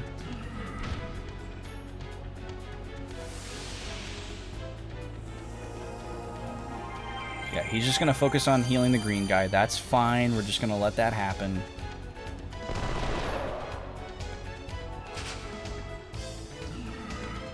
Good. Perfect. We needed that so bad.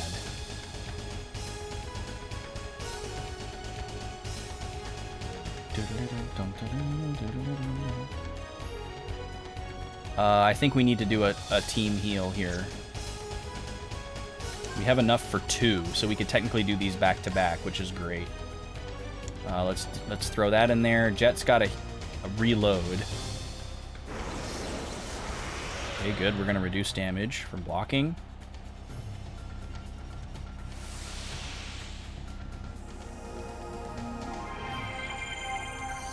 Oh, hey! Welcome in, FKA Duprism. A never-ending nap. That's a great username. I think you will be welcomed into many chats with that username. There was nothing wrong with Duprism. It had a nice ring to it. But a never-ending nap. People like relatable and funny and silly usernames.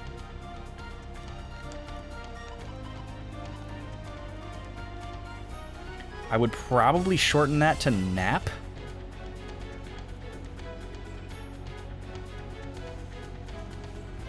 So you tell me, would you rather me call you Nap or Duprism? Or something else?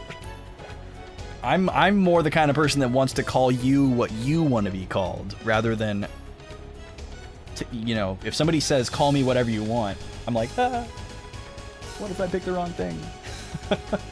What if I pick something they don't like? Do I want to double heal here?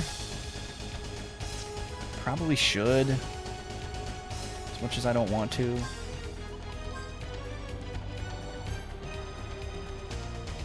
Because Jet's gonna have to... Oh no, Jet already reloaded. Okay, cool. Cool. So we still get damage this turn. That's good. That's what's important.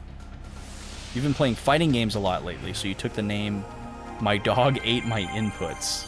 That's a good one. That's very good. So now he's healing himself. He's faced his own mortality. He realizes that he is not long for this world, and that he needs to do something about it. But we're going to stay ahead of him.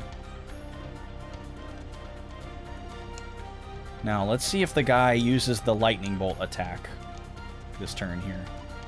Alright, we're going big here. Gatling. Nope, he's not using the big attack. That's good. Happy to see that. Got the red guy on the ropes. I hope so, man. We've been stalemating here for a while. Okay, yes, he's gone. Beautiful. Hopefully that doesn't change their tactics. Now, we're not going to be taking any less damage per turn, which really sucks. But now they're not healing themselves. So that means if we take a heal turn, we don't lose progress. So that's exactly what we're going to do here. I'm going to have Gallows use a heal berry on Jet, and then I'm going to have Jet use a potion berry on Gallows. I know that seems really weird. Jet goes first, that's why. Alright, there was the big attack. We managed to survive that. Hopefully Jet doesn't get bopped here before Gallows goes. Okay, good.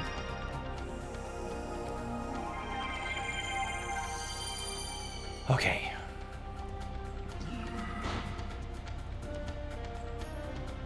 Now, if I can manage it, I think I might actually try to go after the silver guy first, too, before I bring everybody back. Because obviously I want to bring everybody back before the end so that we can get experience for everybody. So now only having one person per turn attack is fine.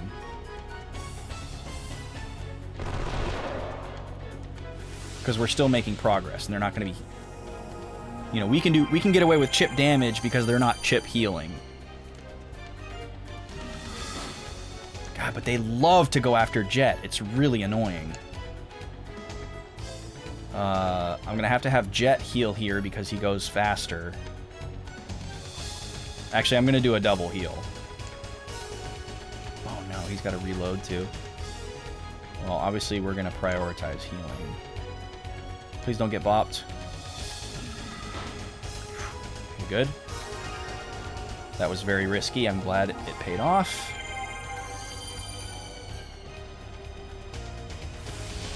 And this will put Jet right around full.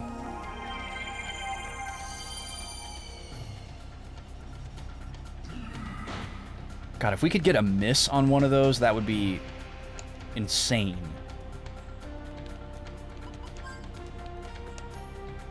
Okay, Jet's got to reload, so we should gain some HP here. Luckily, we're guarding when he used that. That's beautiful.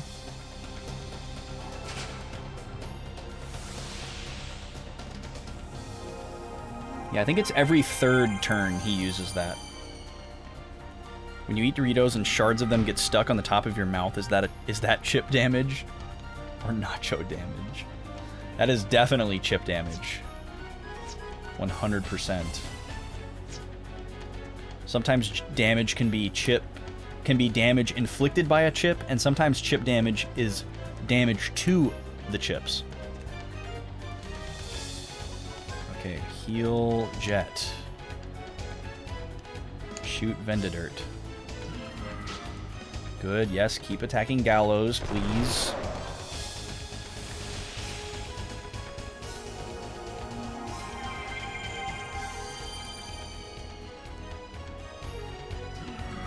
Yes! Finally! A miss! Okay, let's gang up on this guy. I don't have enough ammo for Gatling. So we're just gonna shoot.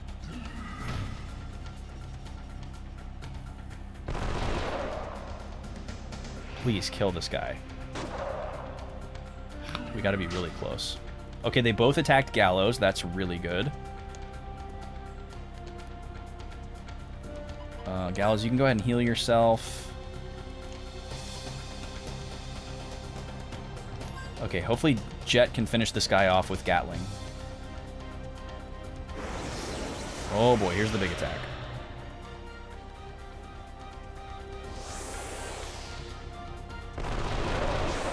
Yes.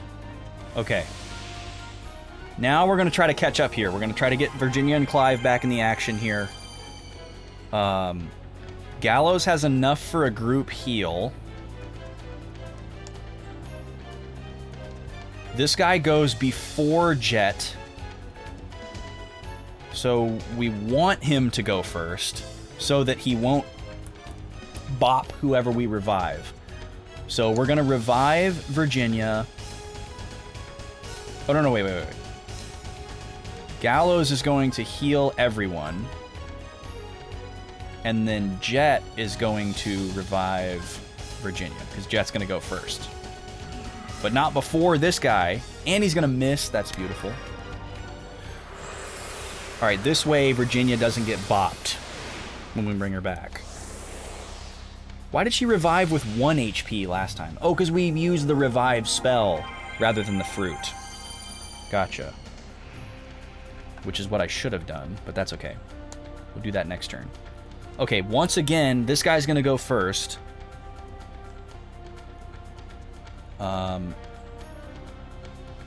So here, I think the play...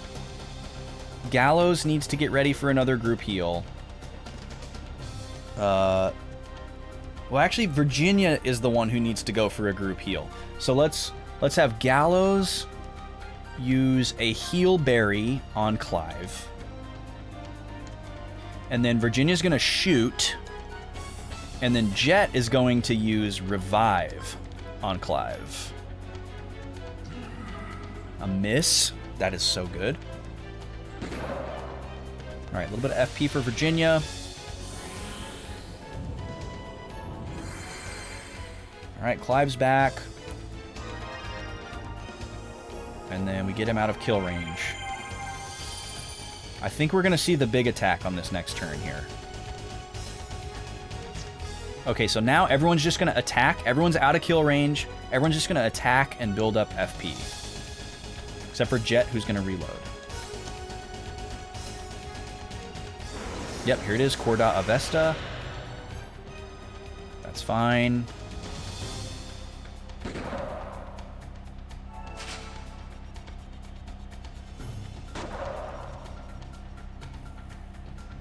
Yes, a crit. Oh, and it's over. Done. Wow. Okay, I'm proud of myself. I was a little bit worried there for a little bit, but we pulled that one out. I think we made some good decisions. There was definitely some leeway given to us with some not great decisions. I should have focused on the red guy immediately when I got down to 2 characters instead of messing with the green guy for several turns and wasting a bunch of items. We definitely could have saved a lot of items, but that's okay. We got through it. Well, now we know. You talking about how to keep running into weirdos like them?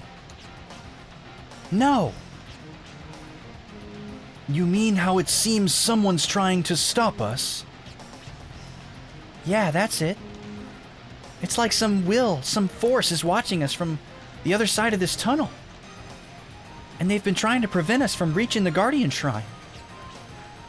You mean those ethereal guys, or...?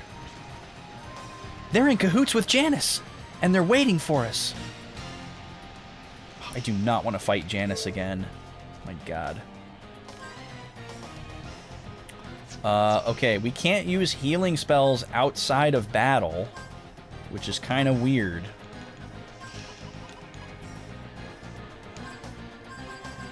We're saving up for that.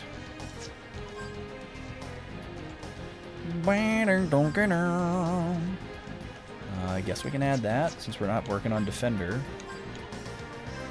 We're definitely saving up for crit. And haven't seen either element, so we'll just arbitrarily choose.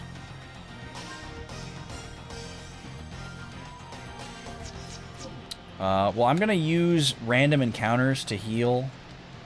Which way did we come from? I can't tell. Okay, we came from here.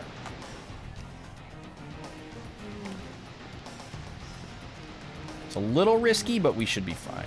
I don't want to waste items. Can I get a battle? Just in case there's like...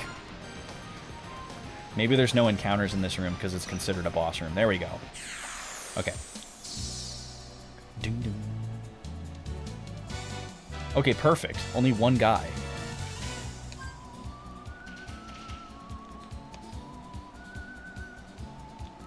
So what we're going to do is we're just going to let this guy wallop us and defend.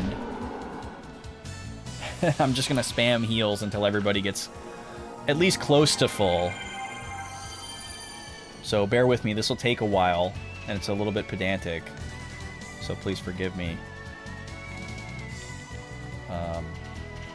Actually, I guess what I should do here is attack once with Gallows. It might have to be twice, so that I can do a group heal.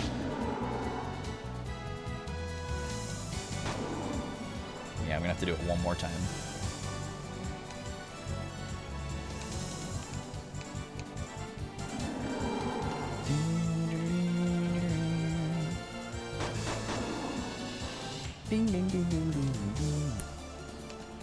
Okay, now we can do a group heal.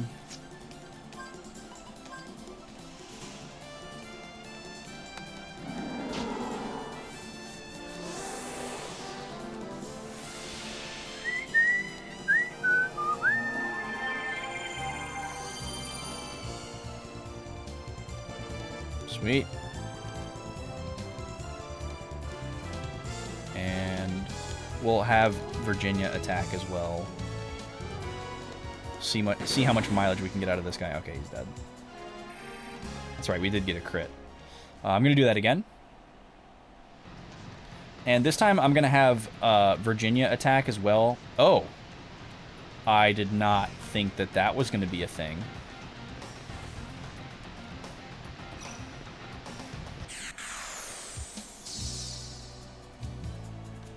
I'm going to have Virginia attack as well so that we can utilize her for a group heal. Or actually, let's get rid of one of these guys. We'll have Jet and Clive attack letter B.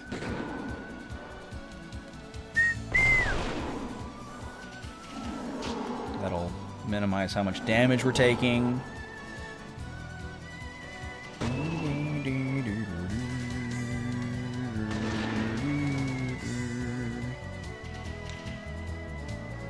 Okay, A, B, defend.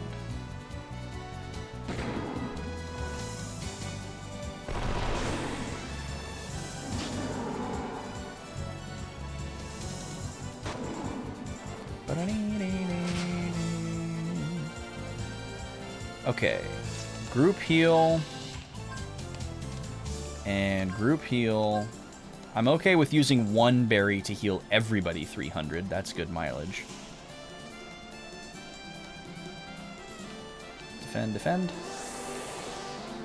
Hopefully he attacks Clive or Jet. Alright, 300 for everybody.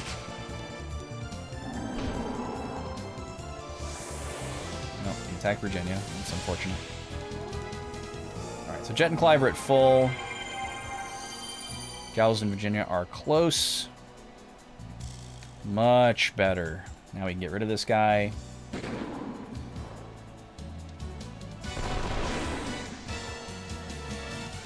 Much better. Our vitality's all the way at 0, which I don't fully understand what that even does. Oh, there's a little bit.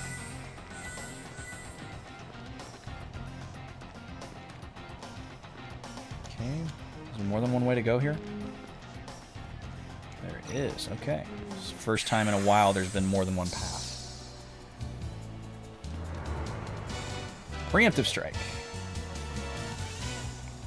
I'm going to do some chip healing here with Gallows, see if we can get even closer to max health.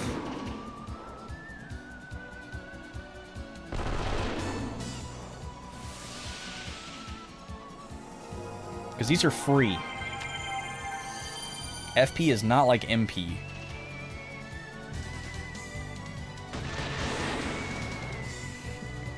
It's 100% free. Well, that went well.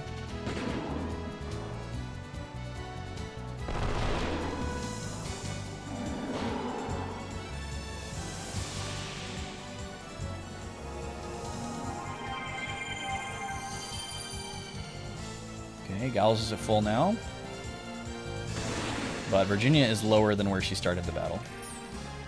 But if we could get one more mob, or one more battle that's just the one of those guys, we could probably get everybody to full. Ooh, treasure room. Nice. More Gala cards. We have so many of those. Oh, good. We got a heal berry back. That's good. We've been using a lot of those. They're not expensive, but, you know, we don't have a shop around here, so... I'm not going to be replenishing until anytime soon. Presumably till we get out of this dungeon. Alright. Oh! How did Virginia get to full health? Oh, with the vitality that we picked up. Okay. So just kill everything. Have we ever scanned one of these guys?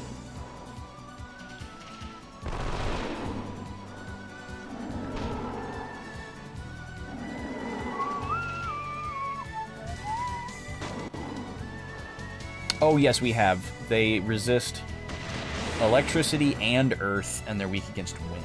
That's right.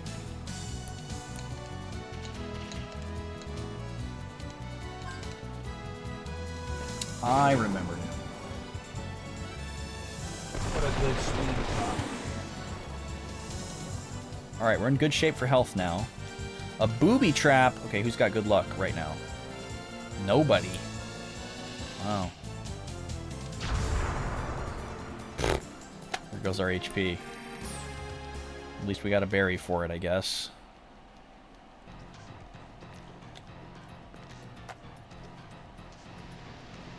Ooh, look at this.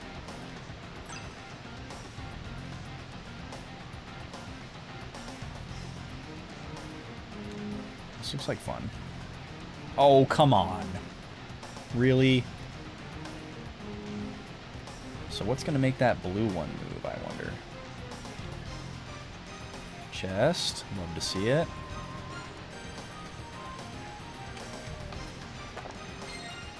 $4,000. Holy crap. Getting a lot of money these last couple of dungeons. That's really nice. Money was really hard to come by in the first stretch of the game. Whew, that was close. We got 2 paths here. Oh my god, we got a lot of paths here. There's a door over here. Check this out. Oh, that's tricky. All the way back to the beginning.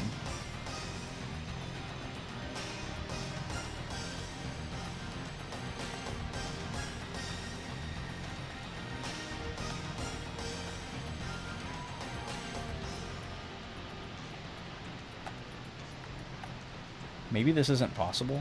No, it's possible.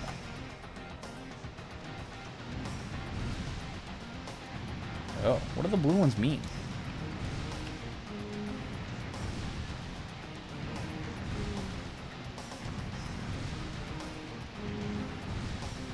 Oh, I see. You just have to learn the pattern so that you can get across. Okay.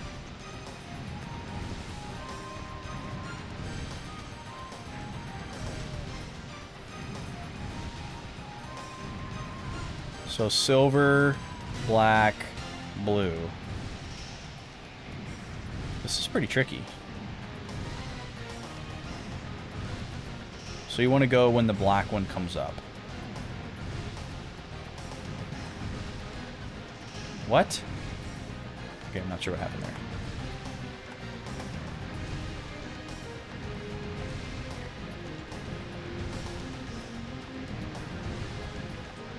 Oh, I was kind of floating in between there. Okay, I see what they're doing now. You can actually kind of like wait out each cycle.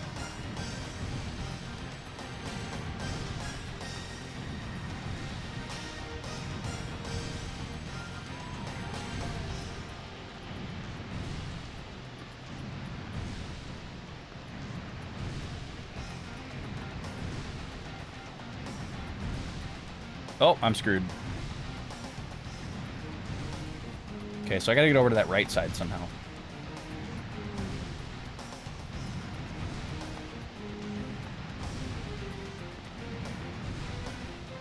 Yeah, because it's not gonna be right here. Okay. So you do have to go left at the beginning. I'm glad there's no encounters in here. It's very friendly.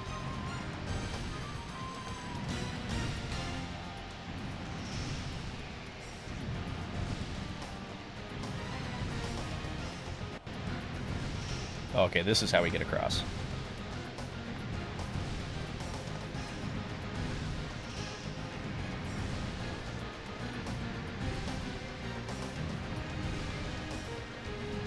Okay, this looks good.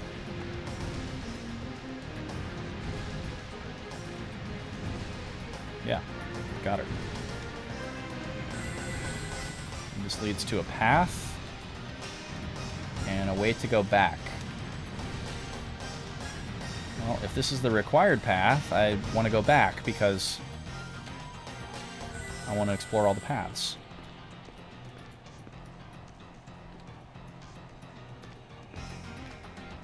Yay, treasure. Gimel coin.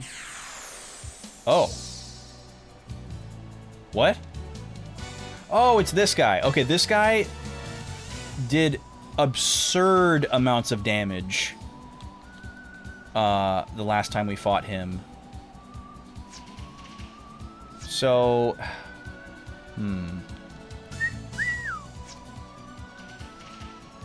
like, absolutely absurd. He's, like, super, super strong. If I remember correctly. Although I may be getting him mixed up with my Dragon Quest III playthrough right now. Mimics in that game are completely broken.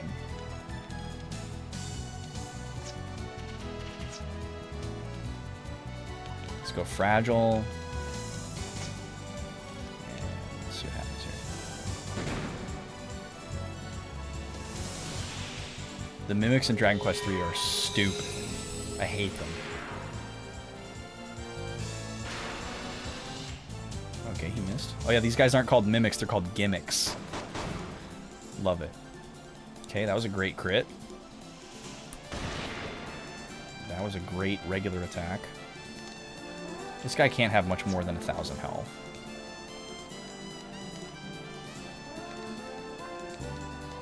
We're in good shape here. Oh yeah. No problem. I mean, granted, that attack was probably really strong and we got lucky that he missed. Soul Feather, what does that do? Oh, okay, nullifies glass. Another status effect that we have not seen yet, but based on what we read in the manual, it's very bad. Device is keeping the door shut. Is this going to be from like a completely different... Oh.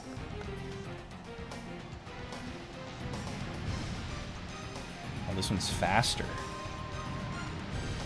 And this dungeon is pretty expansive. I feel like I should go back to that other room. I'm gonna go back. Because I need to know, like, if there's just, like, a chest on the other side of the room and I don't need to waste my time there. Or if there's, like,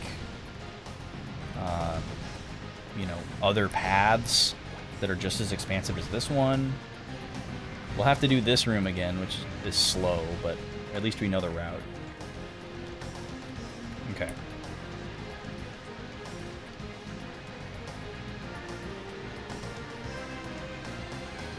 Let's see what else there is in this room.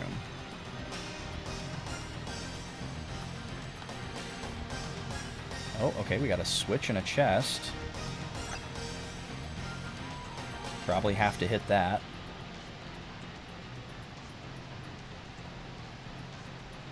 Oh, now this little gray block is moving. Okay. Seems significant. Now we're going to be able to get this chest. Seed powder. That's a status heal, right?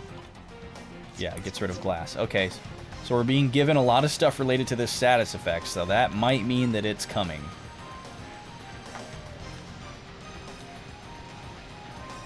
Oh, another chest. Okay, so I was right.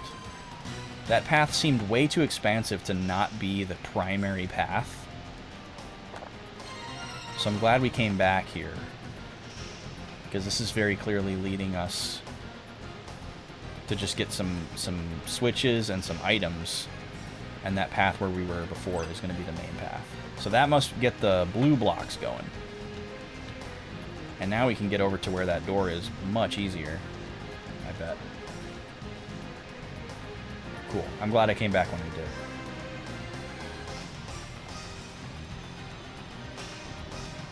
Yep, there's the blue block.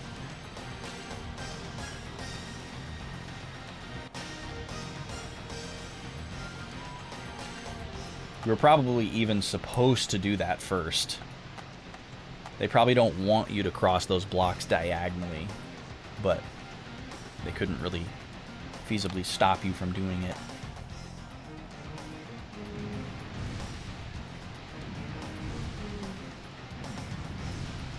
Oh, yeah, I mean, I could totally understand that.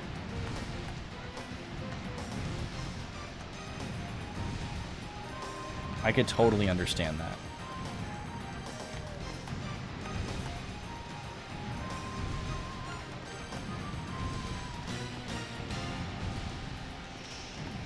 Oh, I know not to go that way. I don't know why I did that. I think it's cool that we have the option to change our username on Twitch. You know, it like gives you opportunities to try stuff out. I mean, if you end up not liking it, you can change it again in the month.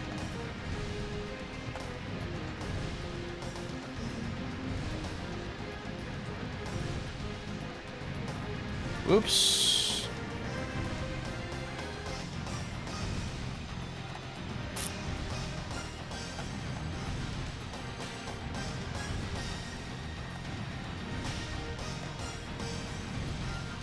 We need to look ahead a little bit more. This is the way we go.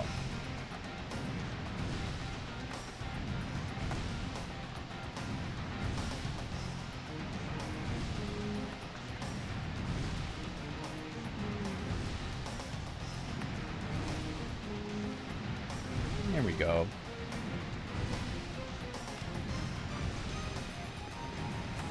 All right. Your acronym is ANN. You could be Anne. How's that? Is that cringier than Drew?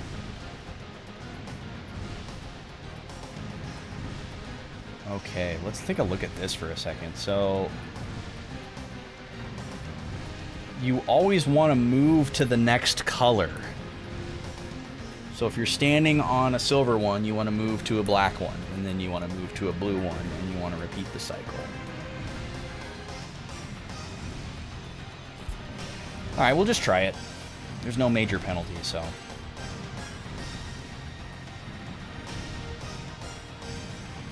Try this little move.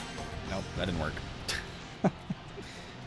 At least you were the same color, so I had a reasonable guess at who it was. When people change their name and their color, it's like, it could be anybody. It could be a brand new person.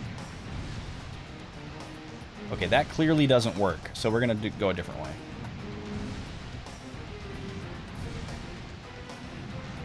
Let's try this.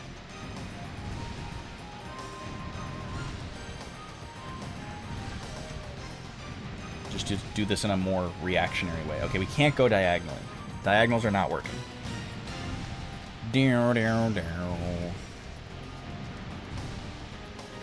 Let's try this. Oh, we're already dead. Oh, look at this.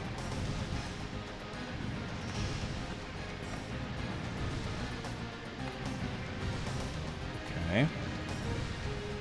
Okay.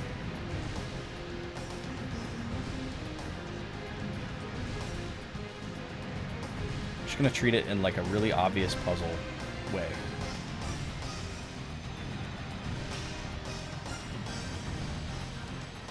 Oh, why did I do that? I knew that that block wasn't there. Okay, we're on to something.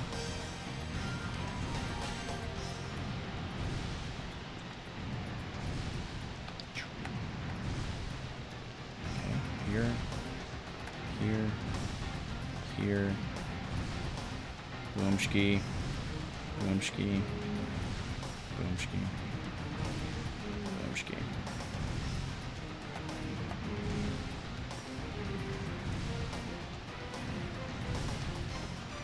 Okay, to the right.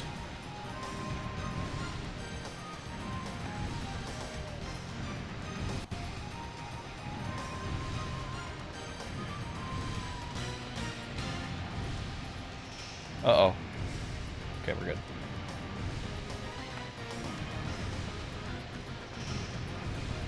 Oh no! Okay, I see the final path. It just sucks to die all the way at that point and start over.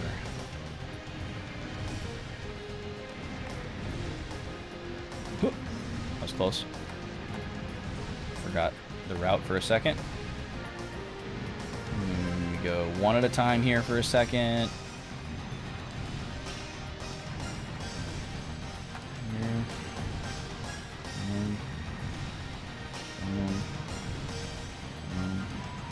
To the right. Right again. Up. Up.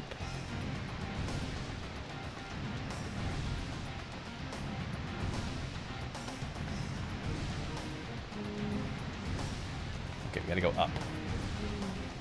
There we go.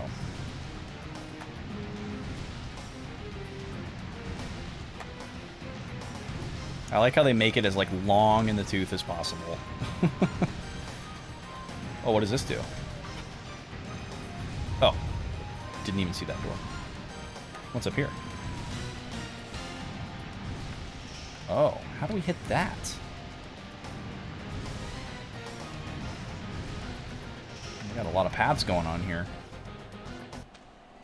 Oh, crap. Dang it. Stop right there. Those useless Huskars. Who is that green guy? Why do we just see him occasionally? Just who are you people? I am known as Lehalt. I spread the word of the gods. Call me Malik. I manipulate life with wisdom. The word of the gods is lost wisdom from beyond. Wisdom is strength, and truth bound as one.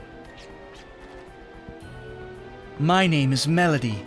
I am the puppetress who molds the ore of wisdom into metal gods. Well, that's an abstract concept. Who is this? Who is this? Who is this secret alien man that is sometimes with them? I must know. He is a joke character. Who is that? It's like a booger with a million teeth. We are the prophets.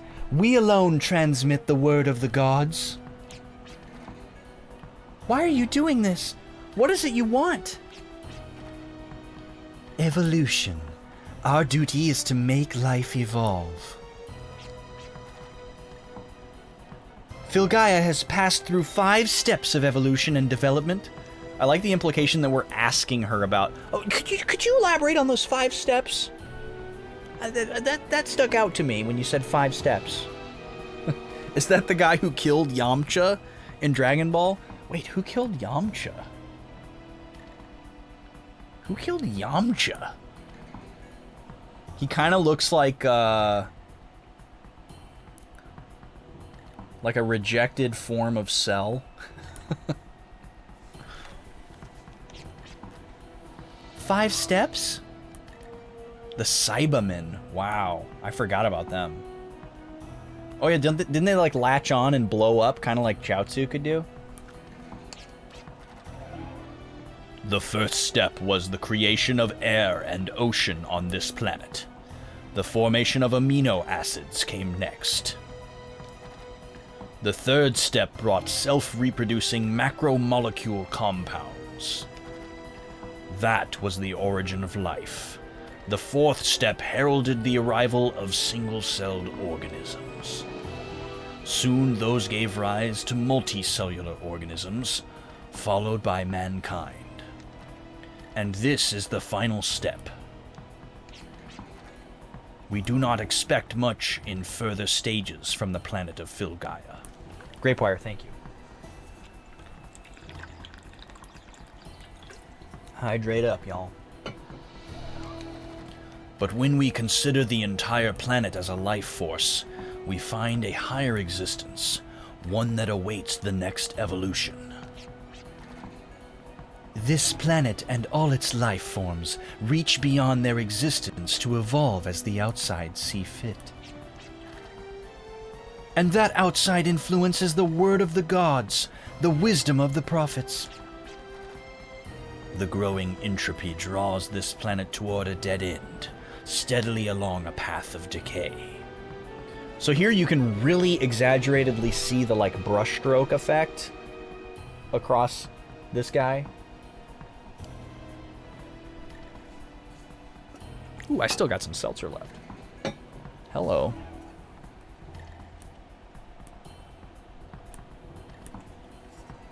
Polish that off. Thought that was long gone. But we deliver the word of the gods. We give rise to new forms of life and lead the planet to the future. What happens to Filgaia after such evolution? Like us, its life forms will possess stronger bodies and even greater powers. Janus shall grow from his unbecoming state to a body fit for a god. That guy is just creeping back there. I can't take it. What is he doing? How long are we going to have to wait to figure out who the heck that is? Janus will what? You can call yourself gods or whatever, but when it comes down to it, you're just demon scum. Hey, you mean that all life's gonna...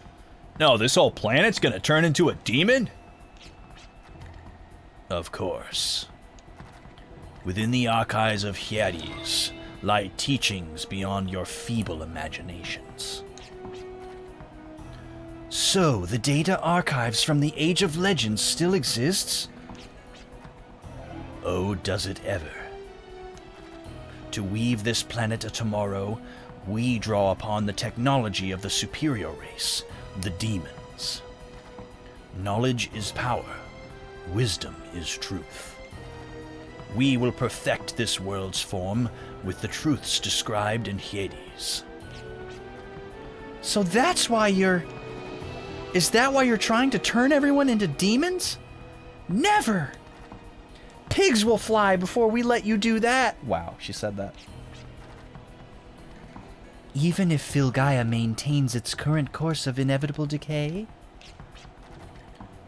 And who are you to judge what is right and what is wrong? Who do you think you are? Such arrogance is dangerous, my dear. I can't tell yet. I came out into the wasteland hoping to find justice. But I know it's wrong to hurt people. And I'll never believe you can steal the Guardian's energy for Filgaia's future. A pity. We heard you were worthy, and would be a loyal ally.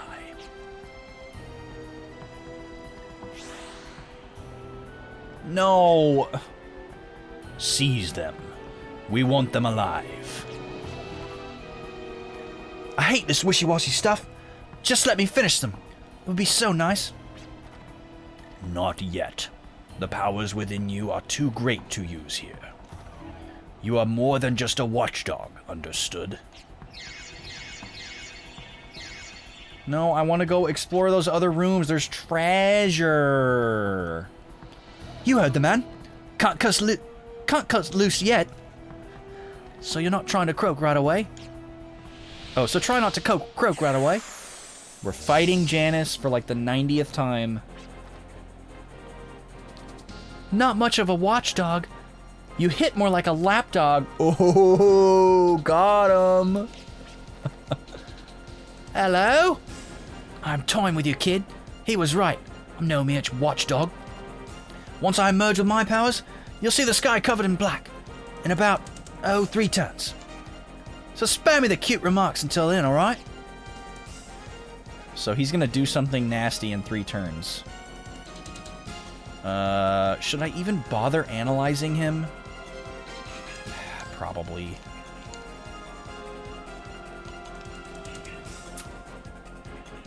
I'm gonna throw out a Protect. Let's throw out a Fragile, and we'll start shooting. Oh boy, what is this gonna be? Well, hopefully this isn't into the dungeon. I just don't want to get like kicked out of the dungeon after this and have to come back in here to find whatever it is I can find. Well, that's a strong attack. If that's not his big attack, that's pretty scary. I don't see any conceivable way that we could defeat this guy in 3 turns, so there must be either some kind of gimmick or some normally feasible way to withstand whatever he's preparing to do. Ooh, a crit. Nice. Whew, that's a lot of damage. Okay, that's a little less damage.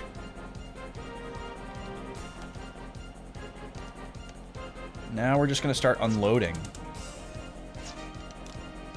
Because, yeah, he doesn't have any elemental affinities, so just shoot it, Fox. Maybe we can get some more crits.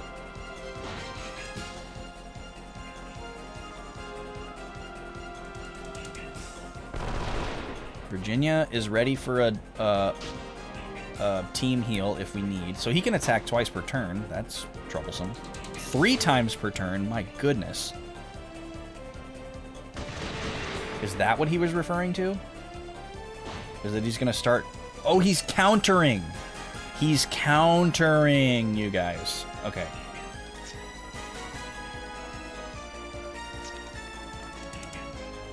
But this also is the 3rd turn.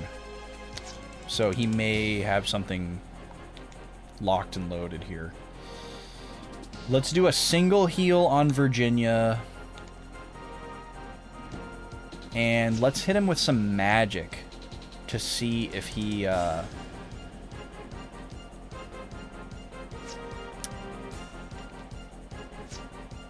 defend. Let's hit him with some magic here and see if he counters magic.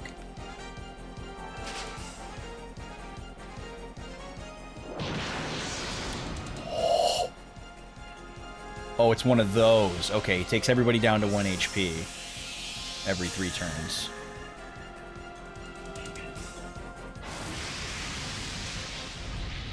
Gotcha. Okay, so he counters magic with that.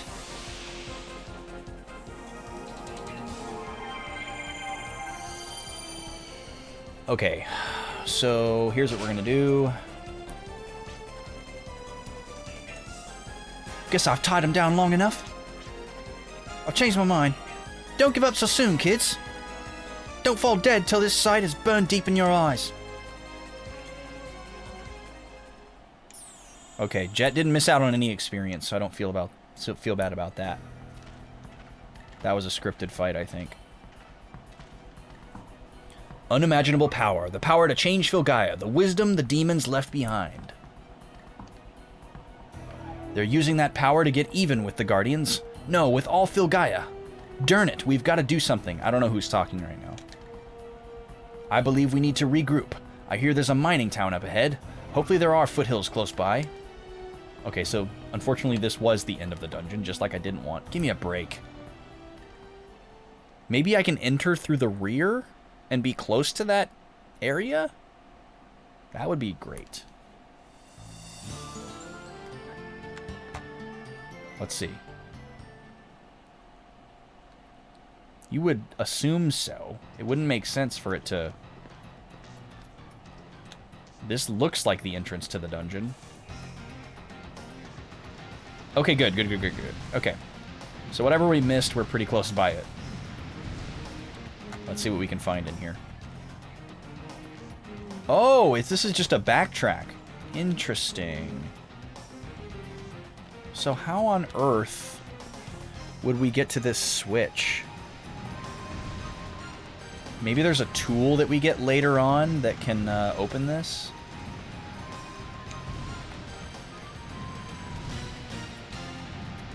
Okay, so I'm going to write this down. Sand Canal, heavy switch.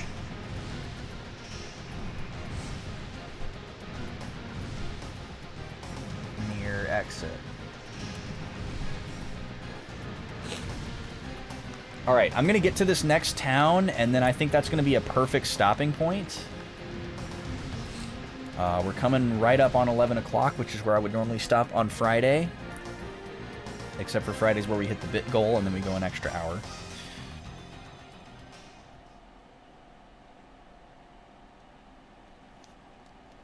So yeah, I'm assuming there's going to be like another cutscene or two when we get to this town. Oh, my horse is on the other side of the frickin' canal. I don't have my horses. But I could probably use my whistles. But I ain't gonna. How's my health? We need to heal. Since I don't know what kind of enemies we're gonna run into, I'm gonna go ahead and use some berries here. Also,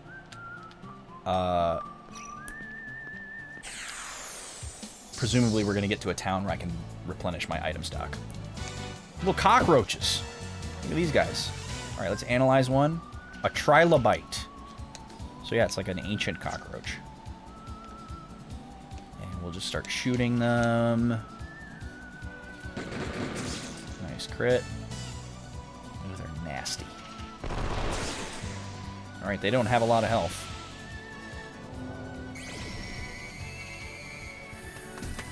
They're weak against ice. Okay. Like most bugs, I guess. Although bugs are also weak against fire. Dried out. Huh. What fell down over there? What was that? Oh, it was a box. Empty box. Alright, well those guys definitely would have been safe to heal on, but that's okay. Oh! It's a sign. West from here is the mining town of Little Rock. Okay, well, that's this way. The way that we are going. I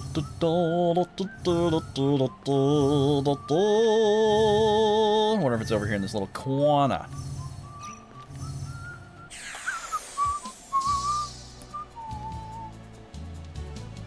More roaches. It's really interesting to see somebody's max HP in red. So you can actually have your max HP damaged in this game, where it's like nerfed and it doesn't go as high as it's supposed to, and it's kind of like a status effect. Oh, he can do that? Okay, well these guys just became way more threatening.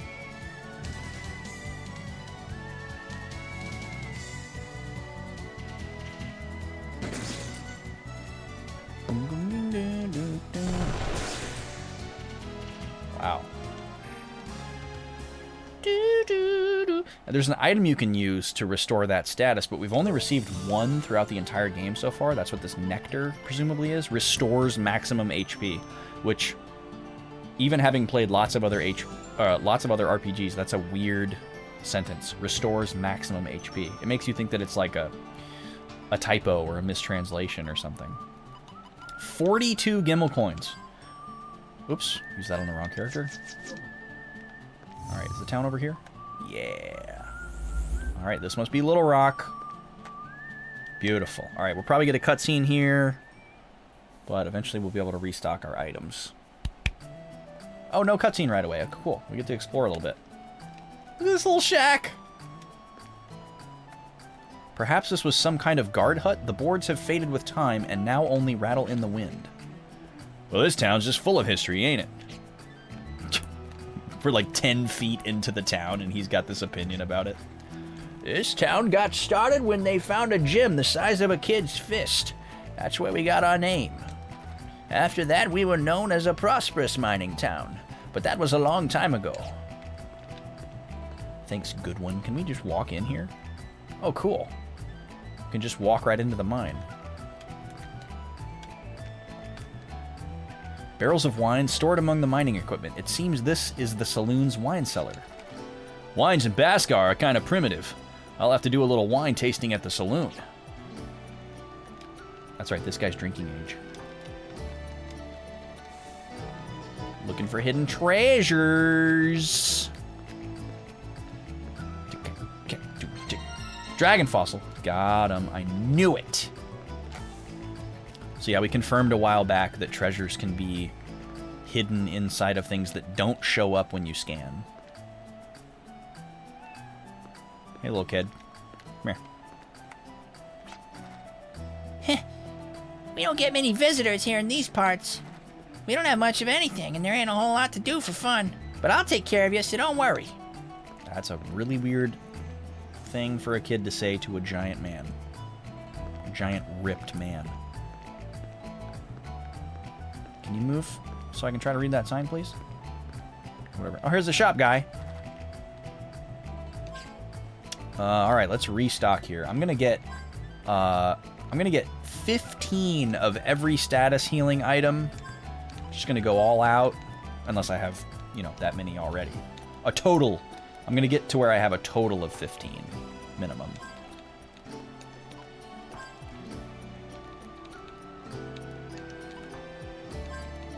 Because they're very inexpensive, and some of them we've used a lot, and some we haven't seen yet, which also kind of scares me, like they're gonna suddenly get sprung on us.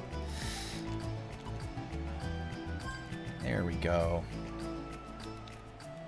That feels better. But they don't sell berries. I thought I was gonna be able to buy heal berries. That's nerve-wracking. Alrighty, folks, thank you so much for hanging out with me tonight. I really appreciate y'all. I had a blast tonight. We made a lot of progress in the game. We found out some cool stuff. We had some good laughs. We got some extra strategic options like I was hoping for. Only one medium. I was hoping for a little bit more. Which, by the way, we do need to move that to another character. I'm going to be thinking about that, because I think I'm going to take away that dark medium from Gallows and give it to somebody else. So I'll have to give that some thought. We'll ruminate on that and make a decision next week. Yeah, this is it for me this week. Next week, we're going to be hopefully finishing Uncharted on Tuesday. There is a poll up in the Discord where you can vote for the new Tuesday game.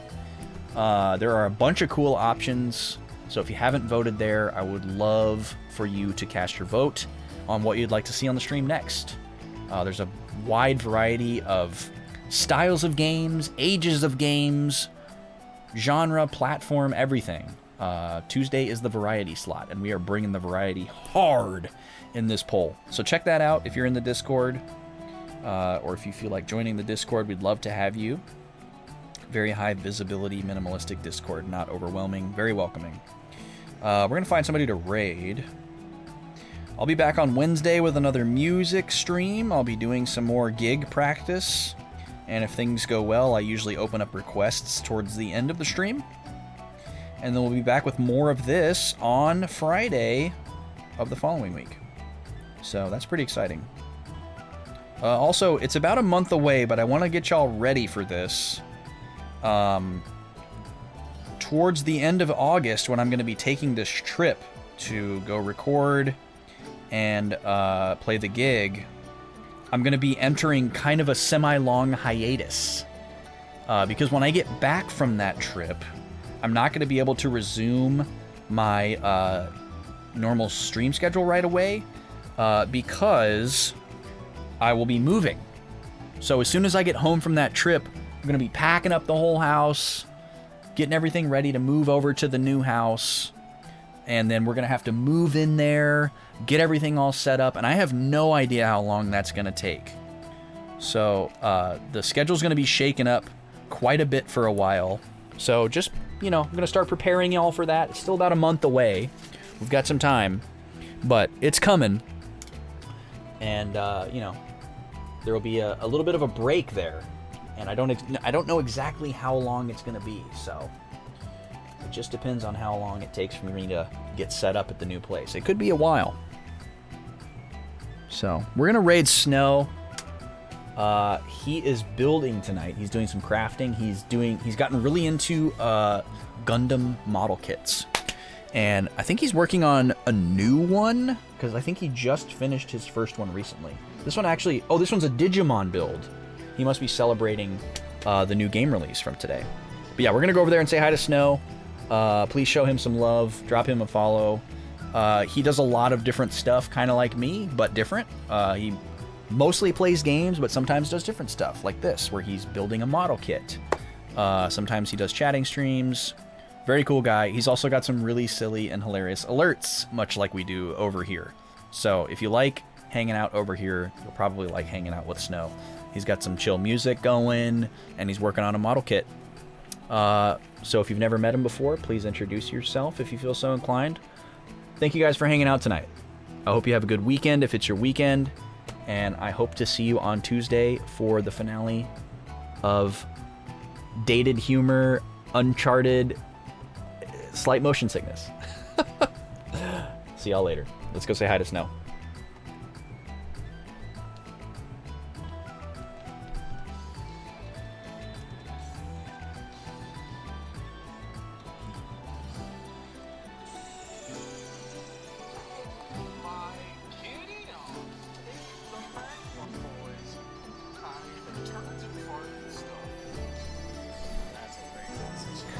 That's what I